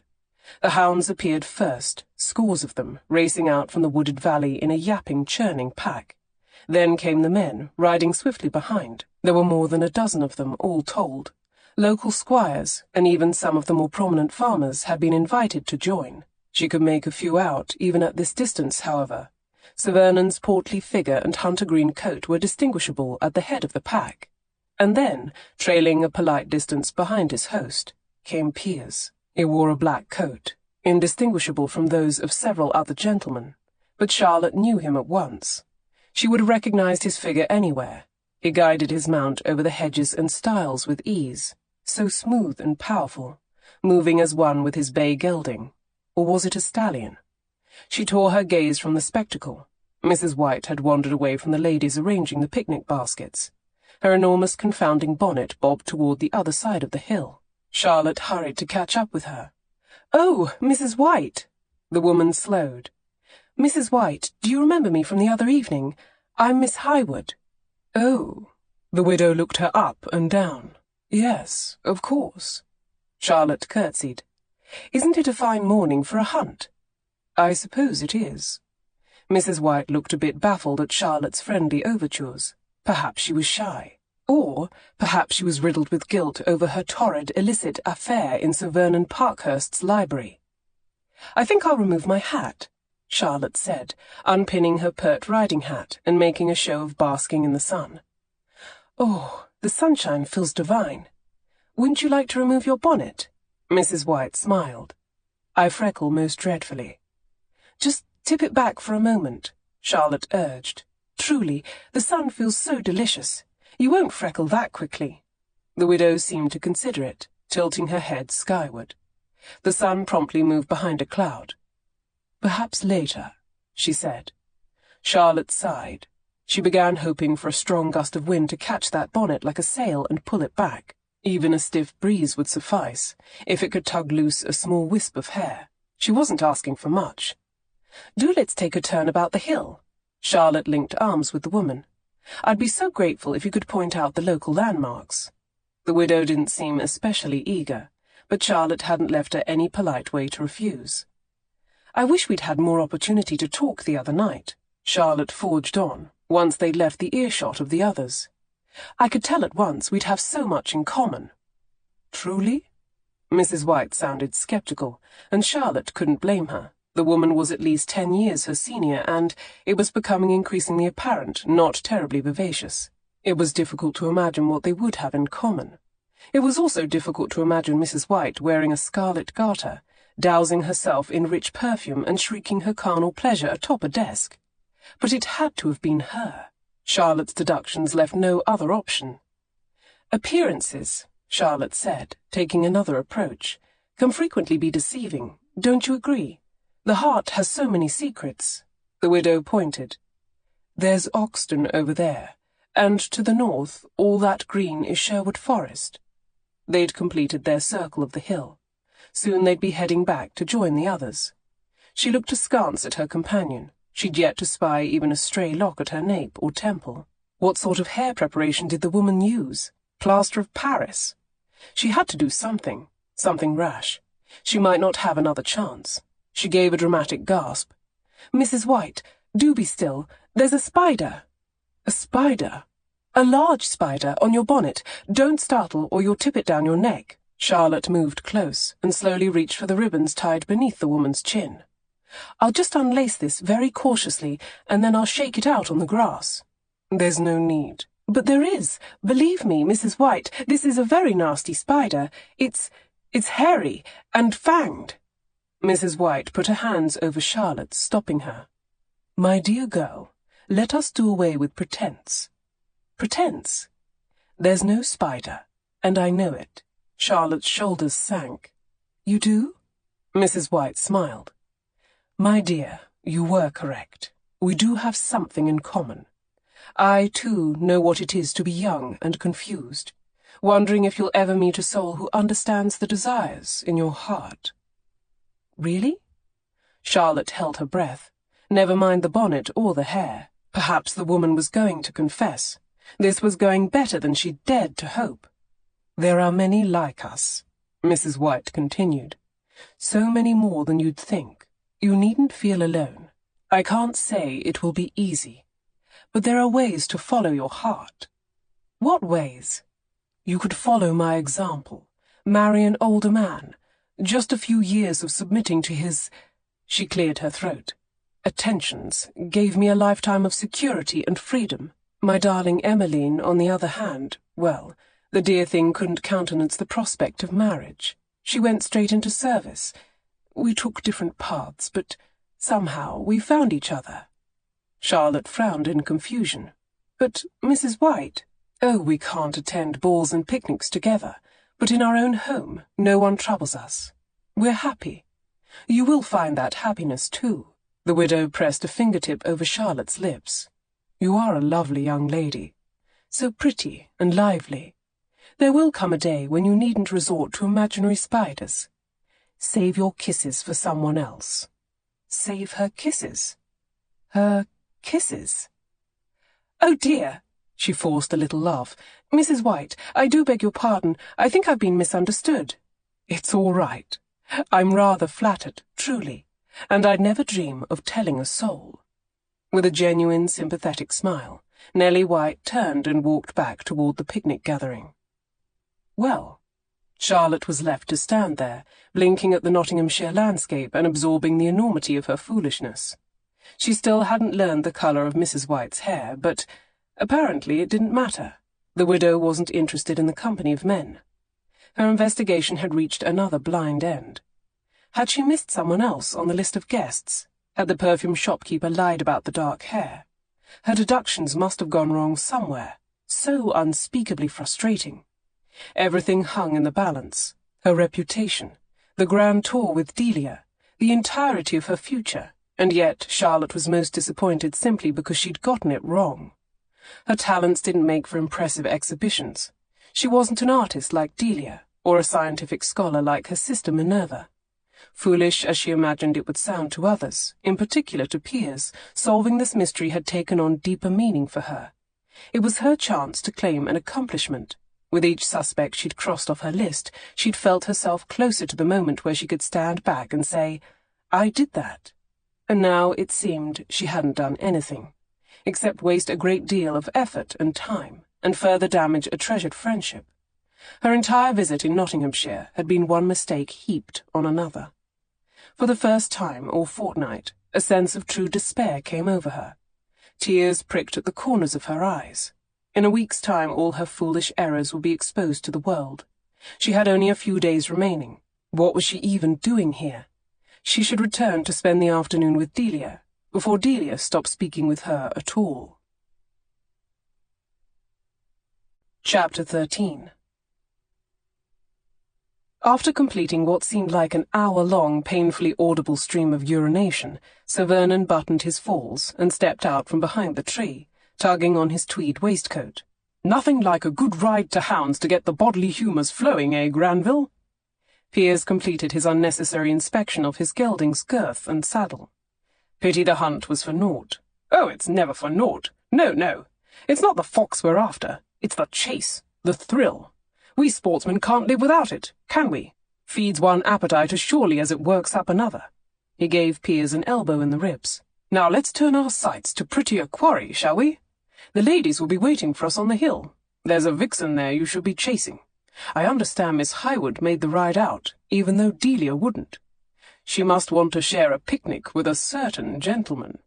Piers thought about Charlotte waiting with the ladies on the hill, her golden hair coming loose, her cheeks pink from exercise, and her eyes the same bright, clear blue as the sky.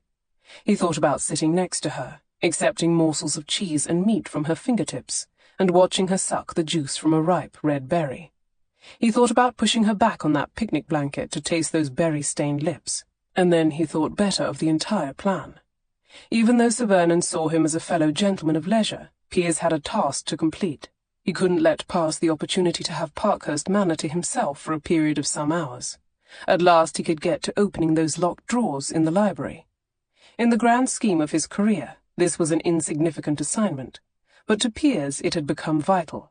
He needed to prove to himself that he could still carry out his role, because if he couldn't, all the shame and guilt he'd been outrunning for the past 20 years would catch up to him. He would die inside. "Thank you," he said, "but I'll ride back to the manor. I must see to some correspondence. If I mean to announce the engagement before the end of my visit, the betrothal contracts need to be settled." Sir Vernon gave a deep belly laugh. "I never met the female mind what was wooed by contracts. You need to pass some time with the girl, Granville. Our fox might have run to ground today, but you can't have Miss Highwood doing the same." Piers began to reply, but the older man interrupted. Now, he said, in a manner of confidentiality. "You're a man of tremendous achievement. No one can dispute that. But if Miss Highwood changed her mind about the wedding, we both know that wouldn't be without precedent. Your previous would-be bride slipped away." Piers bristled at Sir Vernon's implication. Cleo had not slipped away. Piers had stayed away from her, and for good reason. Her safety had depended on Piers keeping his distance, and who could have known the war would drag on so long? In any event, their betrothal had been a friendly arrangement between families, not a love match. He didn't blame her for seizing happiness with Rafe. To be sure, Piers hadn't rushed to find a bride that first season back in London, nor the second. He'd been occupied, much too busy for courtship, or even for casual affairs. If he had wished to marry, however, he would have had his choice. "Miss Highwood," he said, "will not be slipping away." Good. I hope you won't fault me for asking, Granville. Deserved or not, the girl has a bit of a reputation. You did an honourable thing in offering for her. I'd merely like to be assured that you'll have this settled by fortnight's end. I've my own daughters to think about, and I wouldn't want any hint of scandal landing on them." This struck Piers as a strange concern, coming from a man who was, by all available evidence, embroiled in a scandal of his own making. "I give you my word," Piers said tightly. "The engagement will be secured. Just don't neglect her.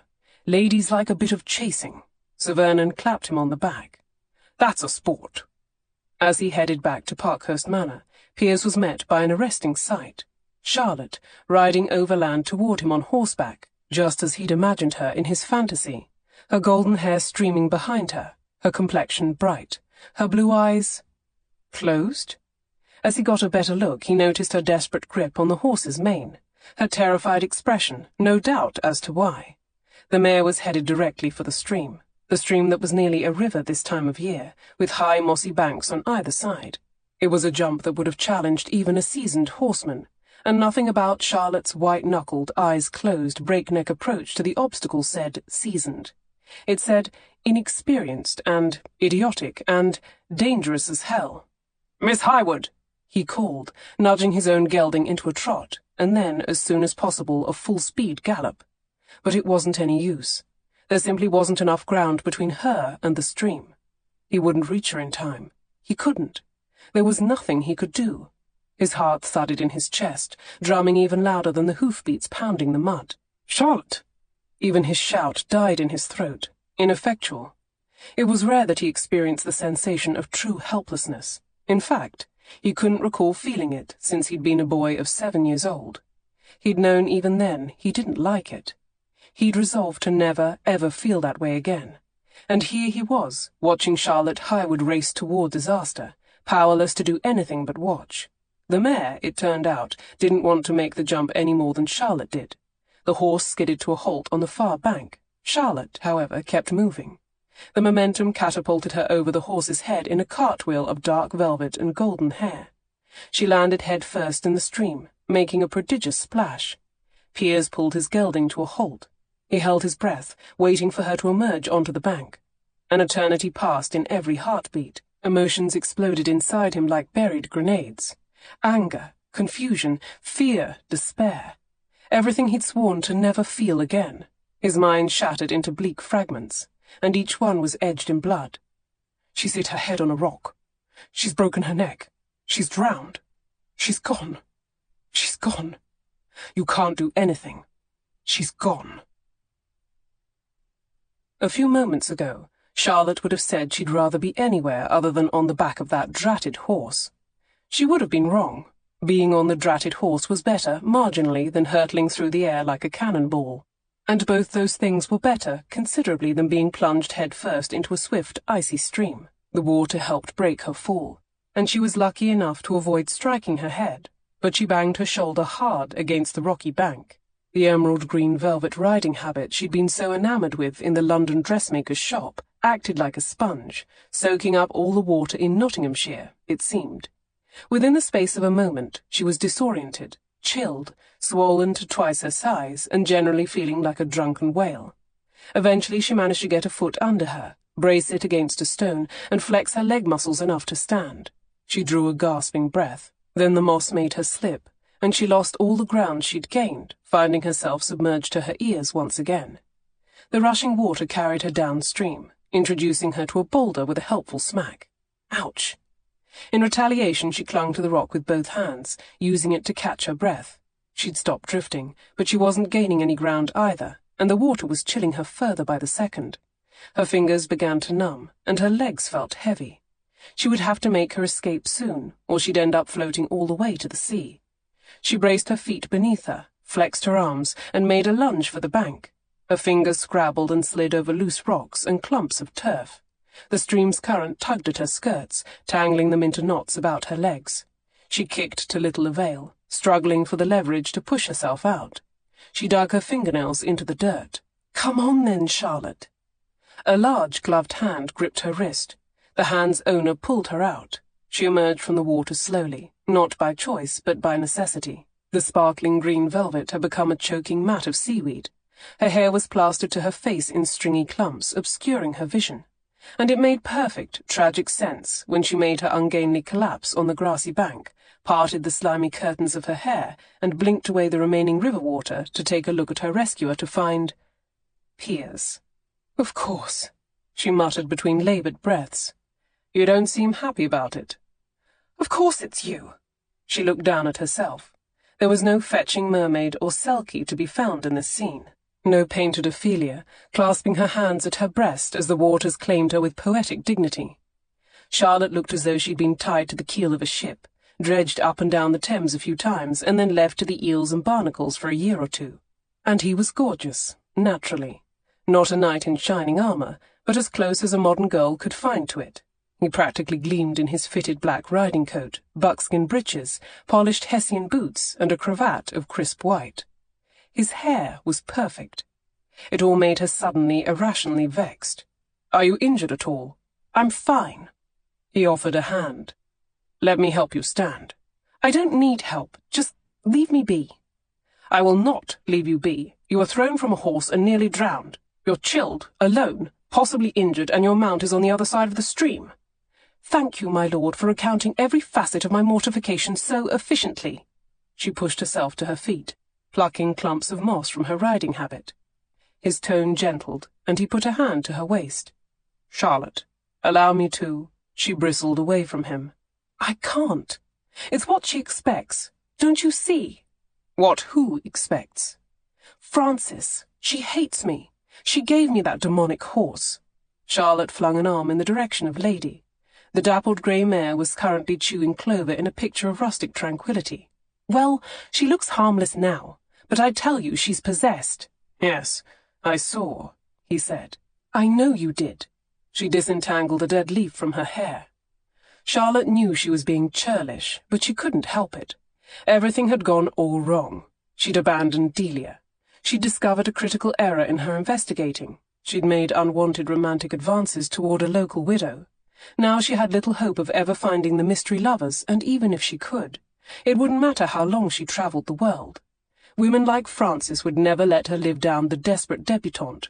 They would keep needling, keep whispering about her, even if, no, especially if she appeared in London married to Piers. Charlotte told herself she shouldn't care about gossips, but it was also demoralizing. "Let's return to the manor. We can both ride on my gelding." "I'll walk." She set about wringing the excess water from her skirt. "I can just imagine Frances's ire if she thinks I landed shrieking at your feet and forced you to come to my aid." "No one forces me to do anything." "They don't need to. You do it to yourself." She huffed a sigh, exasperated. "Piers, I'm not accomplished. My dowry is small. My connections are fathoms beneath yours. You've never needed to treat me like a respectable lady. Look around you. No one else does." "You," he said, taking her by the shoulders, "will be a lady, my lady. I will treat you with the respect that title deserves, as will Miss Frances Parkhurst, her friends, the entirety of the ton, the royal court, and anyone else who wishes to avoid my extreme displeasure." By the hint of barely concealed violence in his voice, Charlotte wondered if his extreme displeasure involved sharp edges or blunt objects. "Why?" She searched his face. "And don't answer me with that nonsense about wanting and desire. At the moment I must look about as desirable as a pile of wet rags." He glanced down at her body and raised a brow. "You'd be surprised." She gave him a damp, ineffective thump in the shin, and tried to wriggle away. His grip tightened on her arms. "Let me go," she insisted, almost shouting. His reply was every bit as angry. "I can't." She looked up at him, breathing hard. "I can't let you go, Charlotte. I couldn't that first night in the library. I most assuredly as hell won't let you walk away from me now." His hands framed her face, not tenderly, but with impatient force. She couldn't have turned away if she'd wanted to. He searched her face with a penetrating gaze. "It wasn't enough for you to invade my thoughts, was it? Oh, no. You had to get under my skin as well. Sometimes I think you found a way into my blood." The dark note of anger in his voice intrigued and aroused her. His gloved thumbs pressed against her cheeks. "And now you have the temerity to demand I let you go. It's too late for that, darling." "It's done." He released her face. "And I'm done discussing it." Without another word, he plucked her off her feet, heavy, waterlogged velvet and all, and lifted her up on his horse. Then he mounted behind her, lashed one arm around her waist, and spurred his mount into a canter, carrying her off into the countryside, as if they were characters in some demented fairy tale. The Prince and the Sea Monster. Chapter 14. Charlotte clung to him, resigned. She had no warmth left in her body to fight it, no wits remaining to find a path out. If Piers Brandon, the Marquess of Granville, in all his proud, decisive, muscular handsomeness had made up his mind to be her champion, very well then. It would take a stronger woman than Charlotte to refuse. She fell against him, sinking into the romance of the moment. It hit her all at once, the effort she'd expended resisting this sensation all along. Like a swimmer who'd spent hours thrashing against the current, only to surrender from fatigue. She was, in every sense, swept away. He held her in a tight, possessive embrace against his chest as they set a course for the woods. His presence behind her was so strong, so warm, so safe. And he smelled like a dream, the kind of dream that left a woman short of breath and damp between the thighs. Woodsy, spicy, entirely masculine. She closed her eyes and pressed her cheek to his waistcoat, breathing him in. He slowed as they entered the woods, guiding the horse to a secluded sunny clearing. There they paused. Piers dismounted, then took her by the waist and helped her down. "Why are we stopping?" "I want to see for myself that you're well and unharmed. I can't do this once we've returned to the manor." He settled her on a freshly hewn tree stump. First he divested himself of his coat and riding gloves, hanging them over a convenient branch. Then, working in brisk, businesslike motions, he unbuttoned the jacket of her riding habit before easing the sleeves down her arms. She shivered a little, hugging herself. Her white, thin chemisette was painted to her torso with river water and nearly translucent. If Piers noticed, his gaze didn't linger. Having laid her jacket in a sunny patch of grass, he went on one knee before her.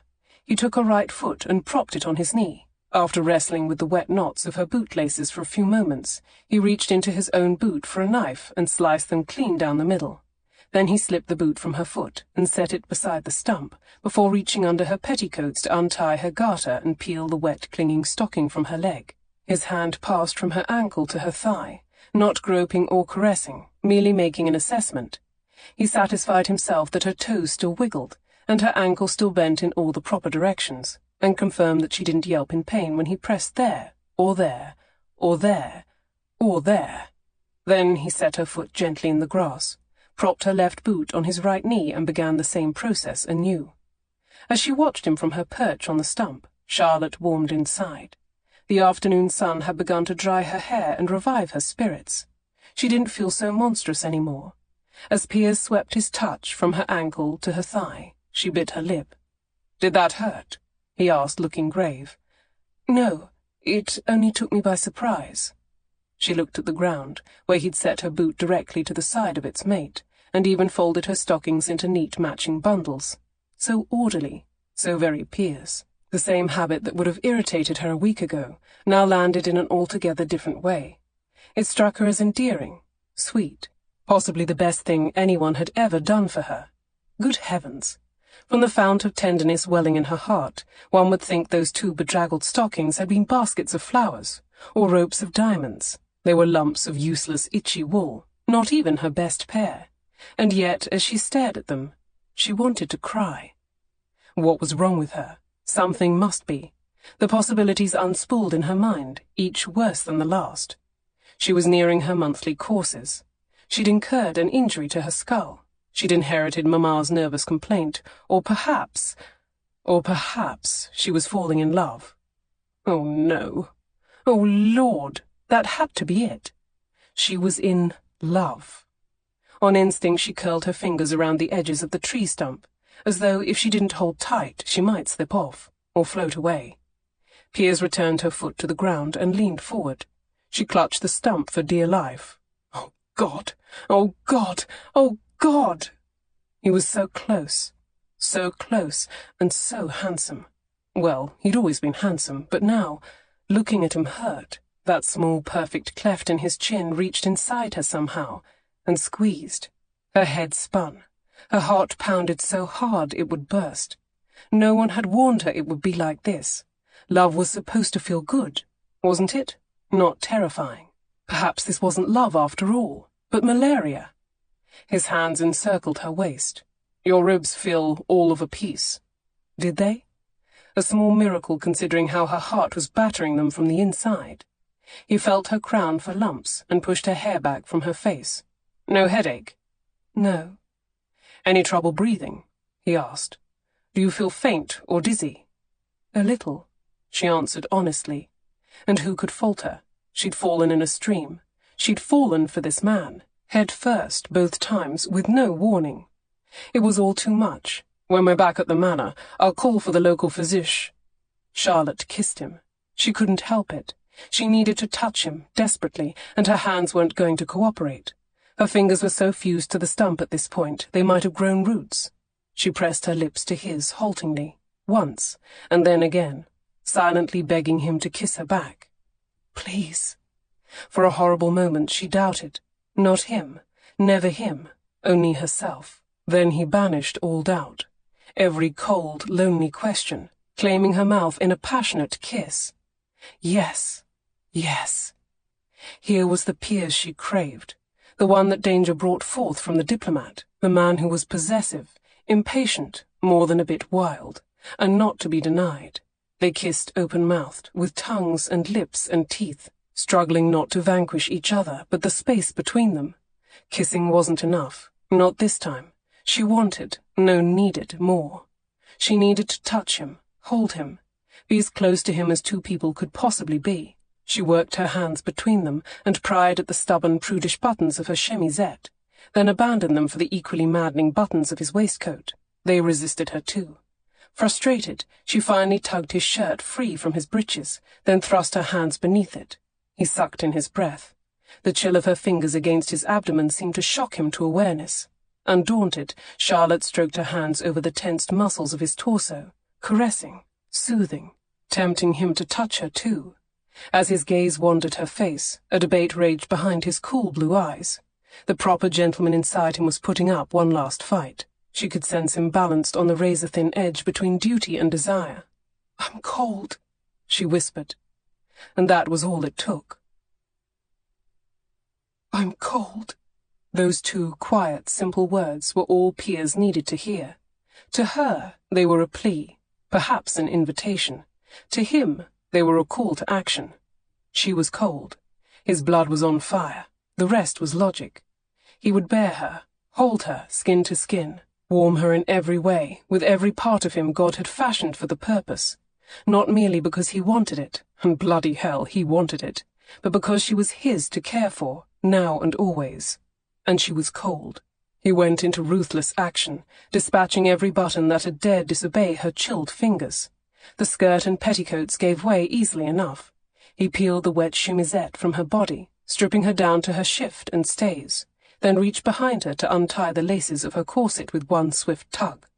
She gasped as the air rushed into her lungs. The sound inflamed him. He counted in his mind as he slipped the corset laces from their eyelets. 1, 2, 3. Her sweet pink lip unfolded under her teeth. 4, 5. Still not too late. Turn back. Tell me to stop. 6. This was it. Persephone was his. He took her by the arms and pulled her to him, kissing her deeply, without any reserve, as he'd never kissed any woman, holding nothing of himself back, not his desire, not his yearning, not his heart. His heart? Damn. He couldn't grapple with that idea now, not when his hands were full of Charlotte, her tangled hair, her wet chemise, her chilled, trembling body beneath. He lifted her off her feet, and she gave a startled laugh. The sound danced over his skin like a cascade of golden sparks, singeing and teasing him, making him feel alive. He made a bed of his coat for her, spreading it in a sunny patch of grass, and she reclined on her elbows, watching intently as he stripped off the unbuttoned waistcoat and moved to yank his shirt over his head. "Wait," she said. "Go more slowly. I'd like to watch." As she wished. Gathering the hem in his crossed hands, he leisurely lifted the garment over his head and shook it down his arms. He stood on his knees before her, torso bared to the full midday sun. She stared at him, rapt. "I changed my mind. Be quick." It was his turn to laugh. He removed his boots and breeches as quickly as he could manage, joining her in the grass before the wide-eyed curiosity in her face could transform to alarm. She was a virgin, and he was exceedingly ready, hard, aching, and primed by a week's worth of frustrated lust. He wanted to make this good for her, but he didn't know if he could. "Charlotte." He ran his hand from her breast to her hip. "I want you. I want you more than I've ever wanted anything. I am aching to get inside you. I don't wish to hurt you, but I suspect I will. I fear I must." "Goodness, don't be so solemn." She stroked his brow. "I know it will be a little painful. I'm not afraid. You don't need to be afraid either." Afraid. He wanted to shrug off the word in a show of manly bluster, but he couldn't, not convincingly. His breath was shaky, and his hand trembled as he drew a caress down her thigh. Unlike Charlotte, he couldn't blame it on the chill. He needed to get her out of that shift. The linen was thin enough that it had already begun to dry, but he wanted her bare. He slipped a hand beneath the hem and drew the shift upward, peeling the milky gauze from her body and revealing everything she was beneath. She didn't hide herself from his gaze. He drank it in. The sight of her body bathed in sunshine, so beautiful it rendered him speechless. Judging by the shy smile gracing her lips, she intuited his admiration well enough, even without words. Her fingernails teased the hair on his chest and raked over his flat nipples. He slid a palm over the smooth, silky planes of her back and nuzzled the softness of her breasts.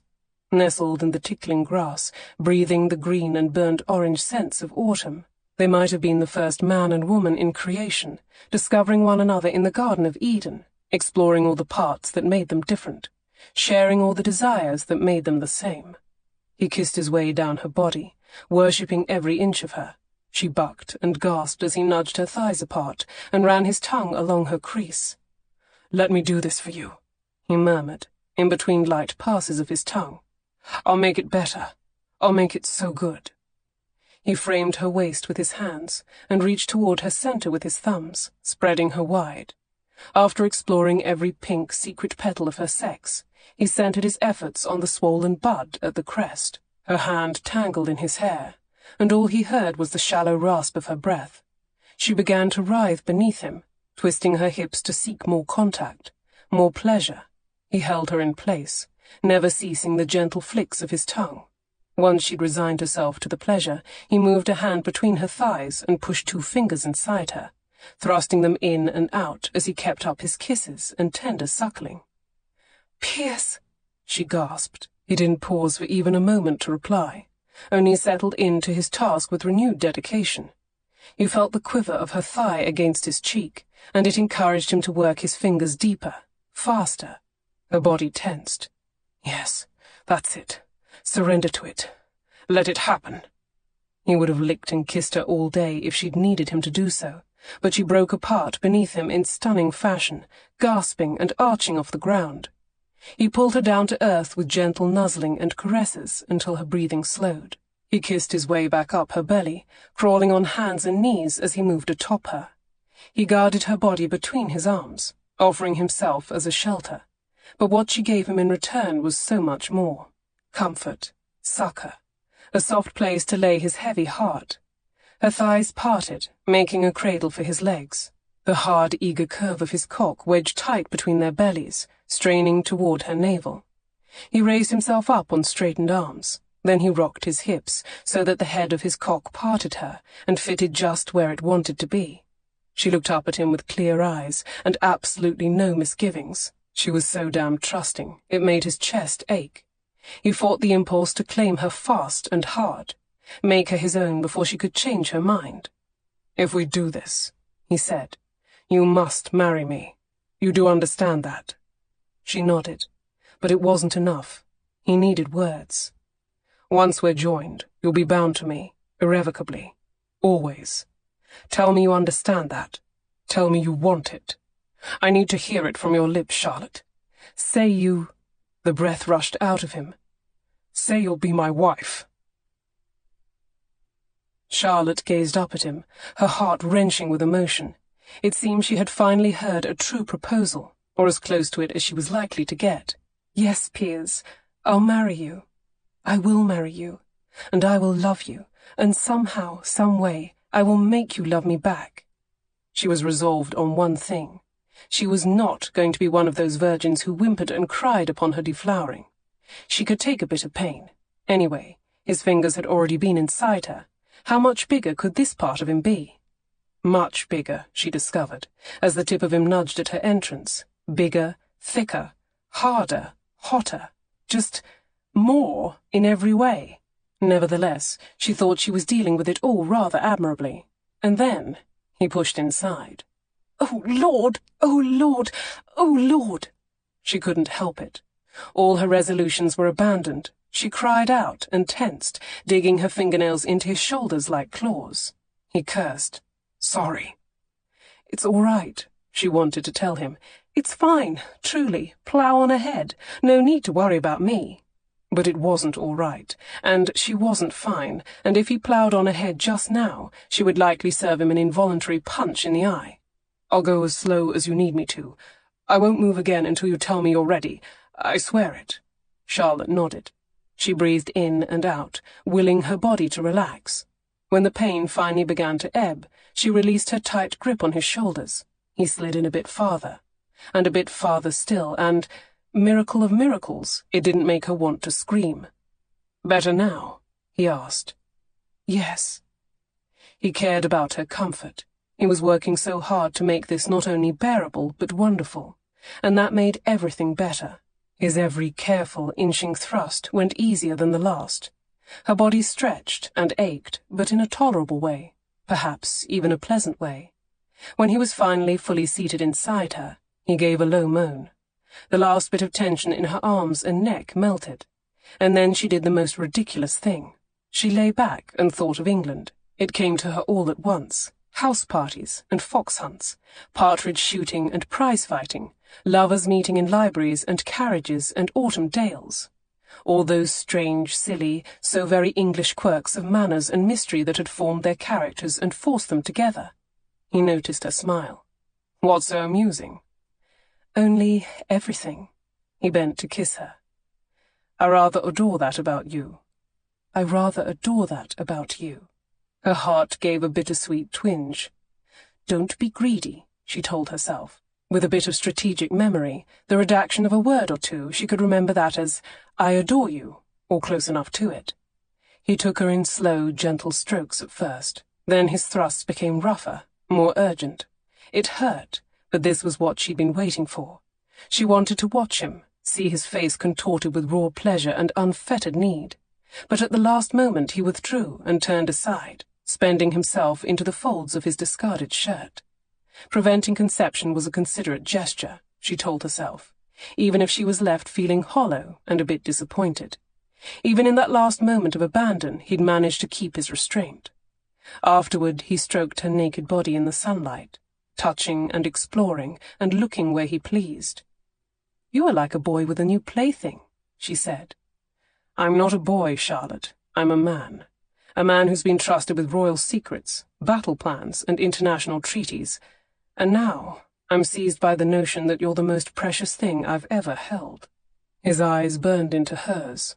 You're mine now. Part of her wanted to rebel at his possessive tone, but part of her found it thrilling too. There seemed no point in denying it anyhow. He had her heart. He had her body. She was his. The sooner she accepted that, the sooner the true challenge would begin, making him hers. Chapter 15. Charlotte dreamed of being on a boat, rocking to and fro.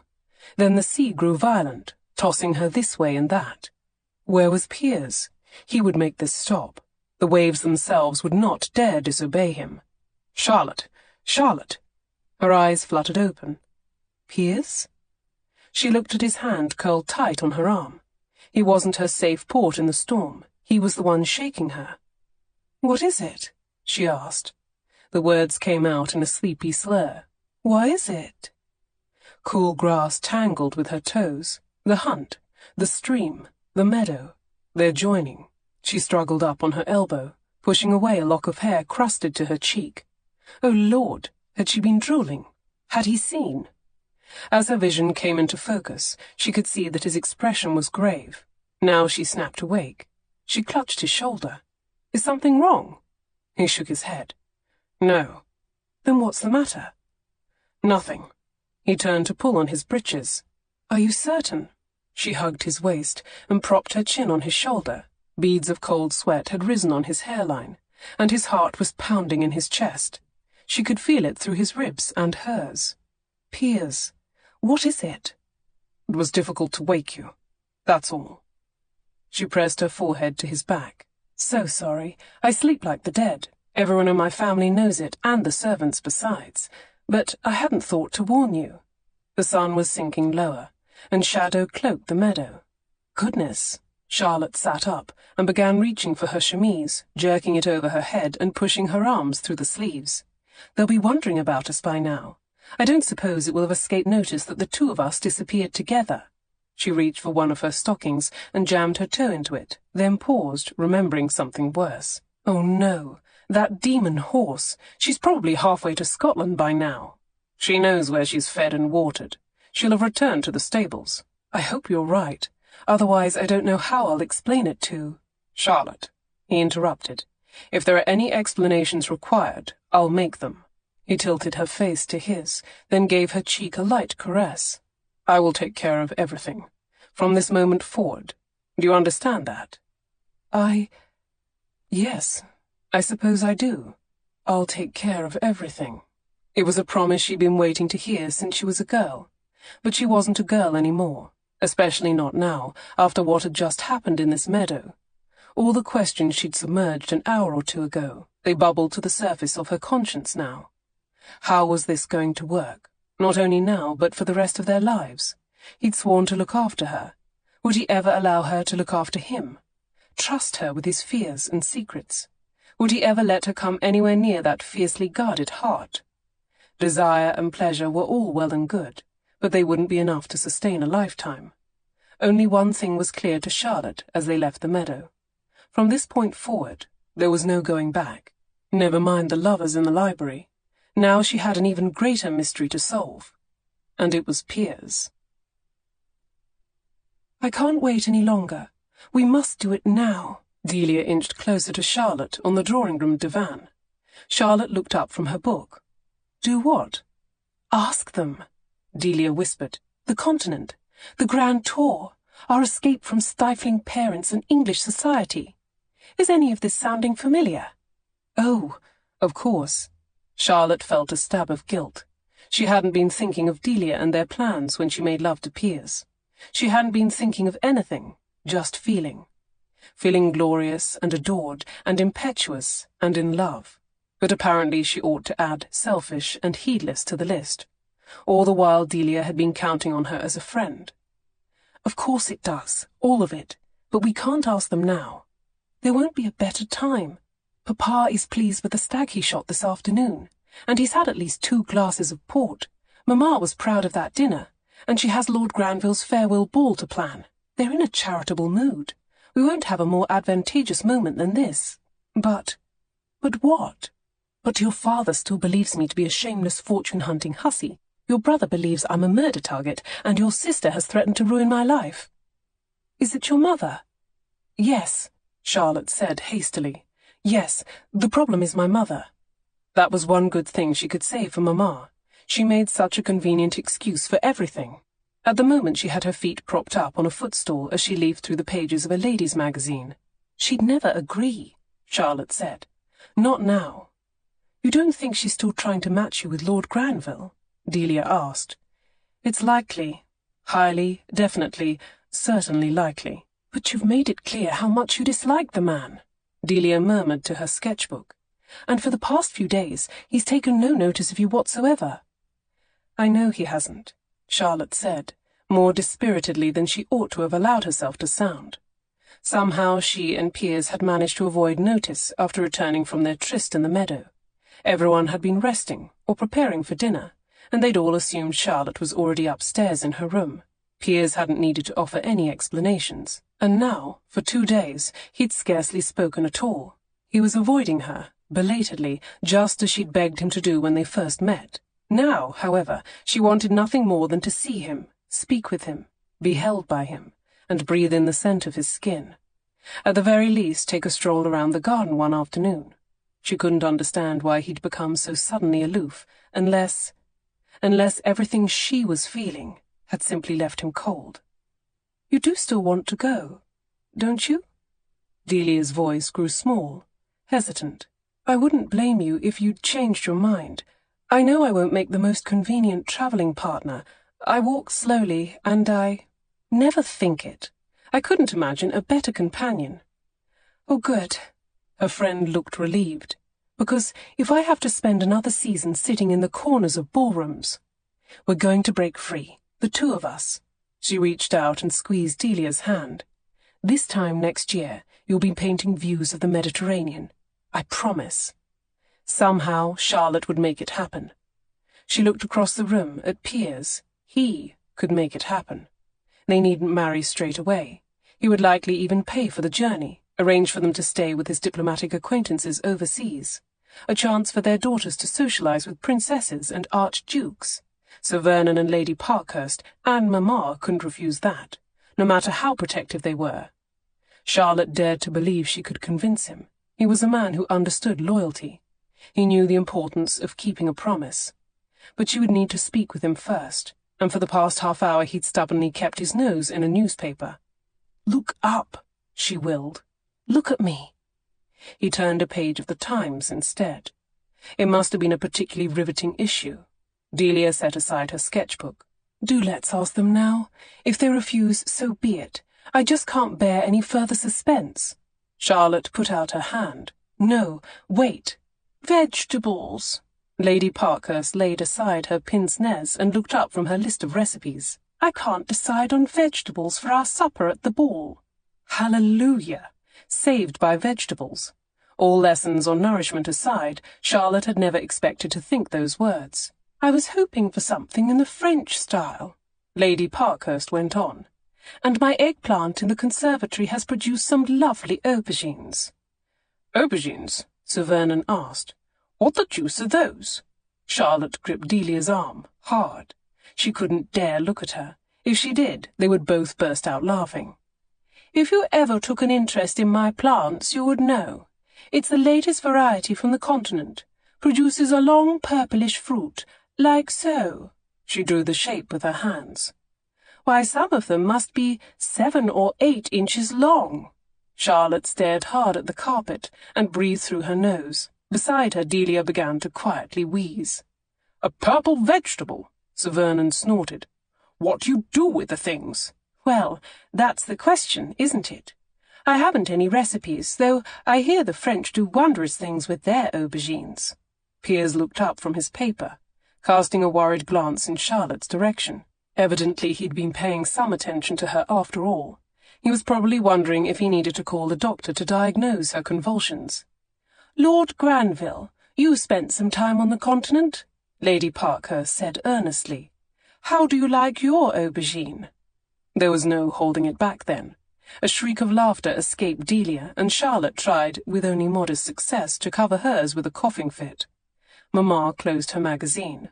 Girls, really, whatever is so amusing? Nothing, Mamma.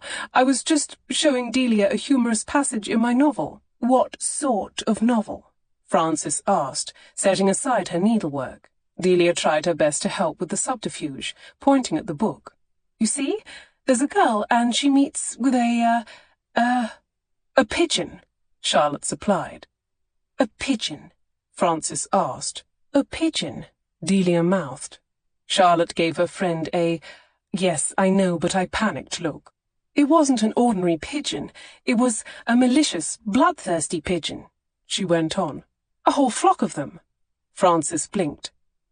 I never heard anything so absurd. Precisely, Delia declared. So you can see why we found it so hilarious. Charlotte had finally managed to contain her laughter. Then she made the mistake of looking at Delia, and they giggled all over again. I sometimes wonder if the two of you aren't spending too much time together. Sir Vernon studied them over his glass of port. I won't have it said that I raised a foolish daughter. Once everyone had settled back into reading or needlework, Delia whispered, I suppose this isn't the time to ask about our grand tour after all. No, Charlotte agreed, and though she would never say it aloud, she mentally added, Thank heaven, we may as well go up to our beds. There was one other confession from this evening that she would not only keep to herself, but take to her grave. Mamma's marital duties lesson had come in useful, after all. Chapter 16. When Piers opened the door of his bedchamber later that evening, he'd scarcely shaken his arms free of his topcoat before he noticed a small folded paper had been pushed under the door. He hung his coat on a peg with one hand, unfolded the paper with the other, and read the single line of script. I need to speak with you. It wasn't signed, but he knew it could only be Charlotte, and if she'd risked this method of communication, the matter must be urgent. Seeing that the corridor was empty, he wasted no time. He knocked lightly on the door of her chamber. No answer. He rapped again. Charlotte. Nothing. He tried the door latch. Locked.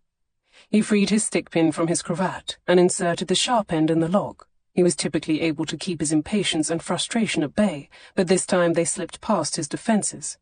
His fingers fumbled with the stick-pin, and the damn thing clattered to the floor, rolling into a darkened crack between the floorboards. Curse it. Piers stood back from the door. He wasn't about to get on hands and knees to search for the pin, and he wasn't going to head off in search of another one either. She ought to have heard him and opened the door by now, unless there was something wrong. He shifted his weight to his left leg and delivered a swift kick with his right, breaking the door latch and sending the door swinging inward on its hinges. Not the most surreptitious way of breaking into a room, but undeniably effective.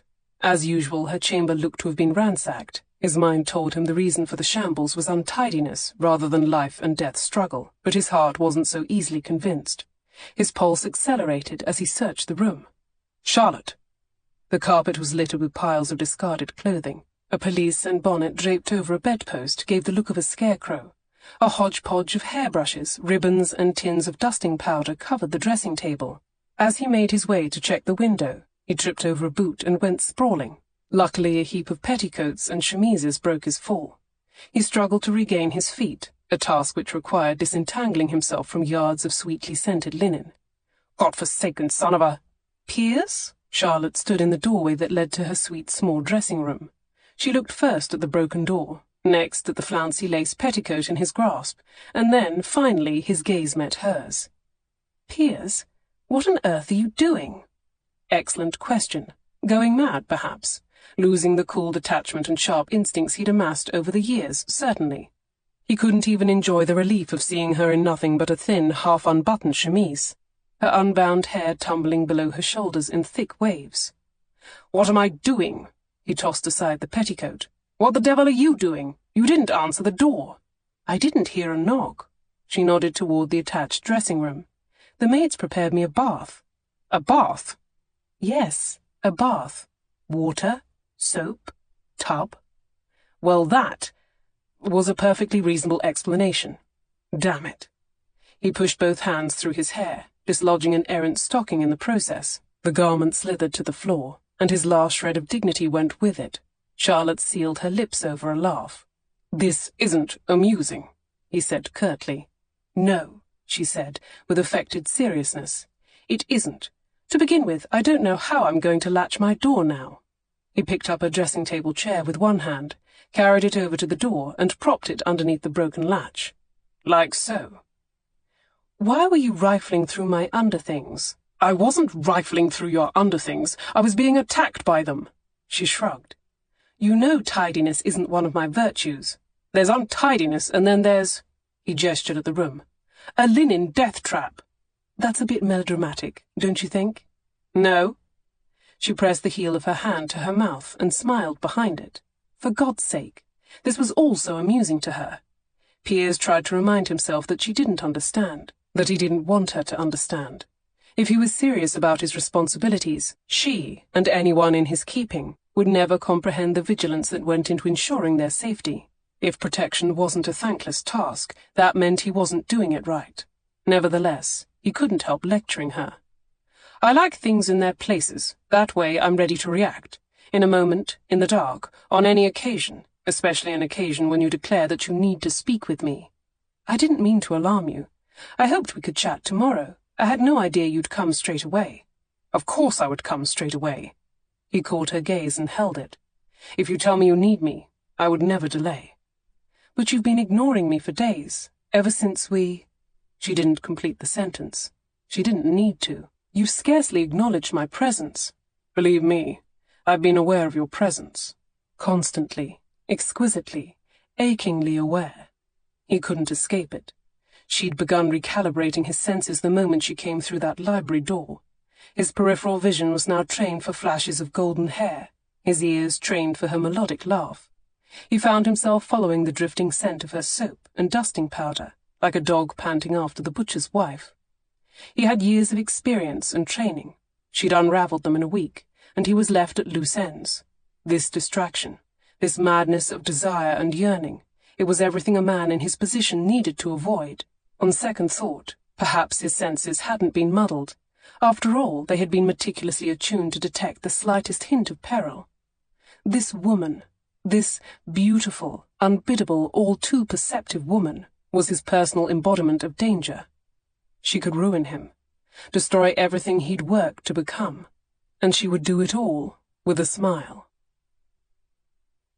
Charlotte didn't know what to make of the man standing in her bedchamber.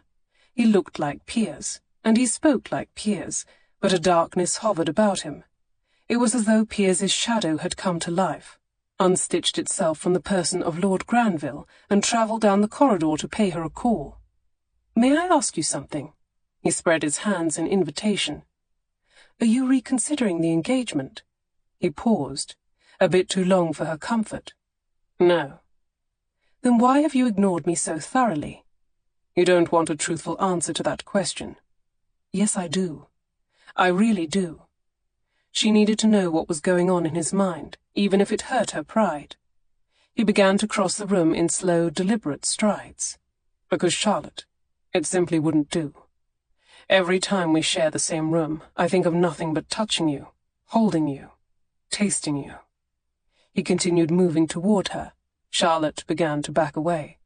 She wasn't intimidated. She was excited beyond measure, craved the hardness of his body pressed close to hers. Still, some instinct made her take steps in retreat. When she saw the wild gleam in his eye, her body thrummed in response, and she understood why. He wanted the chase. She wanted to be pursued. So I have to ignore you, you see, he continued in that low, devastating tone of aristocratic command. If I were to look at you, I would want to strip you naked. If we conversed, I would need to hear you sigh and moan. That's not proper drawing-room behavior. He had her backed up against a wall now, which was a fortunate thing, because her legs had gone weak. In fact, if I let myself come anywhere near you— He caught her wrists and lifted them, pinning her arms to the wall. I'd have your skirts tossed up to your ears, and my cock buried inside you before the rest of them looked up from their tea. Excitement pulsed through her veins. He had her at his mercy, but she didn't feel the slightest whisper of fear. And that, he said, staring hard at her mouth, would be very bad manners. Well, Charlotte wet her lips, daring to look up at him. I've never been too concerned with etiquette. His response was like lightning. In a flash, he'd pressed her against the wall with the full length of his body. Desire sparked along her nerve endings as he kissed her, making her tingle from crown to toes. He overwhelmed her. All of her. His tongue explored her mouth. His chest rubbed against hers, drawing her nipples to tight, aching peaks. His arousal made firm demands against her belly. He released her arms. His hand slid downward to her hips. He grasped the frail linen of her shift in impatient handfuls, hiking it to her waist. Then he attacked the buttons of his trouser falls, loosening them one by one. Charlotte reached between their bodies. She hadn't been brave enough to touch him there the other day, and she meant to make up for it now.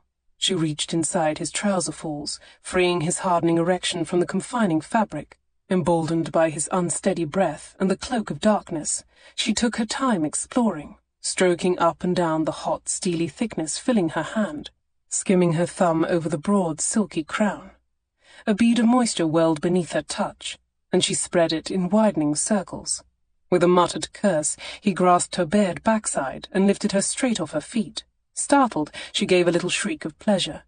Her spine met the damask silk-covered wall. She wrapped her legs over his hips. She wasn't certain if that was what he had in mind, but it seemed the thing to do. He seemed to like it. His erection swelled even larger in her grip, and he began to thrust against her, slowly, teasing. Yes. Oh, yes. She was reeling, stunned by the speed of her body's response. In a matter of mere moments, she'd grown desperate for him. She tangled her free hand in his hair, drawing his mouth to hers for a deep, open-mouthed kiss. He rocked his hips in a rhythm, rubbing the head of his cock up and down the seam of her sex, parting her with firm, insistent strokes.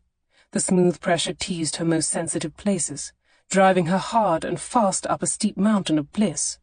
When he encountered the hot, wet evidence of her arousal, he groaned against her mouth. She ached to be filled.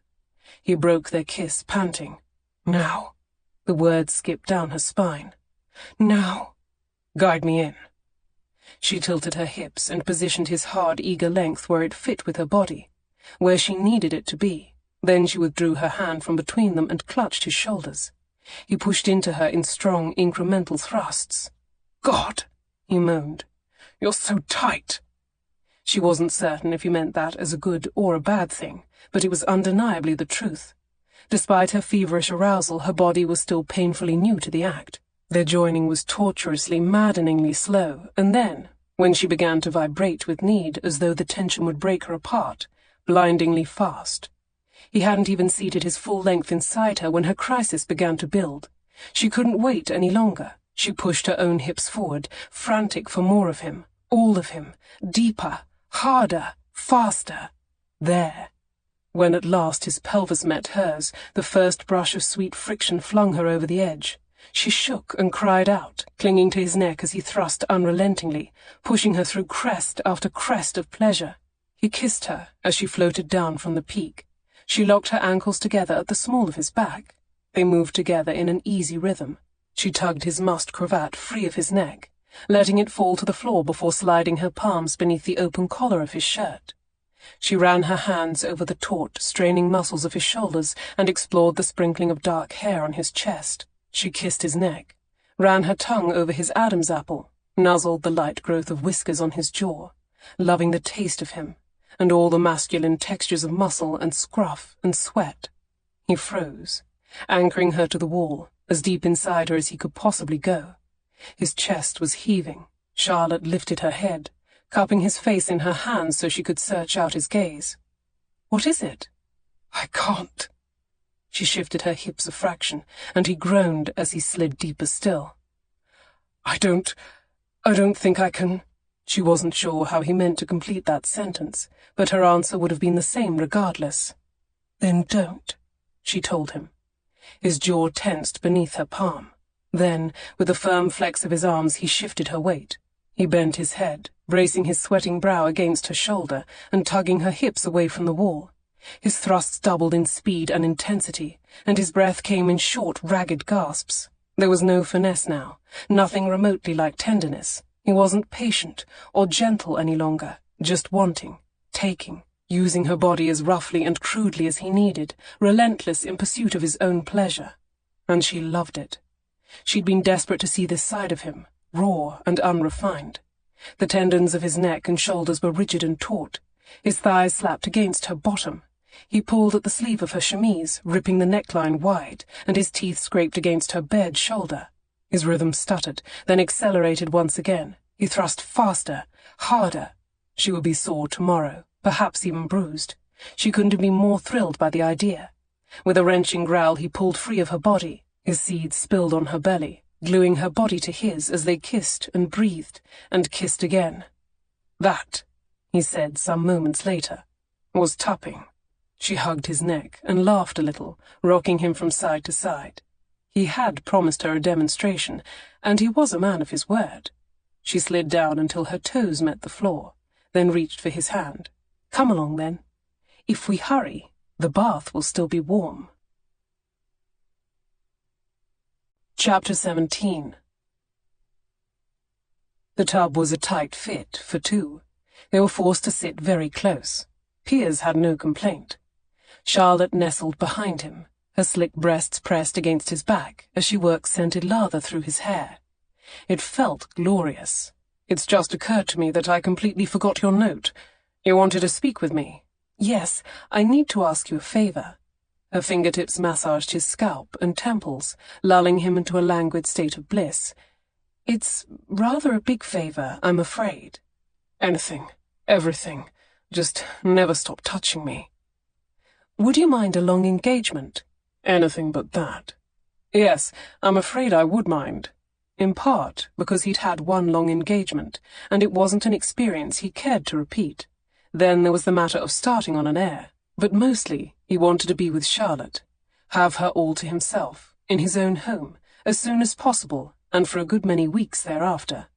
It wasn't a matter of tender emotion, just a straightforward calculation of benefits. Would he prefer a winter's worth of long, lonely nights spent at his desk, or months of good hard taps against the wall, followed by sensual baths? He would take the tapping and baths, please. "I wouldn't ask if it was only for myself," she said. "I made a promise to Delia. We want to take a grand tour together next year. That's why I came for a visit. We were supposed to convince her parents to agree to the scheme." He dashed the water from his face. "The two of you, travelling alone on the continent? Her parents would never allow it. I wouldn't permit it either." "We'd hire a chaperone, of course." "A doddering, useless one with cataracts, knowing you." "Piers, you know I'm not stupid. I wouldn't take risks. Delia needs this. She's depending on me, and it would devastate us both if I let her down." She swabbed a sponge across his back. "She has a remarkable gift, and she deserves the chance to explore it. And as for me, I don't have a natural talent for art, or music, or poetry, or mathematics, or anything, really. Certainly not housekeeping. He smiled to himself. I thought mystery solving might be my chance to finally claim a true accomplishment, but that didn't work out either. I need a chance to experience a bit more of the world before settling down. Expand my mind and see new horizons. I don't want to become a vapid, feather-brained woman like my mother. He sighed. What she asked of him was impossible. Even if he'd wished to, he could not have agreed. Sir Vernon could be appointed to Australia by the end of the year. He wouldn't leave his daughter half a world behind. I can't deny there's another reason, she said.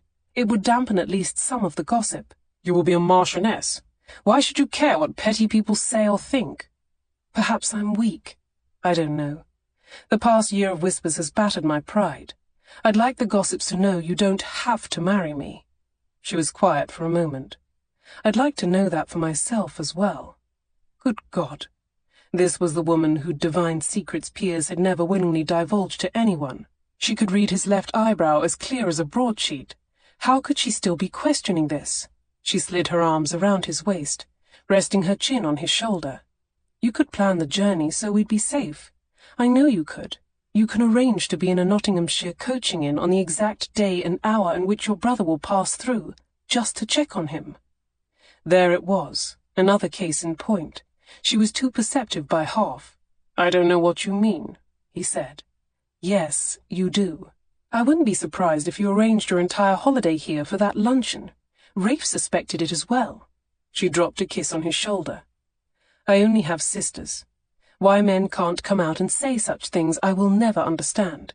But I hope you know that your brother understands how very much you love him. His throat tightened. He caressed her wrist, letting the touch speak where he could not. He wouldn't know how to admit it, but her words came as a profound relief. He had always loved his brother, even when they hadn't been friends, and even though Rafe was a champion prize-fighter and the man who'd stolen his intended bride, Piers was fiercely protective of him. His little brother was the only family he had left. He slipped from her embrace and, through an ungainly process of twisting and rearranging limbs, eventually managed to face her. He pulled her close, settling her so that she straddled his lap and rested against his bent legs. God, she was lovely. So clean her skin could squeak. Her breasts bobbed just at the level of the soapy cooling water. The steam had curled her fair hair into fetching ringlets. A bit of lather clung to her cheek. He wiped it away with his thumb. So, you can believe that I care for my brother? Oh, yes. Unquestionably. And yet you continue to doubt the sincerity of my offer to marry you. Well, that's different. We were forced into a betrothal. We scarcely knew each other. Propriety was the only reason for it. He lifted an eyebrow. Not the only reason. You know what I mean. Clearly we've always had a physical attraction, and you're undeniably an excellent catch. Yes, I seem to recall ranking in the top quartile. She gave him a wicked look. And I seem to recall that our bed sport would be tolerable. Touché. But all of that is beside the matter. You're not required by blood or history to care for me. He propped his elbow on the edge of the tub and regarded her thoughtfully. You're right, Charlotte. I'm not compelled to care for you at all. Charlotte began to regret this turn of conversation. The bath-water had begun to chill. She shivered and thought of reaching for a towel, but his blue gaze held her captive. Do you have any idea of how much influence I wield? His fingertip tapped the edge of the tub. How much money and manpower I have at my disposal? She shrugged. I formed some notion. You don't know a tenth of it. He wasn't bragging, simply stating it as a fact. She believed him. When we were discovered together, it was hardly a crisis. I could have dealt with that situation in any number of ways. I could have found you another willing suitor, or a dozen of them, for you to take your choice. I could have quashed the entire scene, removed all possibility of scandal. You could have let me look like a desperate debutante and thrown me to the wolves. Or, he said evenly, I could have hunted down the caricaturist at the Prattler who gave you that vile moniker and made all trace of him disappear. Charlotte started to laugh, and then she quickly realized he wasn't jesting. No, his eyes were dead serious. He was telling her something important, something close to the core of the man he believed himself to be. It was vital that she listen without laughter or judgment. But you didn't do any of those things, she said cautiously. You took the honourable way. I took you." He reached for her, drawing her close and sending a wave of soapy water to the floor. "I took you because I wanted you. In your bed. In my life." She swallowed hard. "There is little that's truly honourable in my line of work. You're going to be my wife. You deserve to know that much, although I pray you never fully understand it. Suffice it to say, I've spent the past 10 years making cold decisions, and not looking back." Her curiosity was intense, but she resisted the urge to press for details. She had good friends who'd married officers who'd come home from battle, and that was what Piers was, at the heart of it, a man who'd shouldered terrible responsibility in a time of war. Men like him didn't need prying questions. They needed time, sometimes years of it, and warm baths, and closeness of skin on skin, and friends, to listen, accept, understand. She searched his face. Could it be that he'd reached out to her in his own emotionally stifled, autocratic way? That's what he seemed to be saying. If she read his expression correctly, yes, she thought, this must be the explanation. A marquess could find any number of women eager to take his name or share his bed. This marquess, however, had needed a friend.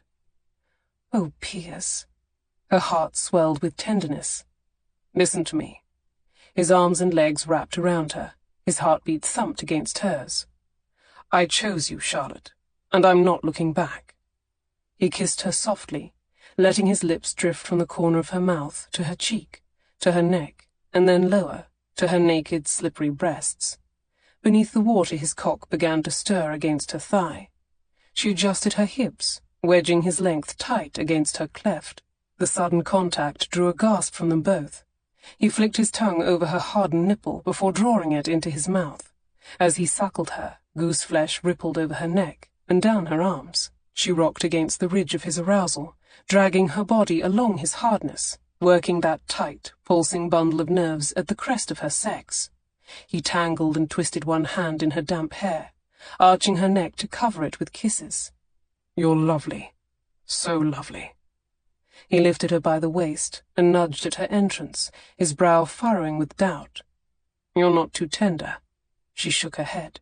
He gritted his teeth as he sheathed himself in her depths. "You're certain?" "Yes." It was a harmless lie. She was tender, and raw, and vulnerable, not only between her thighs but in her heart. If he hurt her, so be it. She'd chosen this too. They moved together slowly, trying not to splash all the bathwater on the floor. His brow pressed to hers. She could feel him swell even larger within her. His arms trapped her like a vice as he thrust. With a groan he lifted her off his cock and drew her hand between them, wrapping her fist around his thickness and closing his hand tight around her fist. He guided her hand in a swift flurry of strokes, pumping his release into her grip. He slumped against her, and she caressed his shuddering back. "Charlotte, darling." Darling, one more scrap of an endearment to add to her collection. Her heart fluttered stupidly. "Yes?" "I think you've gravely miscounted your natural talents." She pressed a smile to the crown of his head. Perhaps there was something unique to her after all. Well, that's a comfort. I'd given up on being an accomplished woman, much less an exceptional one. "You are anything but unexceptional." "You needn't flatter me." "I'm serious. How many hours have you spent humouring your mother, or listening to your rock-mad sister, or staying indoors with the one who was ill? Think of all the years you lived in Spindle Cove, when you would have rather been in London. Most would find that boring indeed. That's where you're exceptional. The art of people." "You truly think so?" "I know so. Because dealing with this particular person," he pointed to himself, "requires a virtuoso." She laughed. "I'm not joking. I haven't met the woman who could do it yet." "You're lucky I came and found you then." His praise settled around her like bathwater, soothing and warm, quite different from the stiff, shiny fabric of compliments. It wasn't as though she suddenly believed in herself because Piers pronounced her worthy, but he'd reasoned his case well, and she'd come to trust his powers of observation, especially when they agreed with her own. He hadn't made her feel exceptional. They'd arrived at the conclusion together, and that was something altogether different. It was, she decided, exactly what she'd been hoping for in a partner. what she couldn't have known how to put into words, but had been willing to wait years and years to find, which meant she was lucky to have found him too. Perhaps she was even fortunate to have a meddling, scheming mother. No, that was going too far. Then an idea, a spectacular, perfect idea, blazed through her mind like a comet and struck a fire in her chest. She sat back and looked at him. "Let me be your partner." "I thought that much was already agreed." "No, not only your wife, your partner in—" she gestured vaguely. "Your work. We'd have so much fun together." He scrubbed a hand over his face, then slicked back his wet hair. "No, out of the question." "I could make a brilliant spy. Think about it. I love a good puzzle. I can gain people's trust. I know my way around weaponry. I'm clever and daring. I can sneak through windows." He chuckled a bit. "It's not like you're imagining. You'd find it dull. Espionage is mostly reading paperwork and writing reports and listening to mind-numbing conversations at parties. It's 9/10 pure boredom." "Everything worth doing is 9/10 pure boredom. Think of your brother, the prize fighter. I'd wager he spends weeks and months of preparation for just 1 hour in the ring. Or my sister, the geologist. She'll sift through mountains of dirt to find one ugly little fossil. Even Delia makes dozens of sketches before she even begins to paint." She paused. "No pursuit ever called to me that way before, but this could be it. My true talent, my passion." He only shook his head. "Can't you see what ideal partners we'd make? We fill one another's shortcomings so perfectly." She reached for his hands and squeezed them. "Send me to the continent with Delia. While she's sketching, I can work on my languages, practice my etiquette. I'll even learn to hang things on pegs." "Charlotte, it would be much too dangerous." "Hanging things on pegs?" "Working with me." "But you just told me it's all boring paperwork and parties." "It is, except for the times when it isn't." He stood up, stepped out of the tub and reached for a towel. She took a moment to admire his hard, masculine body, glowing like bronze in the flickering candlelight. The lean muscles of his shoulders and back, the dark hair on his forearms and calves, his male organs resting sated in their nest of shadow. He shook his hair, spraying droplets about the room, then scrubbed the towel over his face and dried the spots behind his ears. The whole ritual was intimate and normal, rather endearing as well. He was only a man after all, a strong, powerful, complicated man, but human just the same, made of skin and bone and sinew and heart. There was love in him somewhere, tightly bottled and waiting, like a rare vintage of wine. It might take her months or even years, but Charlotte was determined to search the man to the deepest, darkest cellars of his soul and pull the cork. He slung the towel over his shoulder and offered her his hand. "Take care, the floor is slick." Once she was out, he snapped open another towel and wrapped it about her like a cabbage leaf, tucking in the end securely. He was treating her like a swaddled babe. "You don't believe I could do it," she said. "I didn't say that." "You don't have to." She was wounded by his lack of confidence, but she couldn't blame him for doubting. What did she have to recommend herself? A habit of laughing at inappropriate moments and a few not-quite-solved mysteries in her pocket? "Please," she said, looking up at him through her wet eyelashes. "Give me a chance to prove myself. Just don't make any decisions tonight." He exhaled heavily. "Too late. I've already made a decision." "Oh?" She cringed. "What is it?" "This." He plucked her off her feet, slung her over his shoulder like a bundled sheaf of mowed wheat, and carried her to the bed. Chapter 18. Charlotte woke alone in her bed, sunlight streaming through the windows. It had to be mid-morning at least. She had no recollection of dressing herself in a night-rail, much less being tucked securely beneath her coverlet. But then she did always sleep like a stone. Piers must have been unwilling to disturb her. Piers. Piers, Piers, Piers.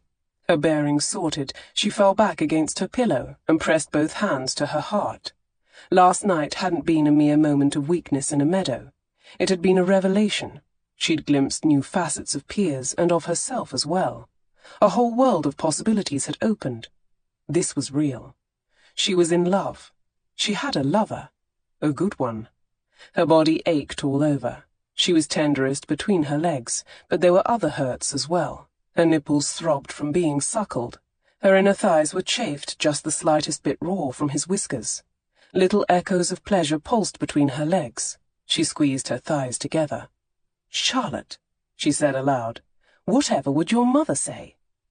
As she lay motionless, a wide grin spread from one cheek to the other. Unable to contain it, she rolled over onto her belly and buried her shriek of delight in the pillow, kicking her toes against the mattress.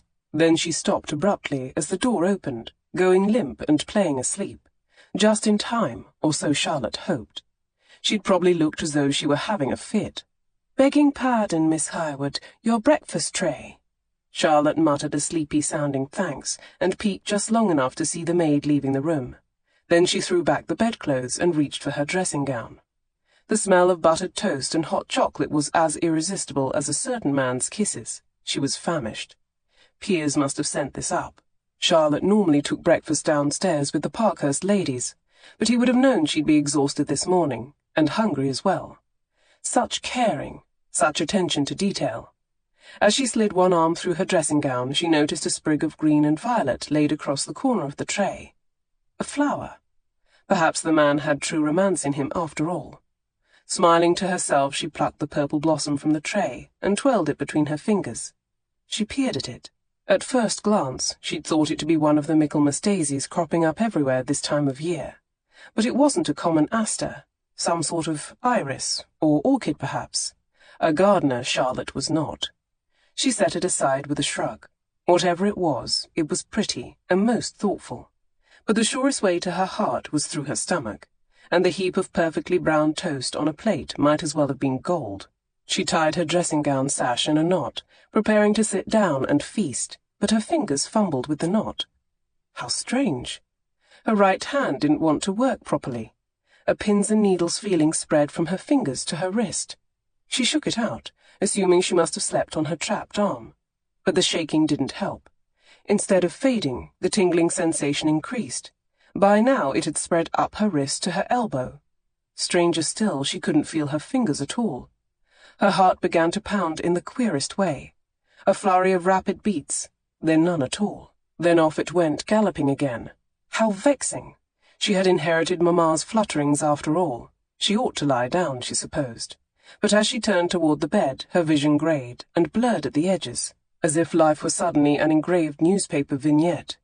This was more than a fluttering. Something was wrong. Piers would know what was wrong. "Piers." The words stuck on her drying lips. She tried again. "Piers." Not loud enough. Drat. Her knees wavered. She grabbed the chair with her left hand, clinging to it. Her right arm was nothing but 3 feet of dead weight dangling from her shoulder. She had to get out of this room. Charlotte knew she was going to collapse, and she couldn't be alone when it happened. Her heart thundered in her ears as she stumbled toward the door of her bedchamber. She watched her own left hand grappling with the broken door latch, as though it belonged to someone else. "Charlotte, concentrate." At last her fingers obeyed. They closed on the door latch and pulled the door inward a foot, 2 at most, just wide enough for Charlotte to collapse through it and faint into the corridor. Thud. At Sir Vernon's invitation, Piers settled down to tea and light refreshments in the library. "I appreciate your time, Sir Vernon. This morning was most instructive. They'd just completed a tour of the farmland, under the guise of discussing irrigation methods. So far as Piers could see, nothing looked amiss. No signs that the man was economizing or selling off possessions, or making any outlandish purchases. Overall, Parkhurst Manor seemed to be an estate in remarkably good financial health, almost as thriving as his own. In over a week, Sir Vernon hadn't suggested cards or dice, or anything more high stakes than "poorest catch buys pints of cider at the pub." A gaming habit seemed unlikely. So where was the money going? To a long-ago mistress, or a bastard child? There were no plausible alternatives remaining, but he needed access to the man's private correspondence and accounts to confirm the truth. What with all the distractions, he hadn't found another opportunity to search. Be honest with yourself, Piers. The truth was, he could have found opportunities to search, but he'd been making opportunities to spend time with Charlotte instead. And then he'd made Charlotte his own. Don't you think? Piers raised his eyebrow and his teacup in a diplomatic, non-committal gesture that would hopefully be taken as, Whatever response he ought to have made, had he been paying attention. He thought of Charlotte looking as he'd left her, sleeping in her own bed just as the first rays of dawn touched the horizon, snoring faintly, in an adorably unabashed way. Was it any wonder he couldn't concentrate this morning? Every moment that crawled past was a moment he wanted to be with her, holding her, inside her, pushing her toward another sweetly voiced crisis of pleasure, talking and laughing with her afterward. The butler appeared in the doorway. "Forgive the interruption, sir. Lady Parkhurst has a matter that requires your attention." "Does she?" Sir Vernon shrugged. "You don't mind, do you, Granville? A matter of household management, or menus, most likely, but we must keep the ladies happy." Indeed. This was the opportunity Piers had been waiting for. Once alone he could search the man's desk, finish the business he'd come here to complete, then he could announce his engagement to Charlotte and leave. He moved to the desk. Thud. The noise gave him pause. Probably nothing. Definitely nothing. A servant dropped something upstairs, that was all. And yet, even as he closed one drawer and noiselessly rifled through the second, his mind couldn't let it rest. He didn't like the silence that followed that thud. If an object was dropped, it ought to be picked up, unless Charlotte was the one who dropped the object, in which case said object might remain on the floor for a year or more. And with that, his mind was with Charlotte again. He smiled a bit to himself, and before he even knew what he was doing, his eye had wandered to the window seat. This was useless. He couldn't get her out of his mind. He couldn't be easy about that silence. And if he wasn't concentrating on the task at hand, he should wait for another opportunity. In his distraction, he would make a mistake. He closed the drawer and left the library, turning to climb the stairs. What he found in the corridor scared him bloodless. Here was the source of the thud. "Charlotte!" He dashed to her side. "Charlotte!" He gave her arm a gentle shake. "Charlotte, are you well?" No reply. No response whatsoever. She was motionless. As he turned and lifted her, her head lolled backward. Her lips had a bluish tinge. A sick feeling rose in his gut. "No!" He shook her roughly, to no avail. "No, no, no!" This couldn't happen. Not this time. She would not be taken from him. He pried open her eyelid to check her gaze, then turned his cheek to her pale lips. She was breathing, at least, and when he pressed a hand to her throat, he found her heart to be beating rapidly. Maybe it wasn't too late. "Charlotte! Charlotte, who did this to you?" "Ridley!" he called, suddenly hoarse. "Miss Highwood is ill." Ridley joined him on the floor. "Shall I help you move her to the bed?" "Don't touch her. No one else touches her."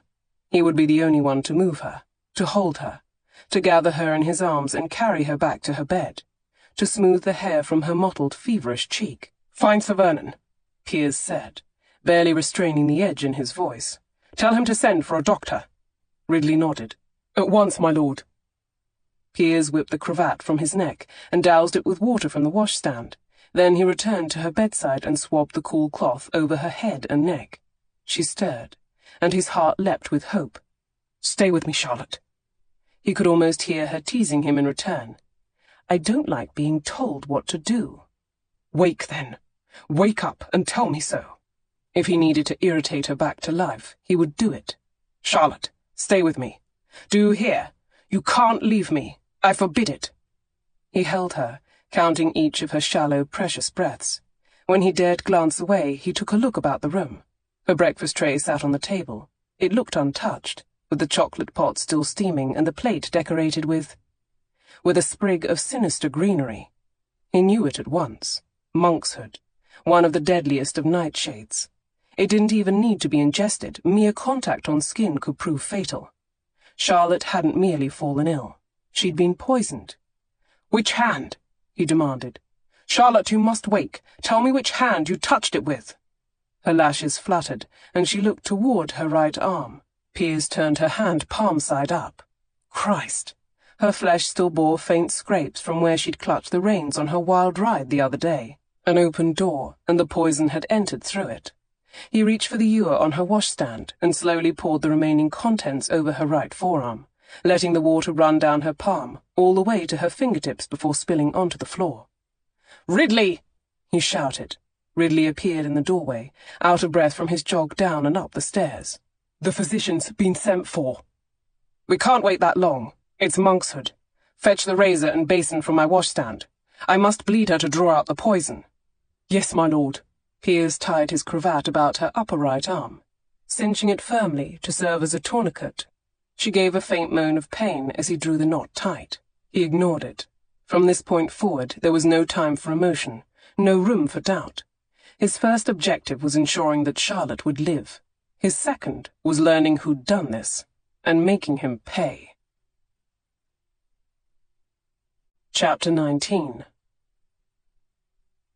She drifted in and out of consciousness for days, it seemed. No matter when she woke, full daylight or dark of night, Mamma was beside her without fail, pressing damp cloths to her brow, or spooning her sips of beef tea. When she felt well enough to sit up, her mother helped her wash and change into a fresh chemise. Mamma sat behind her on the bed to brush and plait her hair. "Thank you, Mamma. You really needn't do all these things for me. I could call in a maid." "Pish," her mother said. "I'm still your mother, even though you're grown, and mothers never fall out of practice. I have the vaguest memory of being ill as a child. I must have been 2 or even 3. 3. You had scarlet fever, Minerva as well." "Really? I don't recall being feverish. All I remember is that I was irritated at being kept indoors for so long afterward, and that you let me sip lemon and honey from a twisted handkerchief, though I suppose you must have been worried." She harumphed. "My nerves have never been the same. Imagine it. I was recently widowed. We'd been cast out of our home when your father's cousin inherited, allotted only a paltry income. I was alone for the first time in my life, with 3 young daughters to raise, and 2 of you burning up with fever. What about Diana? I had to send her away to the curate's wife. We didn't see her for a month." She paused. Or was it 2 months? I remember she was still away on my 25th birthday. Lord. Charlotte knew Mamma had been widowed young, but she'd never stopped to think about what that meant in such practical terms. Her mother tugged on her hair. "Language. Sorry, I just can't imagine how you made it through. The same way every woman does, Charlotte. We aren't given the power or bodily strength that men have. We have to draw on the store of it within ourselves." She divided Charlotte's hair into sections and began to weave it into a tight plait.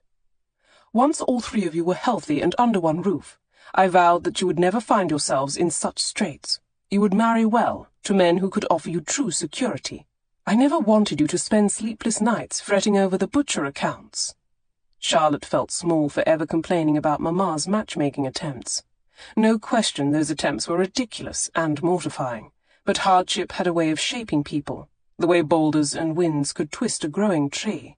Besides, she was fortunate to have a mother at all. So many children grew up without them, Piers for one, and the poor man was the worse for it, walled off from the world, a stranger to his own emotions. At least Charlotte had always known she was loved.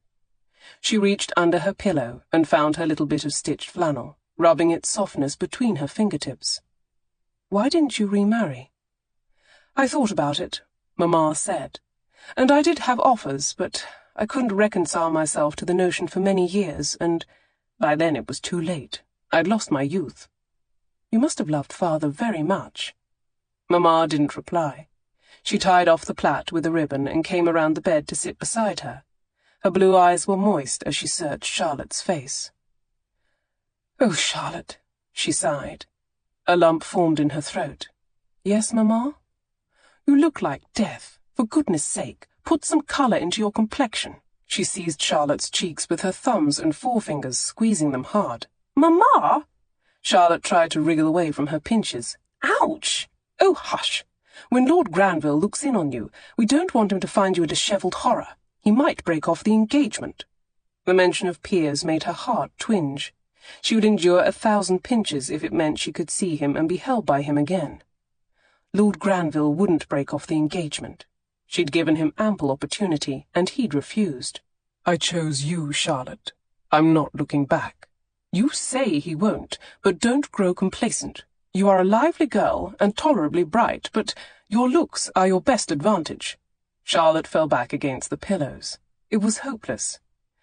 "Mamma, I do love you," she said it aloud to remind herself as much as anything. even though you are absurd and embarrassing, and you drive me utterly mad. And I you, despite the fact that you are ungrateful and headstrong, and have no respect whatsoever for my nerves. I suppose you want Delia to come up and read to you. No, not right now. I want to see Piers. Lord Granville isn't here. She sat back up. He isn't here? Where did he go? And if he's not in the house, why on earth did you subject my cheeks to medieval torture? Mamma shrugged. He had some business to attend to. Great men often do, Charlotte. I know he is not quite a duke, but you must accustom yourself to the idea that your husband-to-be is an important man. She sent up a prayer for patience. Do you happen to know when my important husband-to-be will be returning? I overheard him telling Sir Vernon that he expects to return tonight, but that it might be quite late. Just as well. By tomorrow you'll be recovered enough to get out of bed. This couldn't wait until tomorrow. She needed to see Piers. She had a memory of his arms about her in the corridor, and his grim face as he'd worked to find the cause. She touched the bandaged incision on her arm. The last time he'd seen her, she'd been unconscious and weak. That was hardly the impression she'd hoped to create when she vowed to convince him she could make a competent partner. She'd begged for a chance to prove herself, and then she hadn't even made it through breakfast. At this point, she would be lucky if he trusted her to pour a cup of tea. Piers pounded down the rutted dirt road like the devil was breathing down his neck. At times like these, he envied his brother. Prize-fighting seemed the ideal career for beating back one's demons. When Rafe wanted to hit something, or someone, he didn't need an excuse. Piers didn't have that luxury. The violence in his line of work was sporadic at best. Tonight, the best he could do was push his horse into a gallop as he turned down the drive, and hope the rush of cooling wind shook loose some of his rage. He was angry with Sir Vernon and this genteel madhouse he seemed to be running, furious with whoever had poisoned Charlotte, but most of all, he was livid with himself. He dismounted his horse and handed the reins to a groom before striding through the doors of Parkhurst Manor. He didn't look for his host or make any effort at polite greetings, but blazed a path straight up the stairs. He was tempted to head down the corridor to see Charlotte, but he resisted the urge. He'd failed to protect her from being poisoned. The least he could do was leave her to her rest. Once he'd conferred with Ridley and been assured of her continued recovery, Piers retired to his bedchamber and turned the key in the lock. He stripped off his waistcoat and pulled off his boots. His cravat unknotted, he cast it aside before yanking the hem of his shirt from his breeches and lifting it over his head. Then he went to the washstand and filled the basin, scrubbing himself clean and splashing water over his face. "Are you going to leave this on the floor?" He lifted his head and turned. Charlotte was leaning on this side of his locked bedchamber door, dangling his cravat from one hand. A sly smile curved her lips. She looked like the beautiful assistant in a conjurer's act, poised for wild applause. Voila! He wiped his face with a towel and stared at her in disbelief. "How did you—" From behind her back she produced a hairpin. "I've been practicing. You were right. It's not very difficult once you have the trick of it down." "You should be resting." "I've been resting for 2 days. I feel fine." She let his cravat slither to the floor and approached him, running her hands over his bared chest. "And I'm improving by the moment." He closed his eyes, trying to shield himself from the temptation of her body, wrapped in a silky dressing gown, with that thick braid of golden hair just grazing her breast. But his attempt at distance failed. With his eyes closed, the intimacy of the moment only multiplied.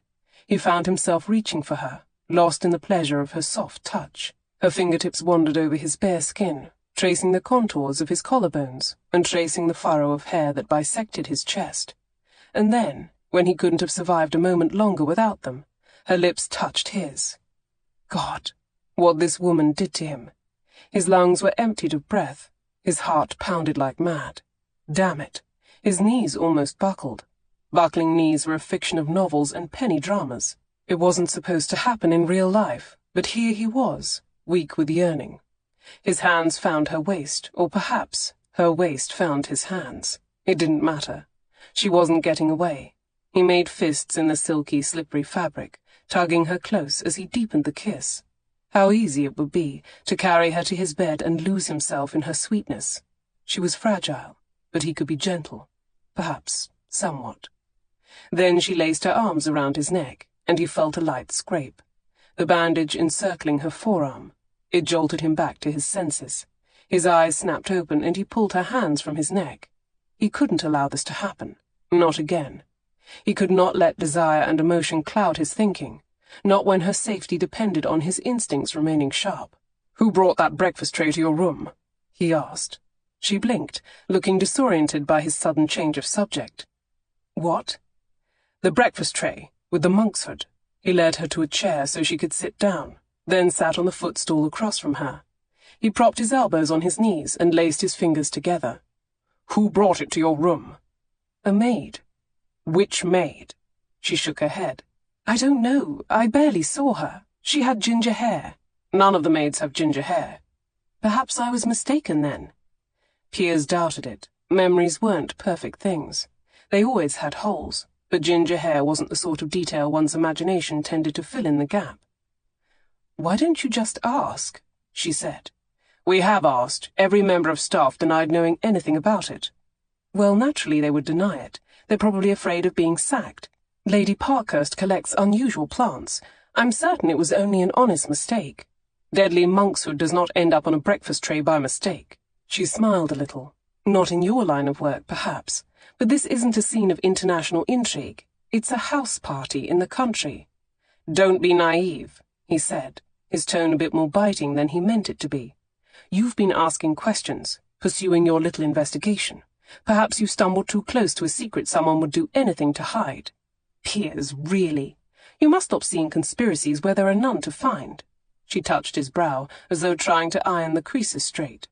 "This is just another illustration of the differences between us. I'm an optimist. You always think the worst. I keep everything jumbled out in the open. You file it all neatly away. I see the glass half full. You see it riddled with poison. You would too, if you were in my line of work. Which is precisely why I'll never allow you to be in my line of work." "You said you'd consider it." He had considered it. Despite his better judgment, he'd been intrigued by the idea of bringing her into the service. She wouldn't be skulking along any ledges or smuggling documents, of course, but Charlotte was perceptive and quickly gained people's confidence.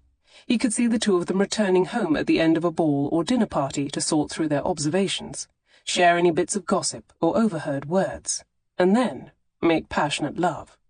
But when she collapsed in the corridor, all his plans had changed. Everything had changed. "I can do it, Piers. I already have the temperament. When I return from travelling, I'll be more worldly, more polished, a capable partner to you and able to fend for myself." "I will do the fending, and you're not travelling anywhere." Her gaze was wounded. "You promised to give me a chance to prove myself." "That was before you nearly died in my arms. When I found you there, on the floor." He swore, more blasphemously than he'd ever cursed in the company of a lady. "I know." She moved to the edge of the chair, curling her hands over his trembling fingers and squeezing tight. "I know you were frightened." No, she didn't know. She could have no idea how deeply that sight had shaken him, and she never would.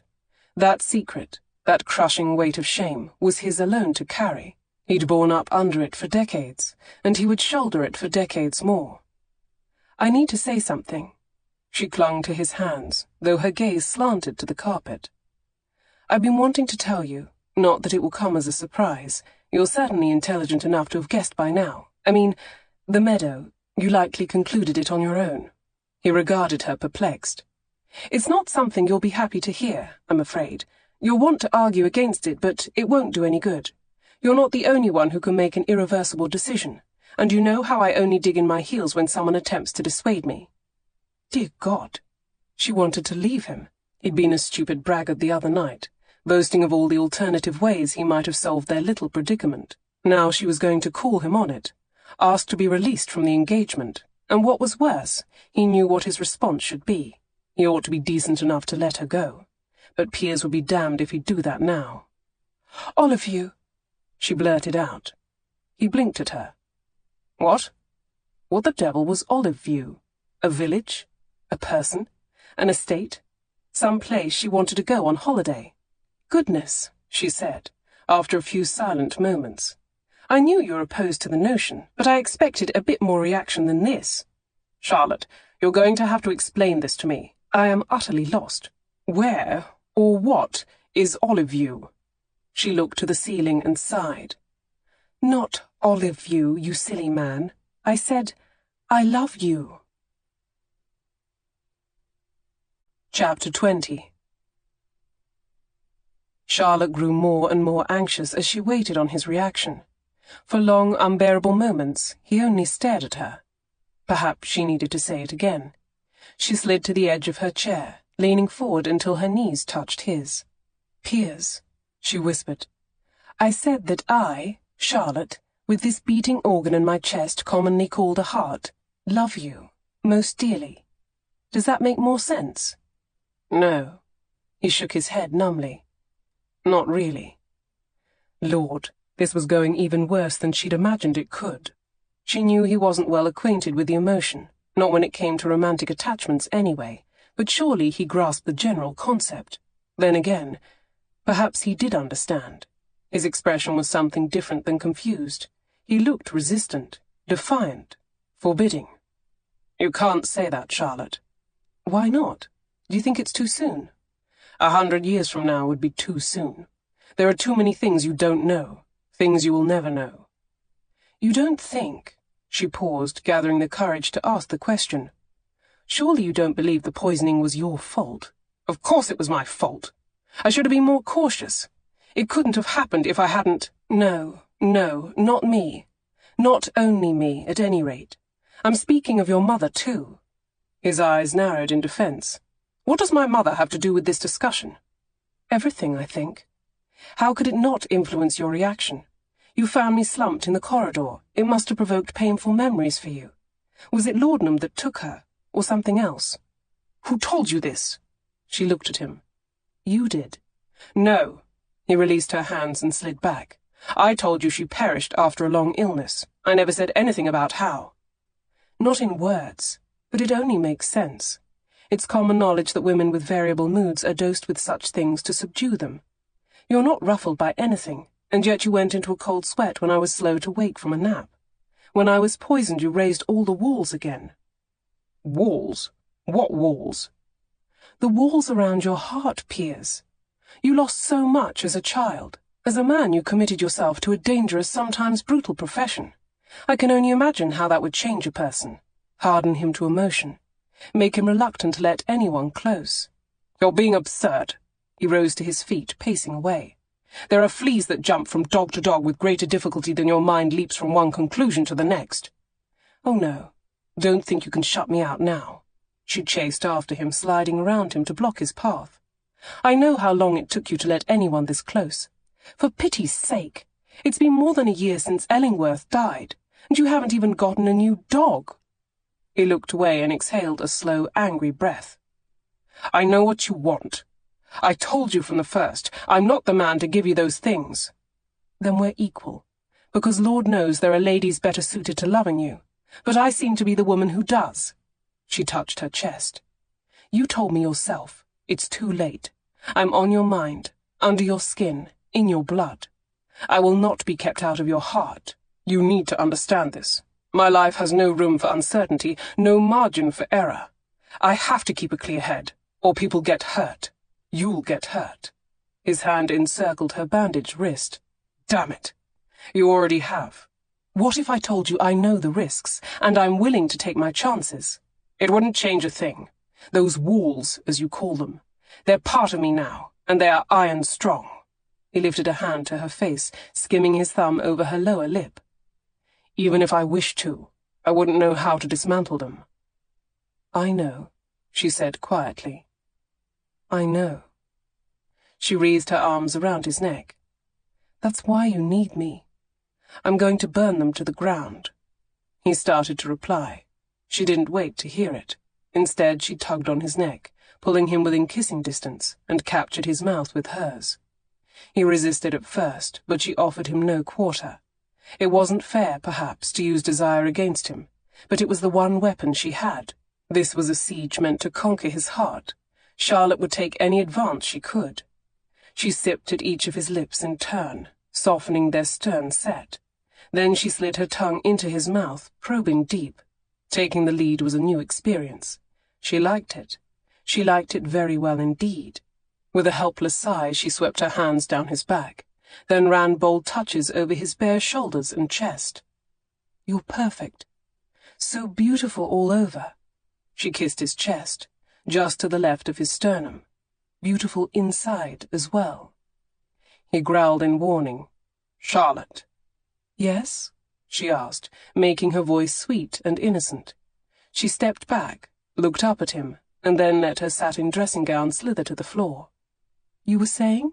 From the hungry way his gaze swept her nakedness, she knew she'd gained the upper hand. He'd surrender to her now. She took a step back, then another.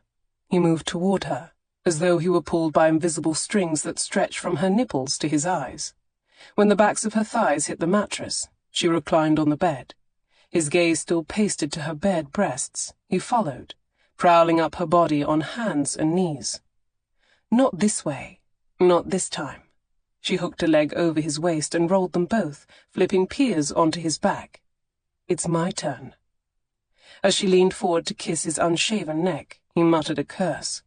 She trailed her tongue along his collarbone and down the center of his chest. She gave his small, flat nipples playful bites. Then she sat up, straddling his thighs. She lifted her breasts with her hands, shaping and plumping them for his view. She circled her nipples with her fingertips, teasing them to tight, rosy peaks. He made a strangled sound in his throat. "You'll kill me." She only smiled. She laid a single fingertip to his lips, then drew it down his chin, then his neck, then his chest.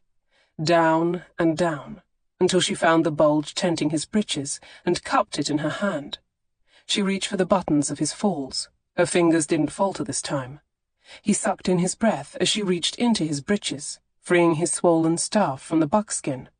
She stroked his hardness up and down, and reached lower to cradle and caress the soft, vulnerable sack beneath.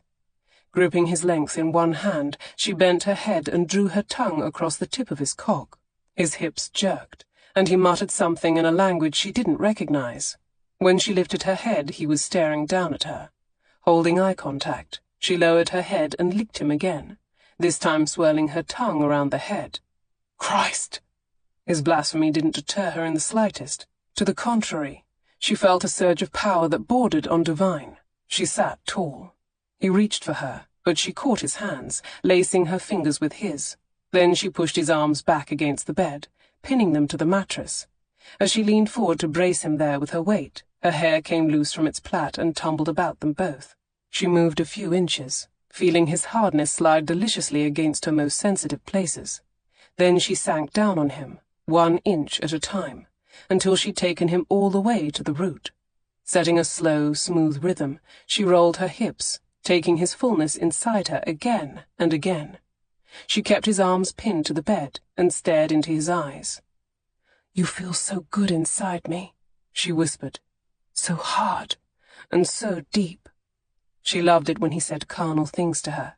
Perhaps hearing them from her lips would excite him too. It would seem she'd supposed correctly. He began to arch his back, pushing up to meet her with each stroke, urging her faster. As they moved together, her unbound hair brushed her nipples and his cheeks. "Can't hold back much longer." He gritted his teeth. "Come." She smiled down at him. "You first." She released his pinned arms, leaning her weight on her elbows and tangling her fingers in his hair. His hands went to her hips, seizing her flesh in desperate handfuls. He guided her up and down, pushing her to ride him faster, harder. His brow furrowed with effort, and he bared his teeth. Through it all their gazes locked and held. His blue eyes penetrated her even more deeply than his cock, searching, pleading. "I love you," she gasped, feeling him swell even larger within her. "Love you, love you, love—" He kissed her. He might have stolen her words, but not the emotion. No force on earth could hold back the tide welling in her heart, or the bliss gathering at her center. At last, he let go. With a harsh, guttural cry, he thrust deep, holding her hips in place. She felt a series of frantic spasms as he found his release. His crisis unleashed her own. She closed her eyes. She couldn't help it. The joy, the desire, the relief, the love, they all swirled and collided within her. White light sparked behind her eyelids. She saw stars. When her breathing calmed, she looked down at him again, and was heartened to find him gazing up at her. She smoothed the damp hair back from his brow. That, she pressed a kiss to his lips, was making love. He closed his eyes. "Charlotte."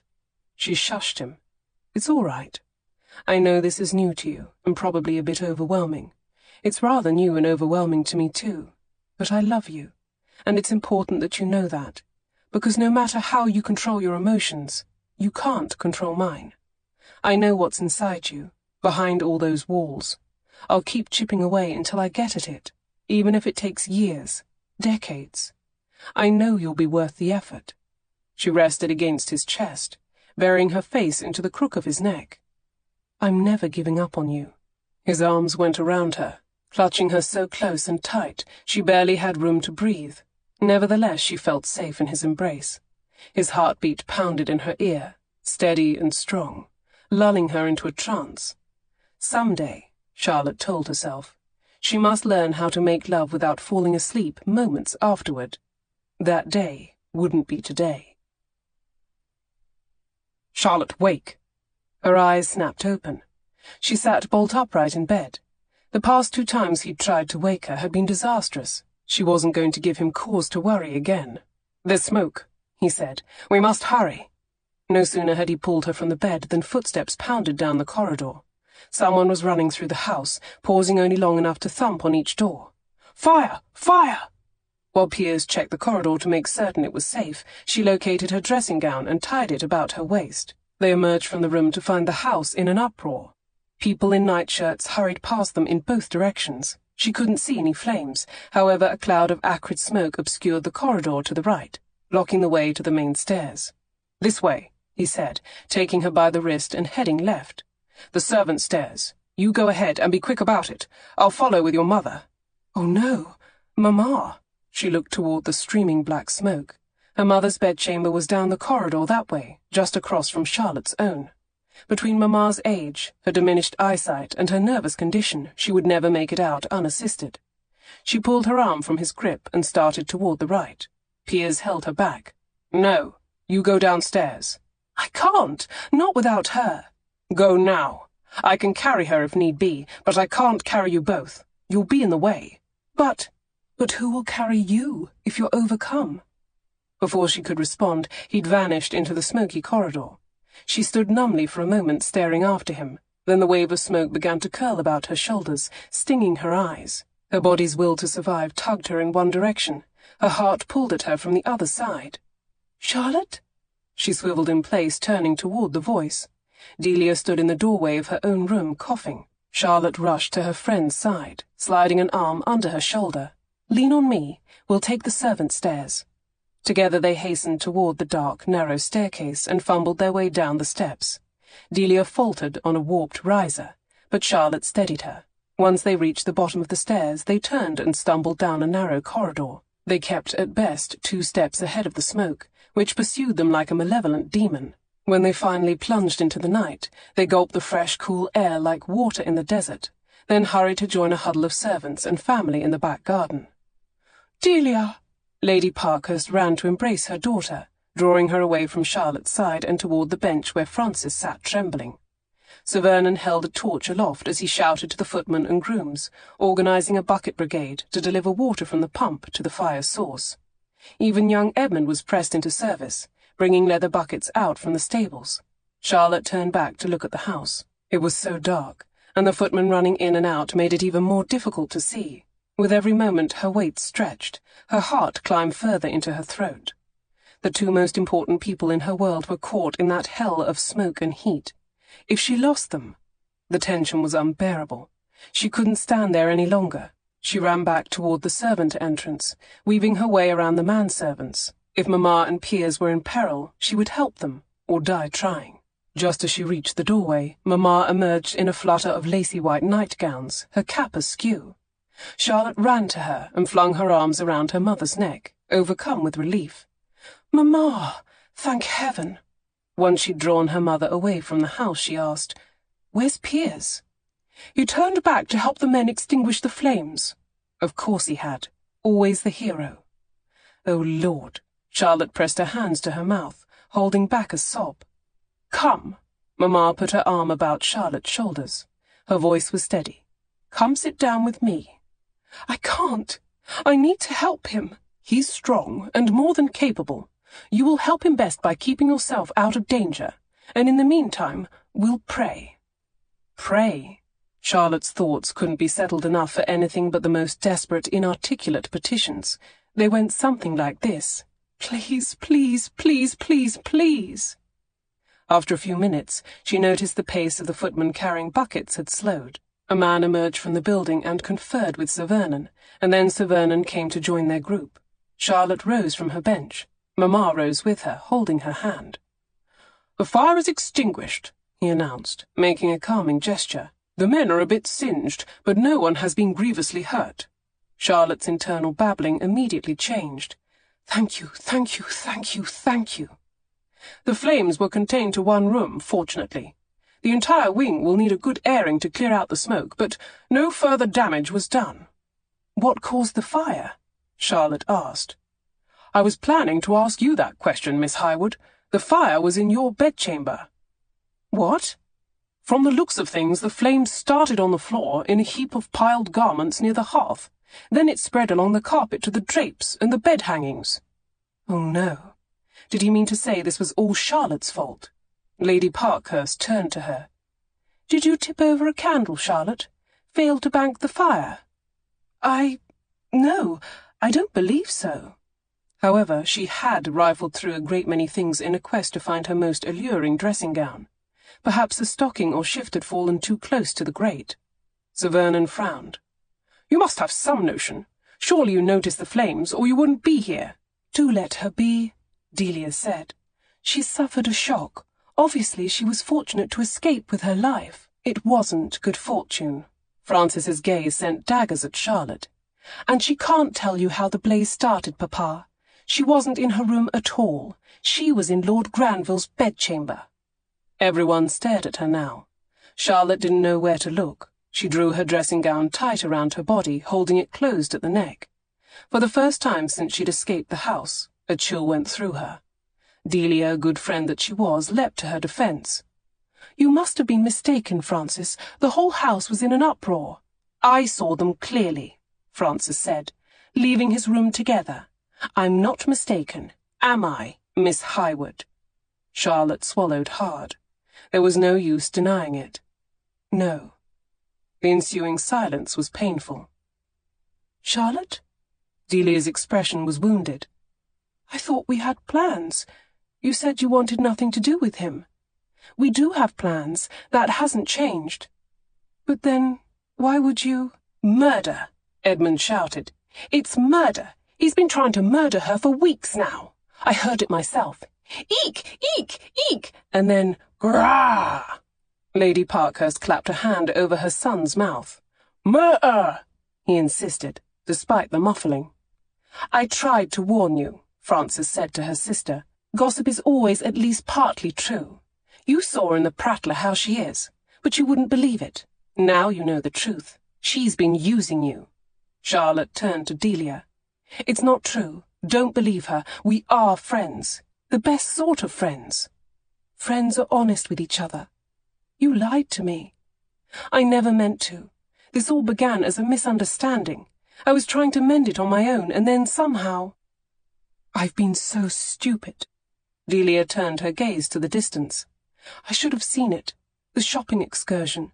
Your mysterious absences. I came to your room the night you claimed a migraine, but you weren't there. You must have feigned that silly poisoning episode too, just like the blackberries and the Satan's spit." "No, Delia, please. I know how it must look, but give me a chance to explain." It was no use. Delia had all her guards up. Perhaps she'd be willing to listen and forgive her in time, but it wasn't going to be tonight. "Don't worry, Delia," Frances said smugly. "The ton will punish her well enough. I suppose we know what name the prattler will be giving her next. It's all too easy, given what rhymes with Charlotte." "Scarlet?" Lady Parkhurst asked. "No, the other one," Sir Vernon interjected. "She means varlet." "Varlet?" Mamma echoed. "What on earth is a varlet?" "It's a medieval term for knave or rogue," Frances sighed. Really, Papa, no one's going to call her a varlet either. Well then, what can you be suggesting? Lady Parkhurst said. There's marmot, I suppose, but that's not even a true rhyme. Charlotte couldn't bear this inanity any longer. Harlot! The word quelled all chatter. That's what Francis is saying. They will be calling me Charlotte the Harlot. A large hand settled on the small of her back. Its owner announced in a deep, authoritative voice. They will address her as her ladyship, the Marchioness of Granville, my wife. Piers. Charlotte wheeled around. There he was, still bare-chested. His torso was streaked with soot, and ashes dusted his wild hair. He smelled like a bonfire. In her eyes he'd never appeared more perfect. She didn't care what anyone thought of her in that moment. Let Francis call her all sorts of vile names. She threw her arms around his waist and hugged him close, holding her breath until she could hear the comforting, steady thump of his heartbeat. "I was so afraid," she whispered. He ran a hand up and down her spine, soothing her in a low murmur. "It's over, darling. All's well now." Francis wasn't mollified. "Surely you're not truly going to marry her, my lord? Don't be duped into preserving the virtue of a woman who has none. She and her mother are conniving wretches with—" "I beg your pardon, Miss Parkhurst," Mamma cut in. "I might be conniving, but Charlotte, never. No matter how I tried to encourage her, the stubborn girl never cooperated." Sir Vernon gave his eldest daughter a stern look. "Francis, calm yourself." "Calm myself? Can't you see what's happened here?" Francis gestured at Charlotte. "She's been trying to trap him from the start. Now he's leaving soon, and she grew desperate. She set that fire herself. Then she slipped down the corridor to Lord Granville's room, hoping to cause a scandal when the alarm went up. I tell you, Papa, she could have burned our home to the ground." "That's enough," Piers commanded. "I remind you, Miss Parkhurst, you are speaking of my future wife. I will not hear her accused of trickery or loose morals, much less slandered with accusation of arson. Our betrothal was settled well before tonight. The license has been procured, the contracts are signed, and the announcement will appear in tomorrow's edition of the Times." Charlotte looked up at him. "You published a betrothal announcement this soon, without consulting me?" He didn't even look at her. "She will depart with me, and we will be married from my estate." Charlotte couldn't even begin to understand how this had happened. He must have been very busy while she'd been asleep. "Well," Lady Parkhurst said, making an obvious effort to strike a light tone. "What fortunate timing. We're already having the ball tomorrow. We can celebrate your happy news." Delia looked at her, eyes brimming with hurt. "Forgive me if I don't attend. I wish you both joy." She turned and started back to the house.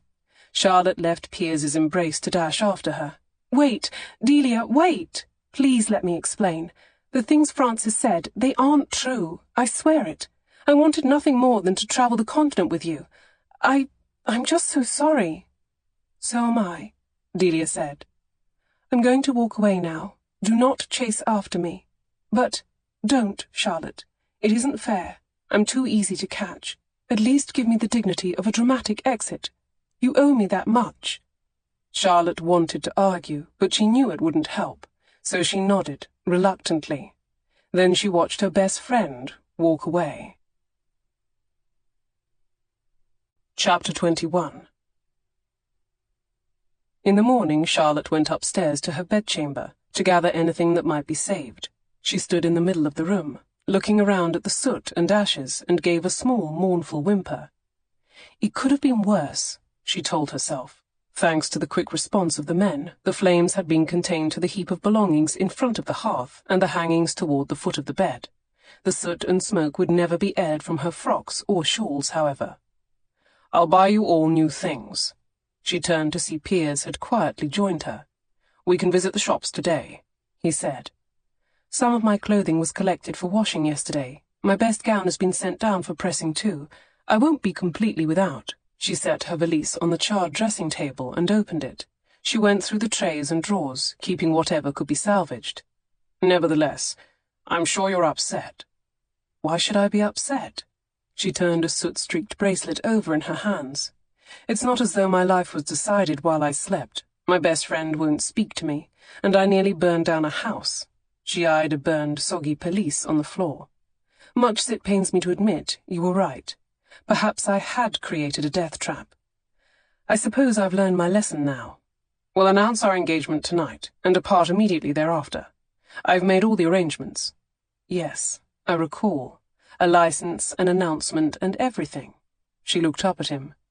What did you mean the contracts are signed? I didn't sign any contracts. Your mother signed them. My mother? You're not yet 21. She's still your guardian. She let the bracelet drop. I can't believe you did that. Do I need to appear at the church and recite my vows, or have you seen to that too? He took a step toward her. Charlotte, you must understand. I'm trying. Perhaps you can explain why you intend to trust me with your homes and your children, but you couldn't trust me to sign my own betrothal contracts. He spread his arms, gesturing at the destruction around them. Look at this. I am removing you from this madhouse and taking you to my home, where I know you are safe. You are just as excitable as Edmund. She shook her head. This fire was my fault. The monkshood was an accident. Delia closed my window that night. No one is trying to murder me. Perhaps they are, perhaps they aren't.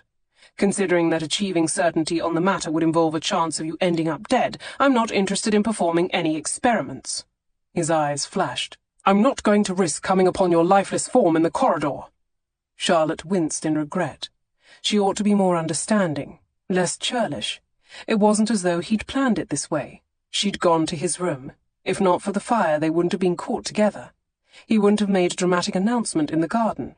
Once again, she had no one to blame but herself. I'm sorry, she said. I know you mean well, and I don't wish to argue.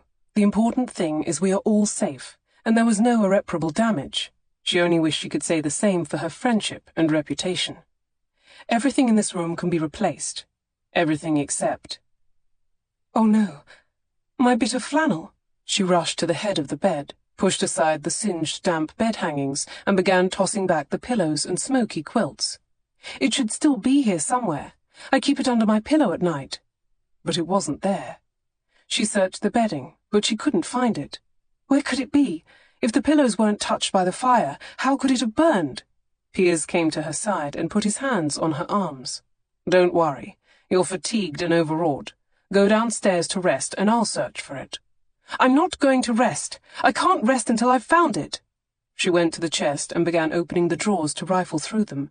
Had she put it away somewhere else? When that search yielded nothing, she rushed to the closet and thrust her hands into the pockets of her capes and cloaks.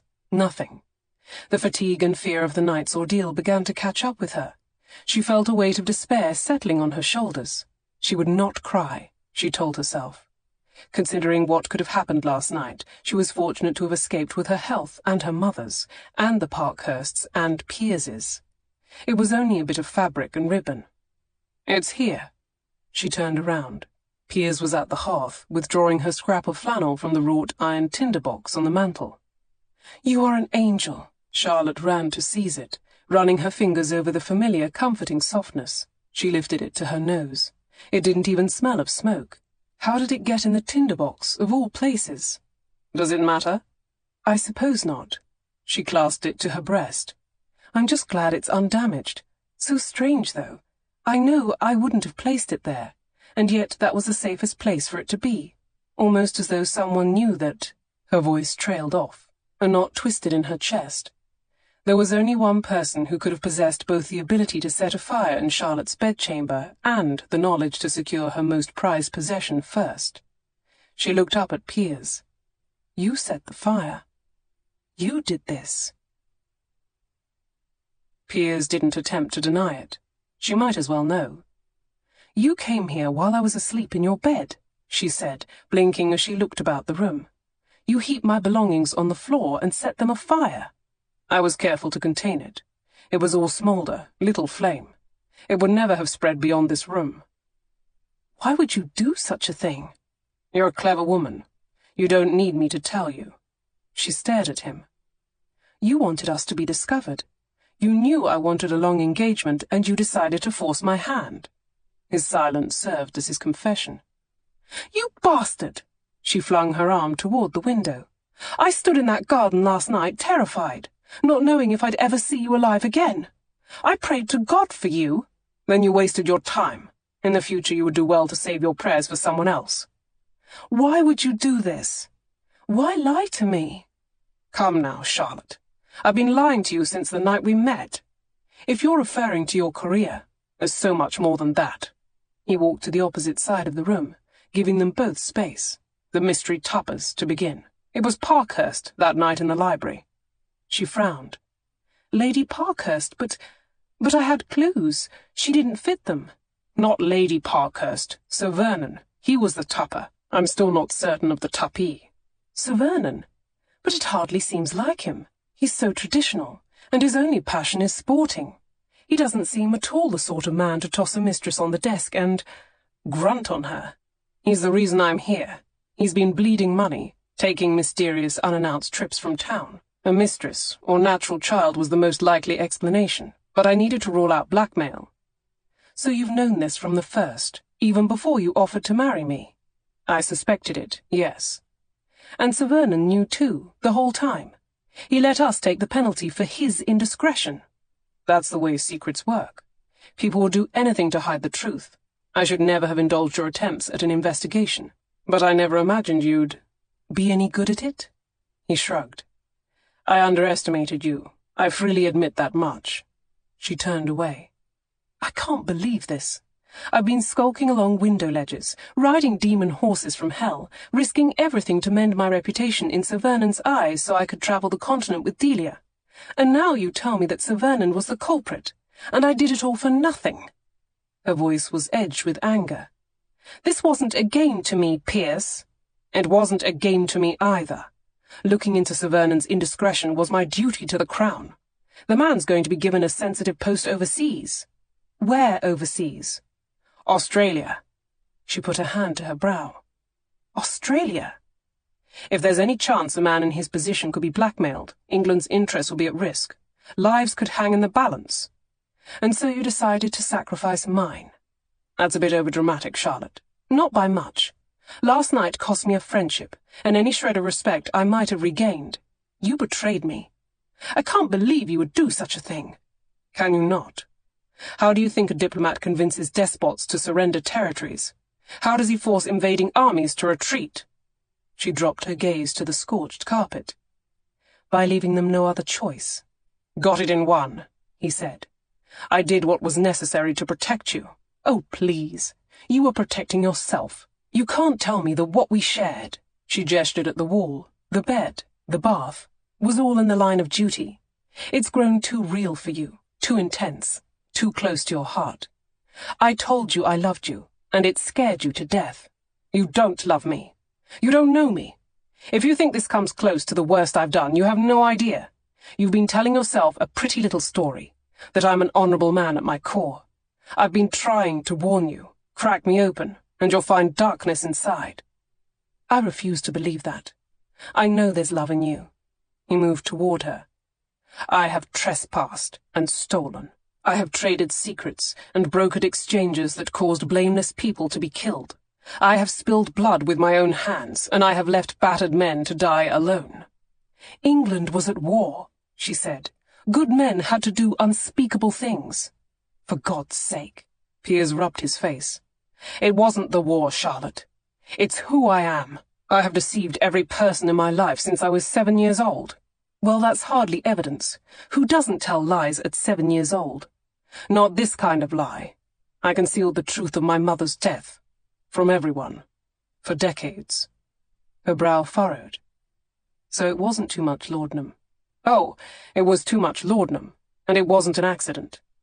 She took her own life. But you were a child. How could you know that? Because I was there. I found her in her bed, just before she breathed her last. I heard her final words. Piers. She stepped toward him. He stayed her with an outstretched hand. This was not a plea for pity. Quite the reverse.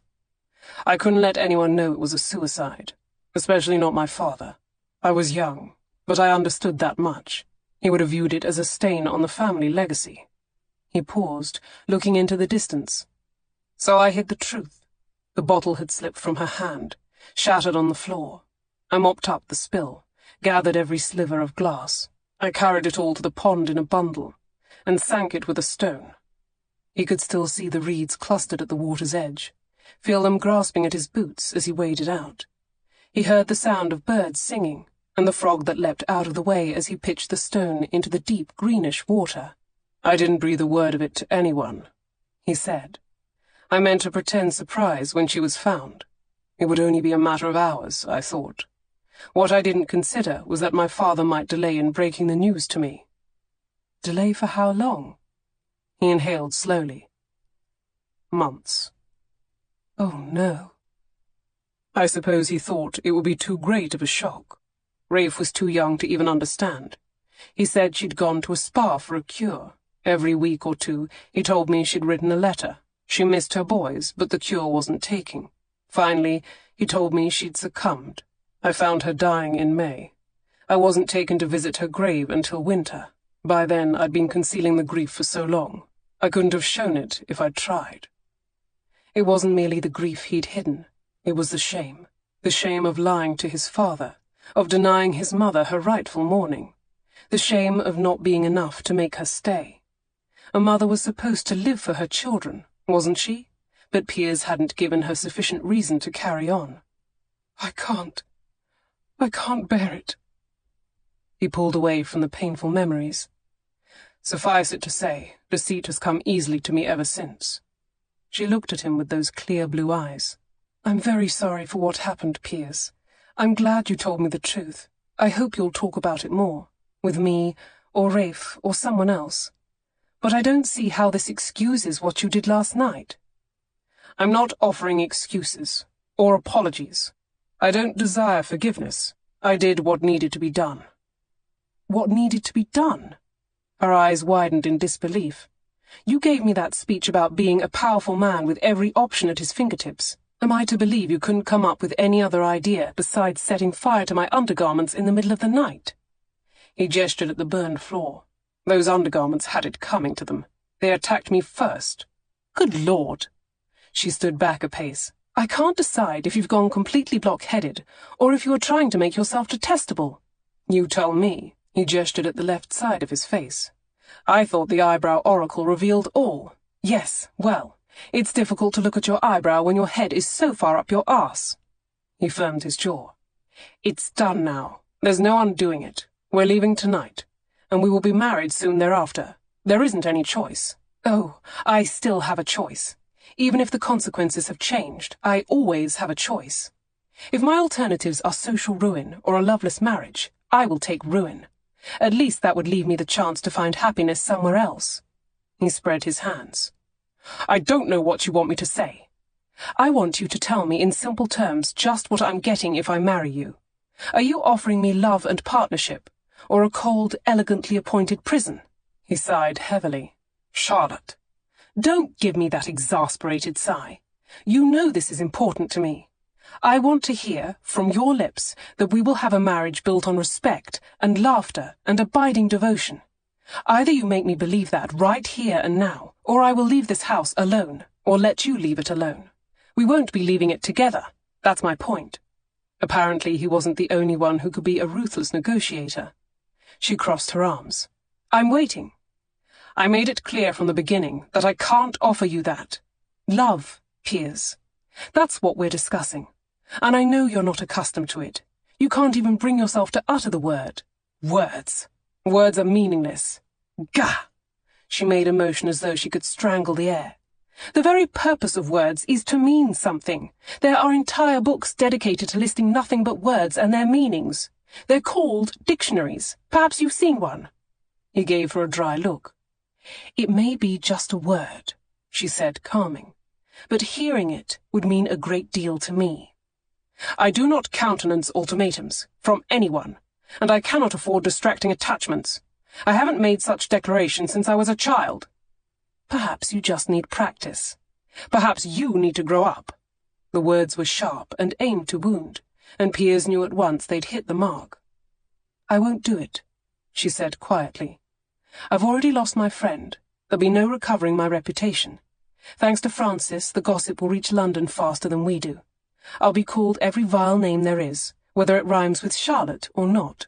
No one will dare. If nothing else, he could promise her that. Not if they wish to avoid the barrel of my pistol or the point of my sword." Men can call each other out. This is enmity among ladies, Piers. You cannot shield me from it, and believe me, a woman's tongue can be rapier sharp.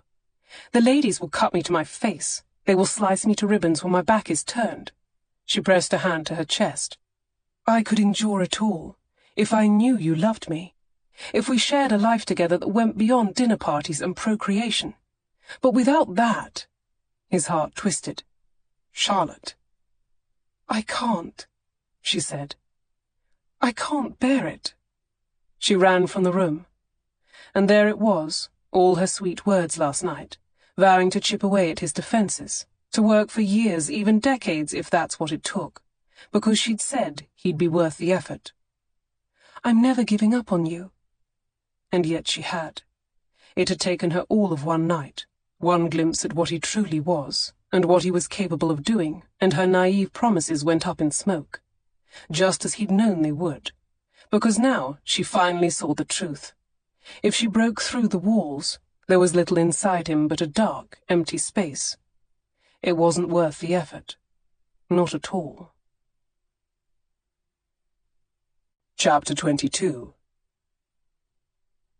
Charlotte spent the day in a trance, unable to sleep or take anything more than a few sips of tea. When the maids came up to her newly designated room, she let them dress her in freshly washed underthings, cinch her stays tight, and help her into a blue silk gown. She sat perfectly still as they dressed her hair in a pile of curls atop her head, bound with a silver ribbon. She stared into the mirror. Oh, Charlotte, you've been such a fool.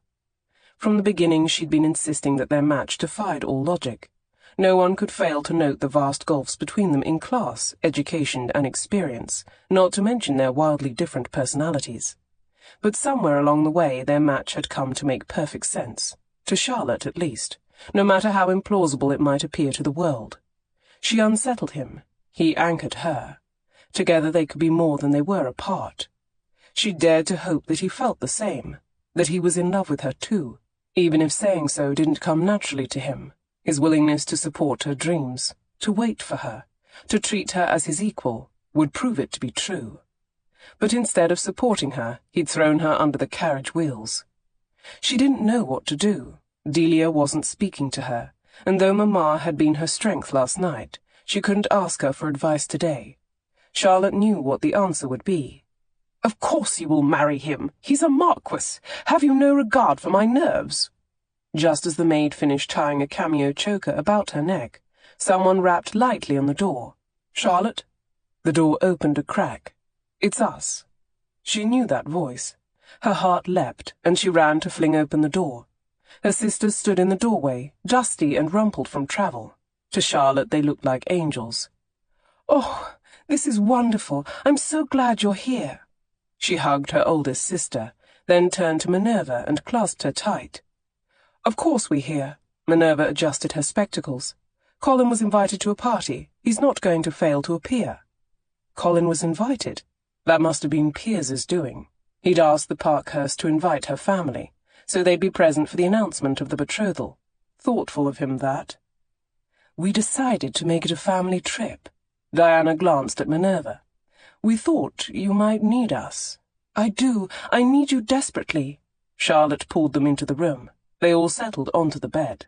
I seem to have found myself betrothed to a wealthy, handsome, unfeeling marquess. Diana smiled. And what's wrong with him precisely? Aside from him being everything that Mamma would want, of course, Minerva said. Charlotte sniffed. I don't even know where to begin. Minerva plucked a biscuit from her untouched tea tray. Try the beginning, then. So she did.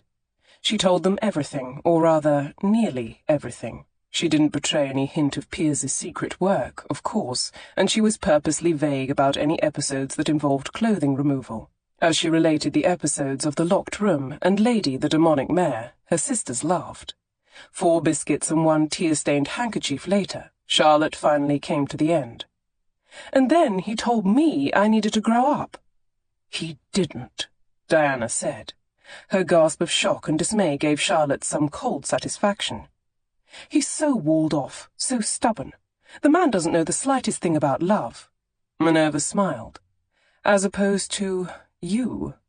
Her older sisters exchanged a look. a how sweet she sounds look. Charlotte found it maddening. I know it must sound ridiculous. He's a worldly, educated peer, and I'm young and inexperienced, but when it comes to emotion, I'm leagues ahead. Men can be taught, Minerva said. Even the worst-behaved ones, like Colin. And if I'll be forgiven for saying it, Diana said, you may have some things to learn too. I know I did. She squeezed Charlotte's hand. Do you love him? Yes, she sighed. But I told him that, and he still betrayed me to force my hand. Well, there's the problem, Minerva said. You told him you love him. That doesn't mean he believed it. Most likely, in some desperate, short-sighted, arsonist way, he meant to test you. It would be just like a man. Perhaps. If it had been a test, Charlotte had failed it. He'd revealed his deepest, most shameful secret, and she'd received it with cold indifference. Despite all her promises to wait him out, knock down his walls, she'd walked away. I do think he cares for me. When he can get out of his own way, he's so tender and passionate. But maybe I am too young. Maybe it is too fast. If we marry like this, it will be for all the wrong reasons. I'd like to know who marries for the right ones, Minerva said. I all but kidnapped Colin, and we were nearly to Scotland before he gave in. And there's a reason the twins were born less than 8 months after I married Aaron, Diana said. Sometimes love unfolds gradually, but more often than not, life hurries it along. Charlotte smiled a little, and it eased the knot strangling her heart. Her sisters were the best medicine. Still, she picked at the edge of her handkerchief. I'm just afraid. Of what, dear? Of becoming Mamma. There it was, out in the open at last. I'm not a scholar like you, Min, or as patient as you, Diana. If I marry without love, with little experience of the world and nothing to occupy my time, what will prevent me from becoming a ridiculous woman with a nervous condition? Minerva looked to Diana, and they shared another of those older sister looks. Should we tell her? I think we should, Diana replied. Tell me what? You will become Mamma, Minerva said flatly. It's inevitable. Once babies come along, you don't even have a choice.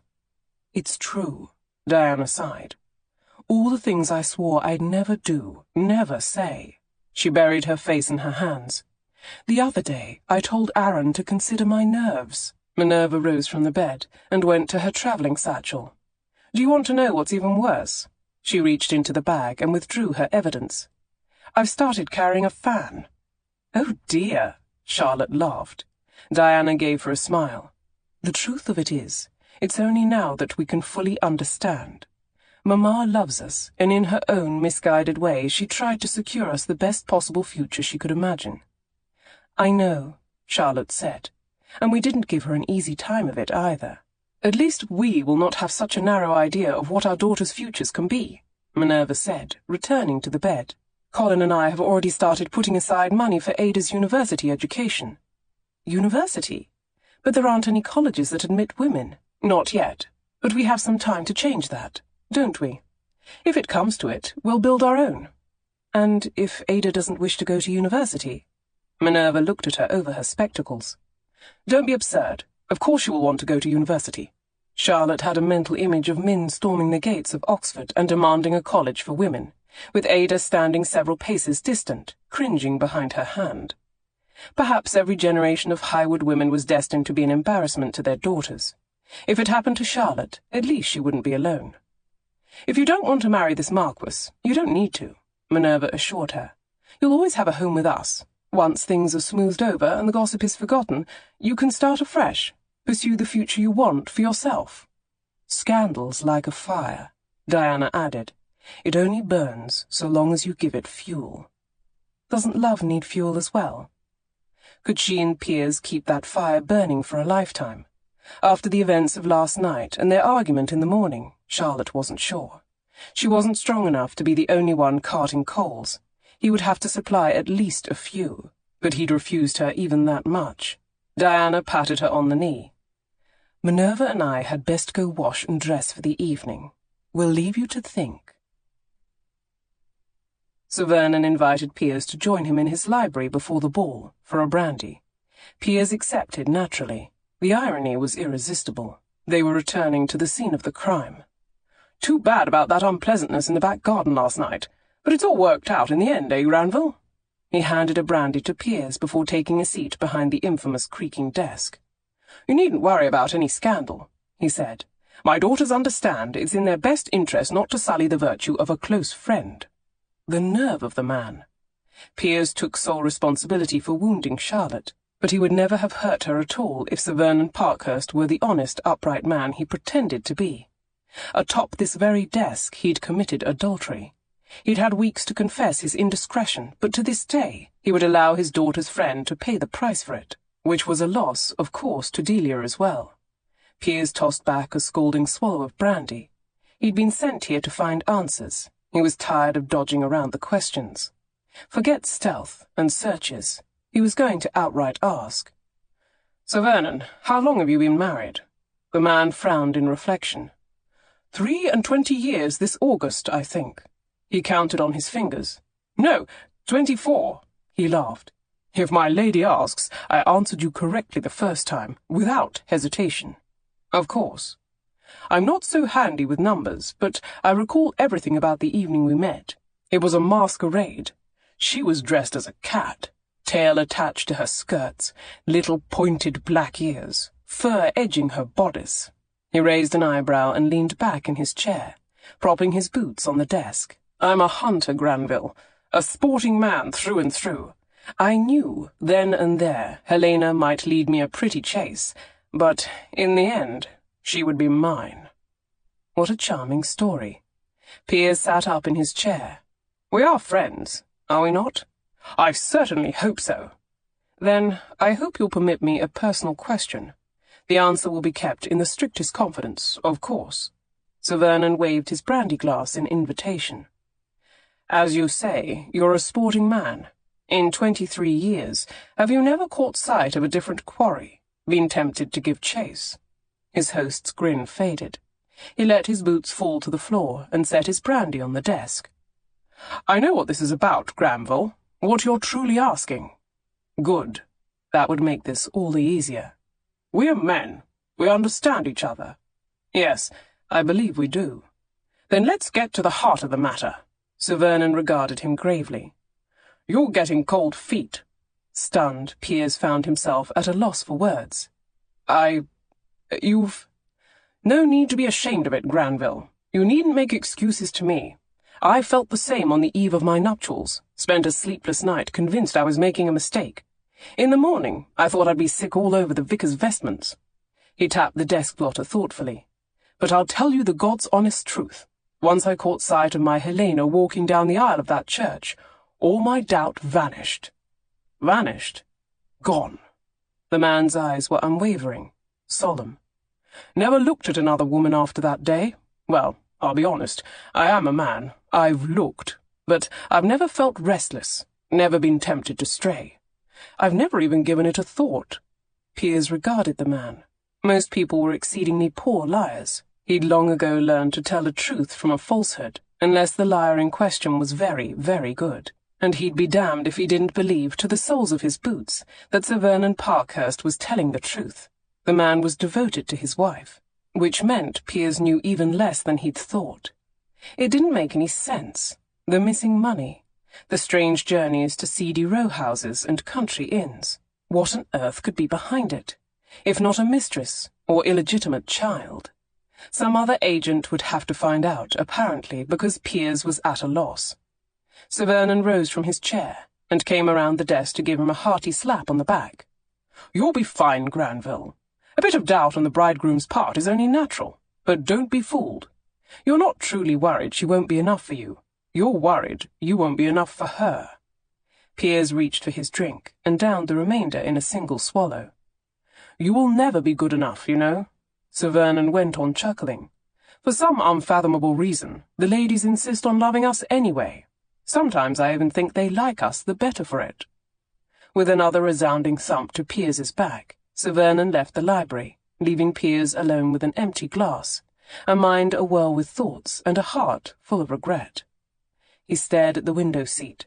He remembered clasping Charlotte to his chest as she laughed herself to tears against his shirt.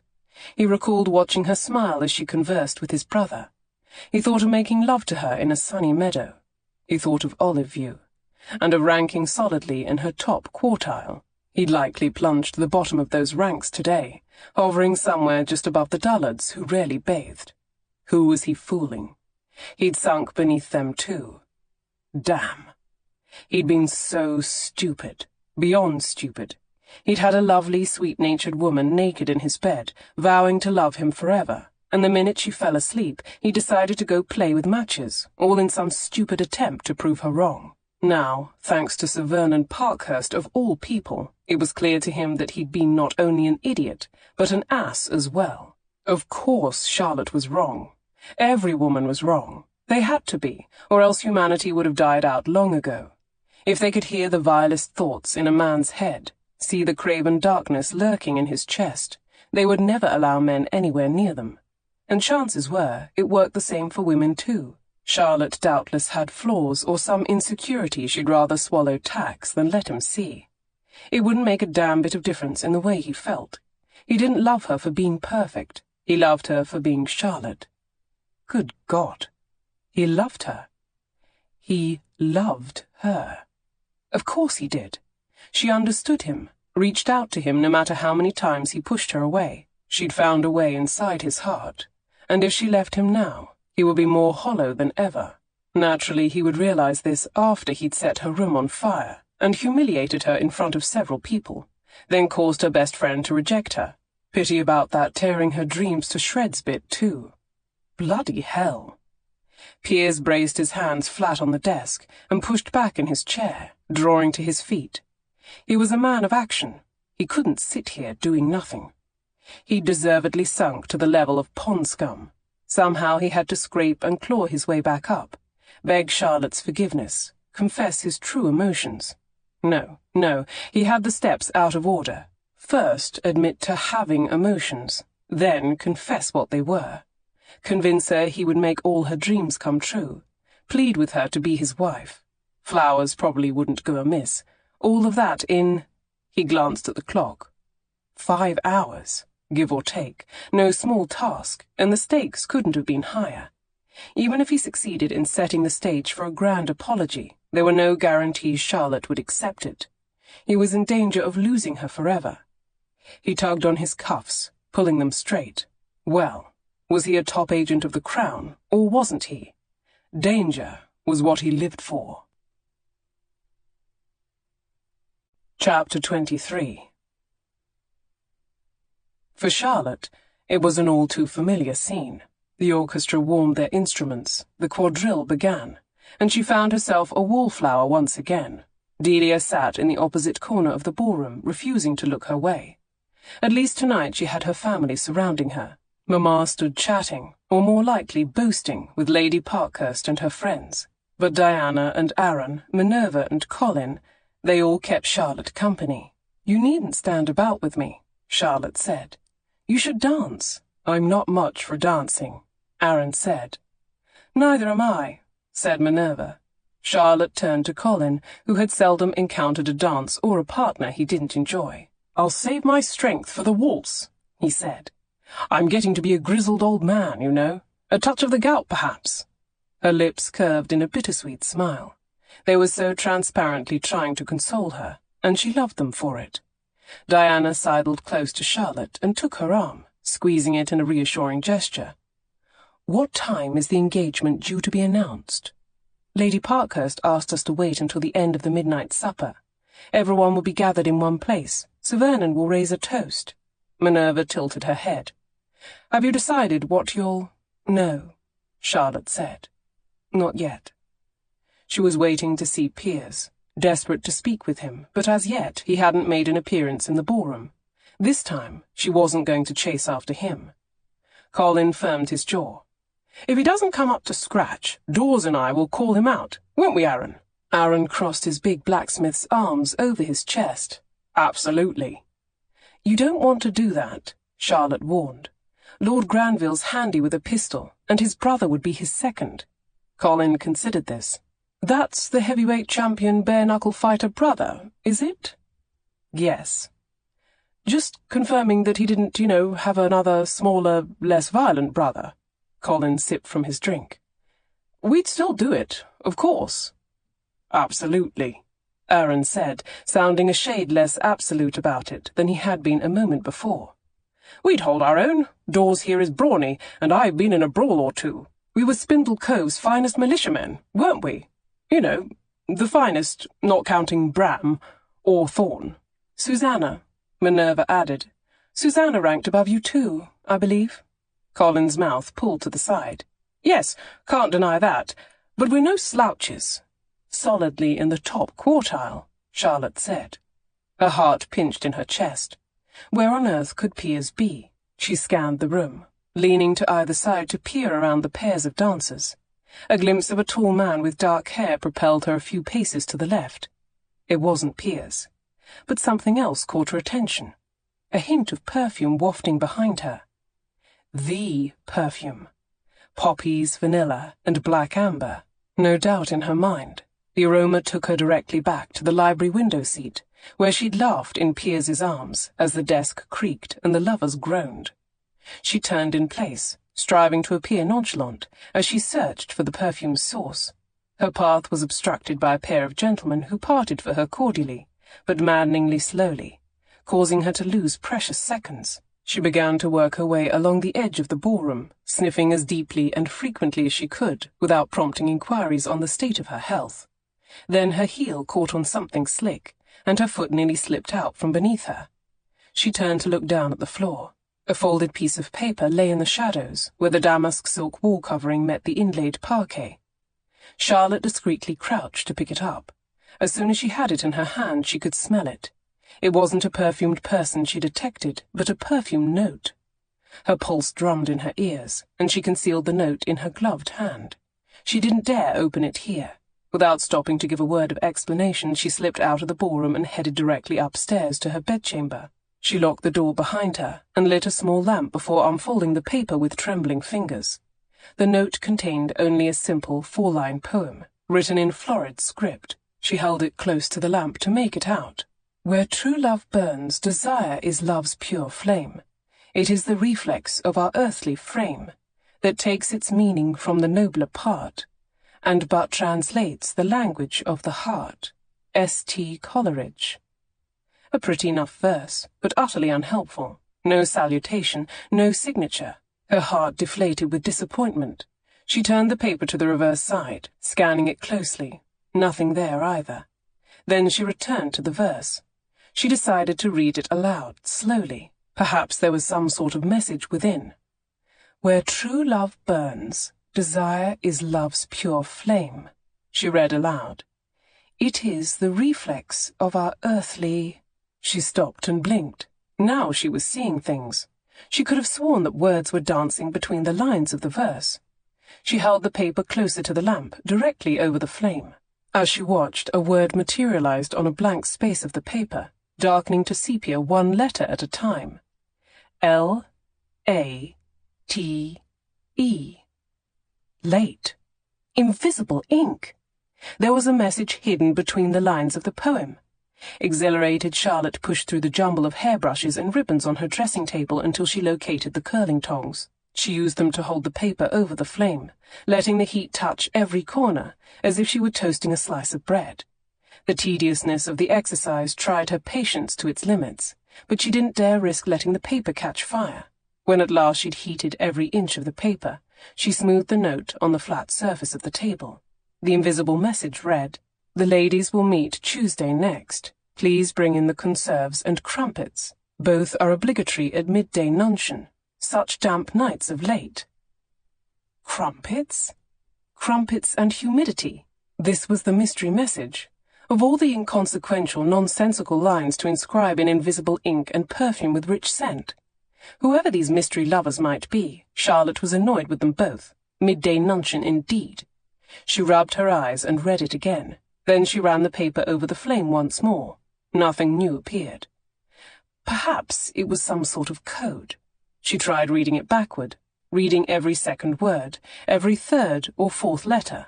None of these methods yielded any comprehensible message. She was on the verge of crumpling the thing and tossing it into the fire in disgust when she noticed a tiny dash of sepia where she wouldn't expect it to be. She dismissed it before as a stray droplet of invisible ink, but now she noticed that it was centered perfectly beneath one word of the poem. Frame. With her fingertip she scanned the paper for any other small overlooked markings. She found another dash, this one directly beneath the word heart. Frame and heart. Heart and frame. On a hunch she found a scrap of paper, trimmed it to match the size of the note, and then folded it down the middle and made a swooping cut with a penknife, removing a heart-shaped piece from the center. Then she laid her makeshift valentine over the note, sliding it around until it seemed centered. The frame blocked out nearly all of the hidden message. The still visible parts read, "We'll meet in the conservatory at midnight." Oh, Lord! She rose from her chair, jumping back in disbelief. I've done it! That's it! We'll meet in the conservatory at midnight! She laughed aloud. I, Charlotte Highwood, have decoded a secret message, and I've done it all by myself. Take that, Agent Brandon! Now she felt like dancing, but there wasn't time. Someone was expecting a clandestine lover to arrive in the conservatory at midnight, and Charlotte had been working at this for ages. It had to be getting close to the hour. She checked the mantel clock. Oh no, 5 minutes past. Charlotte rushed downstairs. She crept to the door of the conservatory and opened it silently before sliding inside. The space was dense with the misty fragrance of 1,000 blossoms. The glass windows were fogged. Weak, flickering lights spilled from a distant corner of the indoor garden. A trail of rose petals on the tiled floor led into the conservatory, then disappeared around a bend some 10 feet ahead. Perfume, poetry, rose petals. Whoever this lover was, he or she was truly romantic. She paused, suddenly hesitant. Did it even matter who waited at the end of this trail? It was too late to redeem her reputation, and it wouldn't change her dilemma with Piers. But it would mean so much if she could regain Delia's friendship. Finding the lovers would mean a great deal to her pride as well. By society standards, she wasn't accomplished. This was her chance to prove them all wrong. In any event, she'd come this far. The mystery would haunt her forever if she didn't take these last few steps.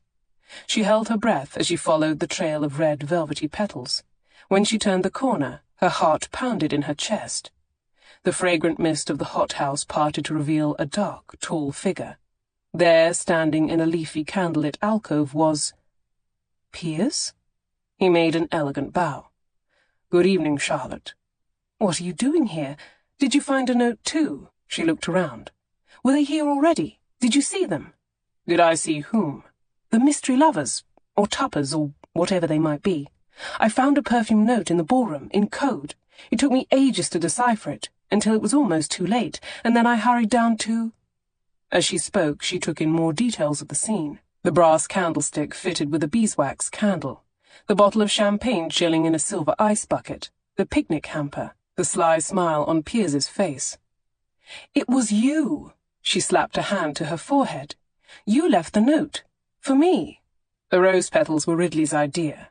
He reached for the bottle of champagne and popped the cork. Did you enjoy your investigative work? You tricked me. No, I didn't. You're here, aren't you? That means you weren't tricked at all. He handed her a glass of champagne and nodded at the paper in her hand. That message used the same methods, more or less, as General Benedict Arnold employed to send intelligence during the rebellion of the American colonists. You deciphered it. Well done. He raised his glass to her, then drank from it. Yes, she had deciphered it, hadn't she? She took a well-earned sip of champagne. See? I told you I could be a spy. Perhaps. But you'd need some work to be a successful one. Arnold was caught, you know. He picked up a half-eaten sandwich from the picnic hamper and gestured with it. I brought supper. There are lemon tarts. She looked at the basket of sweets and sandwiches. You tricked me, and you started the picnic without me. I don't know which is the greater offense. I wasn't certain how long it would take you to puzzle it out. She stole the half-eaten sandwich from his hand. That settles it. I'm definitely most angry with you for doubting me. She took a large bite. Next time, I'll make it more of a challenge. Next time? Despite the teasing, pride was apparent in his gaze. He was quite pleased with himself and with Charlotte. Moreover, he was having fun, and so was she. She had a vision of the two of them leading one another on mysterious late-night treasure hunts through his darkened mansion, a secluded romantic scene waiting at the end. Could they have a life like that, one built on playfulness and seduction, and just a hint of mystery? Her heart warmed at the thought, but it all depended on whether he felt that warmth too. "I love you, Charlotte." She nearly choked on her bite of sandwich. "Now?" she protested through a mouthful of bread and sliced cucumber. She swallowed. "You tell me this now? You couldn't wait until I'd finished my sandwich?" "No, I planned to, but I couldn't." "Well, I hope you mean to say it at least once more." "Of course I do, darling." Darling. She loved it when he called her that. In his deep, aristocratic voice, it sounded equal parts suaveness and affection, with a current of danger running beneath. After setting aside his champagne, he closed the distance between them in slow, determined strides. Oh, but he looked magnificent tonight, smoothly shaven and turned out in a black tailcoat with a white vest and cravat. Perfect. He laid his hands to her arms, cherishing her with a gentle caress. "You're exquisitely beautiful tonight. Did I mention that yet?" She shook her head, thrilled despite herself. "I wish I could honestly say that flattery will get you nowhere." "It won't get me far enough, I know. I owe you more than compliments. You're due a great many apologies." Well, she wouldn't make any argument there. "After you were poisoned, I told myself that by taking control of everything, I would protect you. But you were right. The only person I was protecting was myself. The thought of losing you gutted me. There was no thought in my mind but to keep you, make you irrevocably mine, no matter what villainy was required." "How could you have worried I might leave you, after all we'd shared? I told you I love you, Piers." "How to explain it?" He paused. "I didn't think it could be enough. I didn't think that I would be enough." What? This beautiful, strong, loyal man worried he wouldn't be enough. Charlotte could have laughed at the absurdity of it, but perversely a tear burned at the corner of her eye instead. She blinked it away. "Why would you think that?" "Past experience. Mothers delight in their children, so they say. Mine didn't find sufficient delight to stay around. My first engagement ended when my betrothed grew tired of waiting." He shrugged. "I haven't been very successful convincing women that I'm worth a lifetime." She slid her arms around his neck. "You're more than enough for me. You don't have to feed me platitudes. I know I'm hard to know, and even more difficult to love. But you must understand how my mind works by now. That only makes you more tempting. I love knowing there's so much more to you than it seems on the surface, and that while a good bit of it is pure brilliance, some of it's dark and twisty too. You're a puzzle, one that will take ages to solve, and you know how stubborn I am. I'm not one to give up." He slid his arms around her waist and pressed his brow to hers. "Promise me." "I promise you." She closed her eyes. "I'm sorry I gave you reason to doubt it. I never will again. I will never give you cause." She lifted her head. "You know you still haven't said it again." He gave her a sweet, slow kiss that tasted of champagne. "Olive view." She growled in playful protest. "Teasing, teasing." He looked deep into her eyes. "I love you, Charlotte. Somehow you worked inside my heart, detonated there, and left it in an untidy shambles. I don't know if I've pieced together enough of it to love you as well as you deserve, but I swear to you, as long as I live, I'll never cease trying." "Much better. Thank you." She swayed in his arms, staring up at this man who belonged to her. "We're going to have the grandest time, capering about the continent, stealing secrets." He shook his head. "That's the one thing I can't give you. I can send you and Delia to travel the continent. I'll wait for you as long as you like, but my work requires at least the appearance of detachment. It's too dangerous otherwise. Anyone who wished to hurt me would know the shortest path is through you." "I understand," she said, trying to mask her disappointment. "I won't complain if you seem distant or unfeeling when we're in public. I'll just think of myself as working undercover." "No, darling. I can't risk it. That's why I mean to resign at once." Chapter 24. Resign? Charlotte's face fell. She pulled away from his embrace, leaving him bereft. Yes, he said. I must, as soon as possible. Piers, you can't. You can't give up. The Crown needs you, and you need your work. I've seen you in moments of action. That's when you truly come alive. He touched her cheek. I come alive with you. But the challenge, the danger, I know how you enjoy it. Oh, I'm not giving up either of those. He smiled. Love is, by far, the most dangerous thing I've ever felt.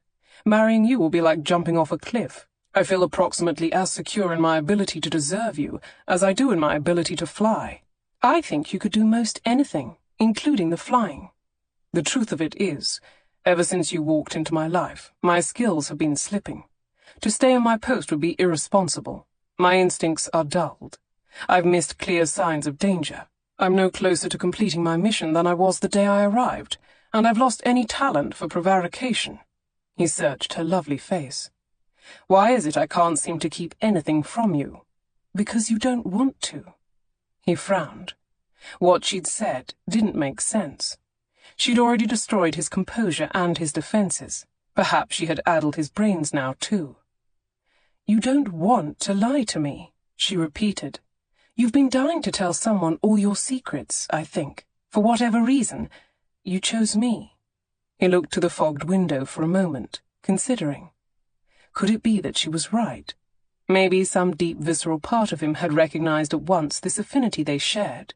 Perhaps he'd intuited that he could be open with her, that if a crack in the walls around his heart happened to unleash a flood of guilt or melancholy, Charlotte would be too light-hearted to sink, too stubborn to drown. If so, it was damn ironic. He'd spent the past fortnight in a near panic, terrified that he was losing his edge. Perhaps he'd worried for nothing, and his instincts were functioning better than ever. Maybe he was at the top of his game. But I still haven't the faintest idea what's been troubling Sir Vernon, he said. I was so certain he must be having an affair, and that his mistress tried to frighten you off with the monkshood incident. But as of this afternoon, I'm convinced the man is devoted to his wife. And none of the women on my list match the clues. They weren't even consistent. Does she have ginger hair or dark hair? Is she the maid who brought in breakfast, or a lady who buys rich perfume? She frowned in concentration. It's almost as if it couldn't have been the same person. Piers went still. Something sparked in the corner of his mind. A theory, then a memory. Within the space of a heartbeat, conjecture became conclusion. Charlotte. He took her by the shoulders and kissed her soundly. You are brilliant. What do you mean? All I said was that it couldn't have been the same. He watched as the same realization dawned in her eyes. No, she said. You don't think it was? It must have been. It all fits, doesn't it? The money, the trips, the clues that don't match, the reason he didn't own up to the truth. It does. She thumped him on the chest. I told you they were mystery lovers, not tuppers. Admit it, I was right. Very well, you were right. She grinned. I'll never let you forget it either. Piers wouldn't have it any other way. She must always remain the optimist to his cynic, the laughter to his silence, the chaos to his order, the warmth to his cool. Their hearts would meet in the middle somehow. Do we tell them we know? She asked. What would be the purpose? He looked toward the door. We're due to announce our engagement at any moment. That is, if we are engaged. I don't mean to presume if you... Good heavens! She put her hand in his and pulled him toward the door. Of course we are. Let's not start that again. Piers was exceedingly glad to leave that question behind them forever. They left the conservatory and rushed hand in hand down the corridor, heading for the dining room. Piers took the lead, weaving through the doorways and navigating the turns. They were halfway through the entrance hall when his ankle caught on something. A thin cord stretched across the room. He had the presence of mind to release Charlotte's hand immediately, so as not to take her with him. He stumbled toward the floor shoulder first, hoping to transform his hapless fall into a debonair roll and recovery motion. But the moment he hit the parquet tile, he was smothered by something that dropped from above. A net, a heavy one, made of knotted rope. "Oh-ho! Caught you now!" Piers groaned softly. He knew that voice. Edmund. Bloody hell, this was a new low. He'd been snared by an 8-year-old boy. Piers tried to maneuver onto his back so he could fling off the net. "Now, Edmund, let's discuss this like gentlemen." Edmund crossed his arms and plopped his ass atop Piers's stomach, pinning him down. "You dreadful boy!" Charlotte tugged on Edmund's arm. "Get off him!" "Don't hurt him too much," Piers told her. "The Foreign Office may be offering him a post in 10 years. "Murder! Murder! Murder!" Delia hurried into the hall. "Edmund, what are you doing? Release Lord Granville at once." "Not until the magistrate comes. He's got to be brought up on charges of murder." Guests began filtering in from the dining room, drawn by the clamour. The servants, too. Wonderful. "That's not even possible," Charlotte said. "For there to be murder, there must be a victim. No one has died." "Well, he tried a murder," Edmund replied stoutly. "Tried to strangle Miss Highwood with a rope, his first night here in the library." A murmur went through the assembly. "Edmund, don't be absurd," Delia said. "You must have been mistaken." "No, I weren't. I heard it all." "Delia, please listen," Charlotte whispered. "I've been trying to tell you. The night of the ball there was a misunderstanding." "First," Edmund declared, pleased to have a rapt audience, "I heard a squeaking. Ee, ee, ee, ee. Then," he paused for dramatic effect, "screams." The quiet in the hall was unanimous. The crowd of people hung on the boy's every sordid word. "And last," Edmund said, "there was a noise like the very devil groaning, like this. Grah! Grah!" "That's it." Edmund bounced on Piers's chest. "See? It was him." "Edmund, that wasn't Lord Granville just now," Delia said. "That noise came from the closet." "The closet?" Everyone in the hall went silent. A series of distressingly familiar noises emanated from behind the closet door. Thump, thump, thump. Piers tried to look at the bright side. Judging by the frantic rhythm, at least this time the lovers were well underway. Thump, oh, thump, thump, thump, thump, thump. And the last one. Gah! After the noises mercifully ended, Edmund leapt to his feet, leaving Piers free to disentangle himself. Fists at the ready, the boy started to charge toward the closet door. Piers caught him by the back of his coat. "You don't want to do that." "Let me go," he said, punching the air. "Miss Delia," Piers said in a low voice, "please take your brother upstairs to the nursery. Now." "Yes," Charlotte agreed, grabbing Delia's free hand. "Let's all leave the hall as a matter of fact, and be quick about it." "But the murderer!" Edmund cried. It was too late. The closet door opened, and out tumbled a pair of red-faced, panting lovers with their hair mussed and clothing askew. Charlotte tried to cover Edmund's view, but he dodged her hand. His eyes widened to saucers in his round, boyish face. "Father?" he asked in a small voice. "What were you doing to Mamma?" Minutes later, Charlotte sat in the empty salon, staring blankly at her folded hands as they waited for Sir Vernon and Lady Parkhurst to make themselves presentable. "I've just realized something," she said to Piers. "We are never, ever going to be able to tell our children how we met." "We'll come up with a convincing story," he replied. "I've some experience with that." "I suppose you do." She looked up at the ceiling. "At least now Delia believes that I didn't betray her. She'll start speaking to me again." She was looking forward to a good long laugh about this with her best friend, over generous glasses of sherry, ideally. There was so much to tell. "Poor thing," she said. "She's probably upstairs talking to Edmund about peaches and aubergines." Piers tilted his head. "What is all this about aubergines, anyway?" Before Charlotte could explain, Sir Vernon and Lady Parkhurst entered the salon, closing the door behind them. Piers rose from the settee, waiting for Lady Parkhurst to settle into a chair before retaking his own seat. Ever the gentleman, even on an occasion so wildly bizarre as this one. "We first met at a masquerade," Lady Parkhurst began. "I suppose it started then," Sir Vernon broke in, gregarious as always. "I'm a sporting man. I can't help it. I live for the hunt. A good chase. And I enjoy being pursued." "Gets the blood pounding." His wife briefly closed her eyes. "So we play roles?" Over the years, they've grown more elaborate. Vernon gives me a purse full of money, and I use it to create a new identity, new name, new gowns, wigs, jewels, even servants. I write him a letter in the character's voice, telling him when and where to find me, and then— And then you enjoy each other's company, Piers finished. Thank you, Charlotte silently replied. Beyond that she had no desire for details. Lady Parkhurst went on. Sometimes it's gentleman and light skirt, or travellers stranded at an inn, lovers having a secret affair. Butler and chambermaid? Charlotte supplied. That too. So it was you who brought the breakfast tray to my room that morning, Charlotte said. You were wearing a maid's costume and a wig. Yes, Lady Parkhurst confessed. And I'm so sorry about the monkshood, dear. It was an accident, and it wasn't my fault. She slid a cutting glance at her husband. The butler did it. He mistook the flower for an iris.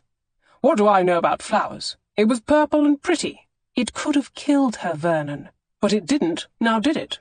Sir Vernon gestured at Charlotte. Look at her. She's well enough now. Charlotte squeezed Piers's hand. She could sense him struggling not to unleash a tirade. It's true, she said. I am fully recovered, and I always assumed it was an honest mistake. Why didn't you tell me the truth that first night? Piers directed his question at Sir Vernon. I would have gladly done so, Granville, in private, away from Edmund's ears.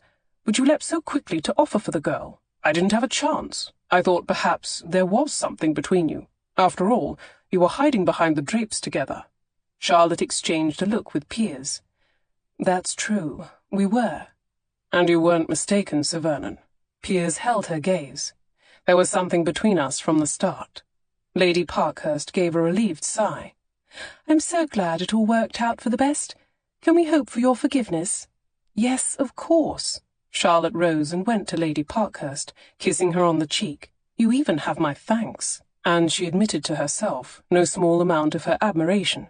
It was heartening to see a couple so clearly in love and lust after many years of marriage. She found it sweet that they were still finding ways to surprise one another. It gave her hope for her own marriage to Piers. Whether they married tomorrow or years from now, settling down didn't have to mean being settled. As for Edmund's shock, well, there were worse things for a child than confronting the evidence that his parents were in love. Everyone's returned to the dining room. They've likely lost their appetite, but one way or another, supper will nearly be over by now. Lady Parkhurst smoothed her hair and skirts. Considering the events of the evening, perhaps we should skip Vernon's toast and proceed straight to your announcement. Piers stood. That would probably be best. They followed their hosts down the corridor, but Piers stopped her just outside the dining room. As I see it, he said, there are two ways we could handle this. Oh? I could make a staid, proper announcement of our intended nuptials, kiss the air above your hand, and engage you for the next minuet. Very lordly. What's the second? His left eyebrow quirked with wicked intent. It involves declarations of mad, passionate love, ample application of lips, multiple waltzes where I hold you indecently close, your brother's mild displeasure, a possible swoon from your mother's quarter, and enough gossip to fill the next 3 issues of The Prattler. Charlotte pretended to think about it. What will it be, my love? He offered his arm. Shall we make a few stitches in your tattered reputation? Or do you want to start a scandal? She threaded her arm through his. With you? I'll take the scandal any day. Epilogue. 3 months later. They rolled away from each other, collapsing on the pillows and bed linens, slick with sweat and panting for breath. For the moment, they were mutually sated, but only for the moment. 3 months of abstinence couldn't be undone in one go. Charlotte nestled her head on her husband's bare chest. His strong arm wrapped around her, cinching her close. A gentle caress up and down her arm sent warm ripples of comfort through her languid body. There was nowhere else in the world she would have wished to be. He squinted up at the chandelier. How the devil did my glove get all the way up there?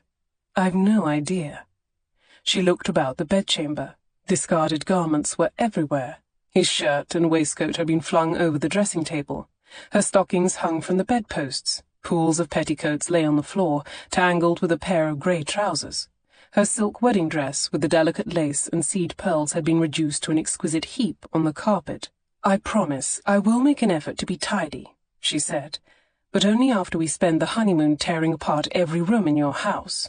First, darling, it's now our house. Second, I feel obligated to warn you that Oakhaven has 46 rooms. I'm up for the challenge if you are."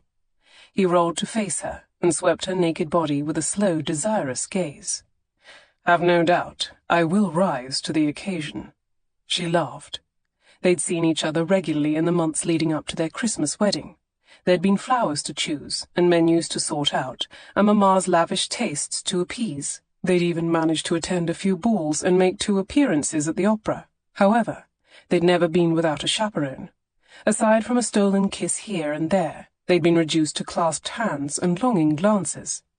How she'd missed this, not only the carnal pleasure he gave her, but simply cuddling and talking with him in bed. "Perhaps we'll take on the bathing room next." He rolled to a sitting position and dropped a sweet kiss on her lips. "But first, we could do with a bit of sustenance." As he rose from the bed, Charlotte collapsed back on the mattress. 46 rooms! Lord! The scale of this bedchamber alone was palatial. Soon she would have to reconcile herself to this grand house and the intimidating duty of being its mistress. However, for tonight she need only pay attention to Piers, her husband, her friend, her dearest love, her expert tupper on the right occasion. She rolled onto her side, propping herself on one elbow to watch him. She'd missed this sight too. His lean, masculine body was a thing of beauty. She eyed him with possessive, shameless interest as he walked away from her, loving the way the muscles of his thighs and backside bunched and flexed, and stared with even bolder interest when he started back, bearing a silver tray laden with champagne and refreshments. A sigh escaped her. She was a lucky woman indeed, and suddenly a ravenous one. She sat up and tucked her feet beneath her thighs, and they enjoyed a sort of picnic in the center of the bed. Sandwiches, iced cakes, and currant-studded scones, an array of cheeses and fruits. How did his cook find ripe, sweet apricots in December? A marvel. "I almost forgot." He set aside a roll stuffed with butter and wafer-thin ham. "I have presents for you." Charlotte swallowed the last of her champagne. "Wedding presents?" "Wedding presents, Christmas presents, however you wish to think of them." "You have my interest piqued." He stretched to open the drawer of a bedside table and rummaged through it. "Well, first there's the expected one." With a bored, careless air, he drew a gleaming rope of gold and jewels from the drawer and held it out to her. Charlotte was almost afraid to touch it. Almost. Her fingers did tremble a bit as she took the necklace into her own hands, turning it over to catch the light. A cluster of exquisite sapphires, each as big as her fingernail, hung from a diamond-studded chain. "My goodness, Piers!" She held it to her décolletage, and he helped her fasten it in back. She craned her neck to catch her reflection in the mirror across the room. Even at this distance the necklace flashed and sparkled like a night full of stars. "I don't know what to say. It's beautiful." "It's made beautiful by you wearing it. But as I said, it's the expected thing." "I certainly didn't expect it." "There are a few more gifts, less traditional." Charlotte reluctantly tore her gaze from her own reflection. "More? See that bureau?" He nodded toward an immense burled walnut chest with inlaid flowers, taking up one full corner of the room. "It's difficult to miss. It has 14 hidden drawers, and no hints. I suspect it will take you years to find them all." "Ha! I suspect you just want me to learn the usefulness of drawers." "Perhaps. Now for the last, and best, I hope. Close your eyes and hold out your hands." She obeyed, sitting up straight and cupping her hands in front of her. "Open." Charlotte opened her eyes to find a small finger of brass dangling from a velvet fob. A key? To what? A secret passage, located somewhere within this house. She gasped with delight. "This house has a secret passage?" "It does now. One that ends in a secret room. I had a team of architects and builders add it in. And even I don't know where it is, so don't think you'll get the answer out of me." He knew her so well. And he was right. This was the best of all. She clutched the key in her fist. "This is the most perfect gift I've ever received. Thank you. And now is the moment where I confess that I've only one gift for you, and it's nowhere near so wonderful." "Charlotte." He reached for her, cupping her cheek in his hand. "Mere hours ago you vowed before God to be my wife. I love you so completely. You've already filled every hidden chamber of my heart and every dark, secret cupboard of my being. You need never trouble with presents. I consider myself full up on gifts for the rest of my days." Oh, this man. How could she have ever believed him to be cold and unromantic? She smiled and blinked away a silly tear. "Well then, perhaps my gift is appropriate after all." She hopped down from the bed, rummaged through the baggage the footman had carried up until she found the right hat-box, and hurried back with her small present. "Here." Before she could lose her nerve, she thrust it into his hand. "It's just a portrait. Of me." "Excellent, Charlotte, as if he couldn't see that for himself. Delia painted it before she left with her family," she explained. "She captured you well." "Do you think so?" In answer, he set aside the portrait and took her mouth in a passionate kiss.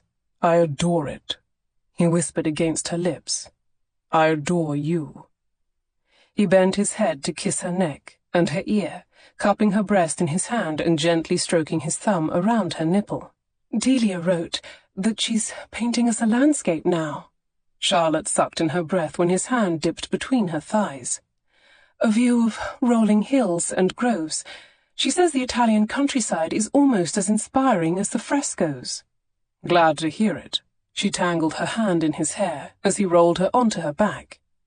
"Did I thank you for using your influence to change Sir Vernon's appointment?" "Mm-hmm," he murmured, flicking his tongue over her nipple. "And for promising we'll visit the Parkhursts this summer, stopping over in Paris and Vienna on the way." "Only a few dozen times." "It just means so much to— Oh!" He drew her nipple into his mouth, teasing the sensitive peak with his tongue and teeth. By the time he released it, she'd lost the thought entirely. In a flash, he'd moved atop her, pushing her thighs apart and hooking her knees over his shoulders. Then he grasped her hips and yanked her toward him with a flex of his arms, spreading her most intimate places for his kiss. The move was brusque, commanding, anything but proper, and the way he set about using his tongue was devilish indeed. "Piers!" Several breathless, writhing moments later, she tugged on his hair until she caught his gaze. "You didn't really resign, did you?" "The truth?" "Always." He gave her a slow, wicked smile. "Spies never truly retire, darling. They just go under very deep cover." With that, he drew the quilt up to her waist and disappeared beneath it. The next morning, Charlotte slept like a stone.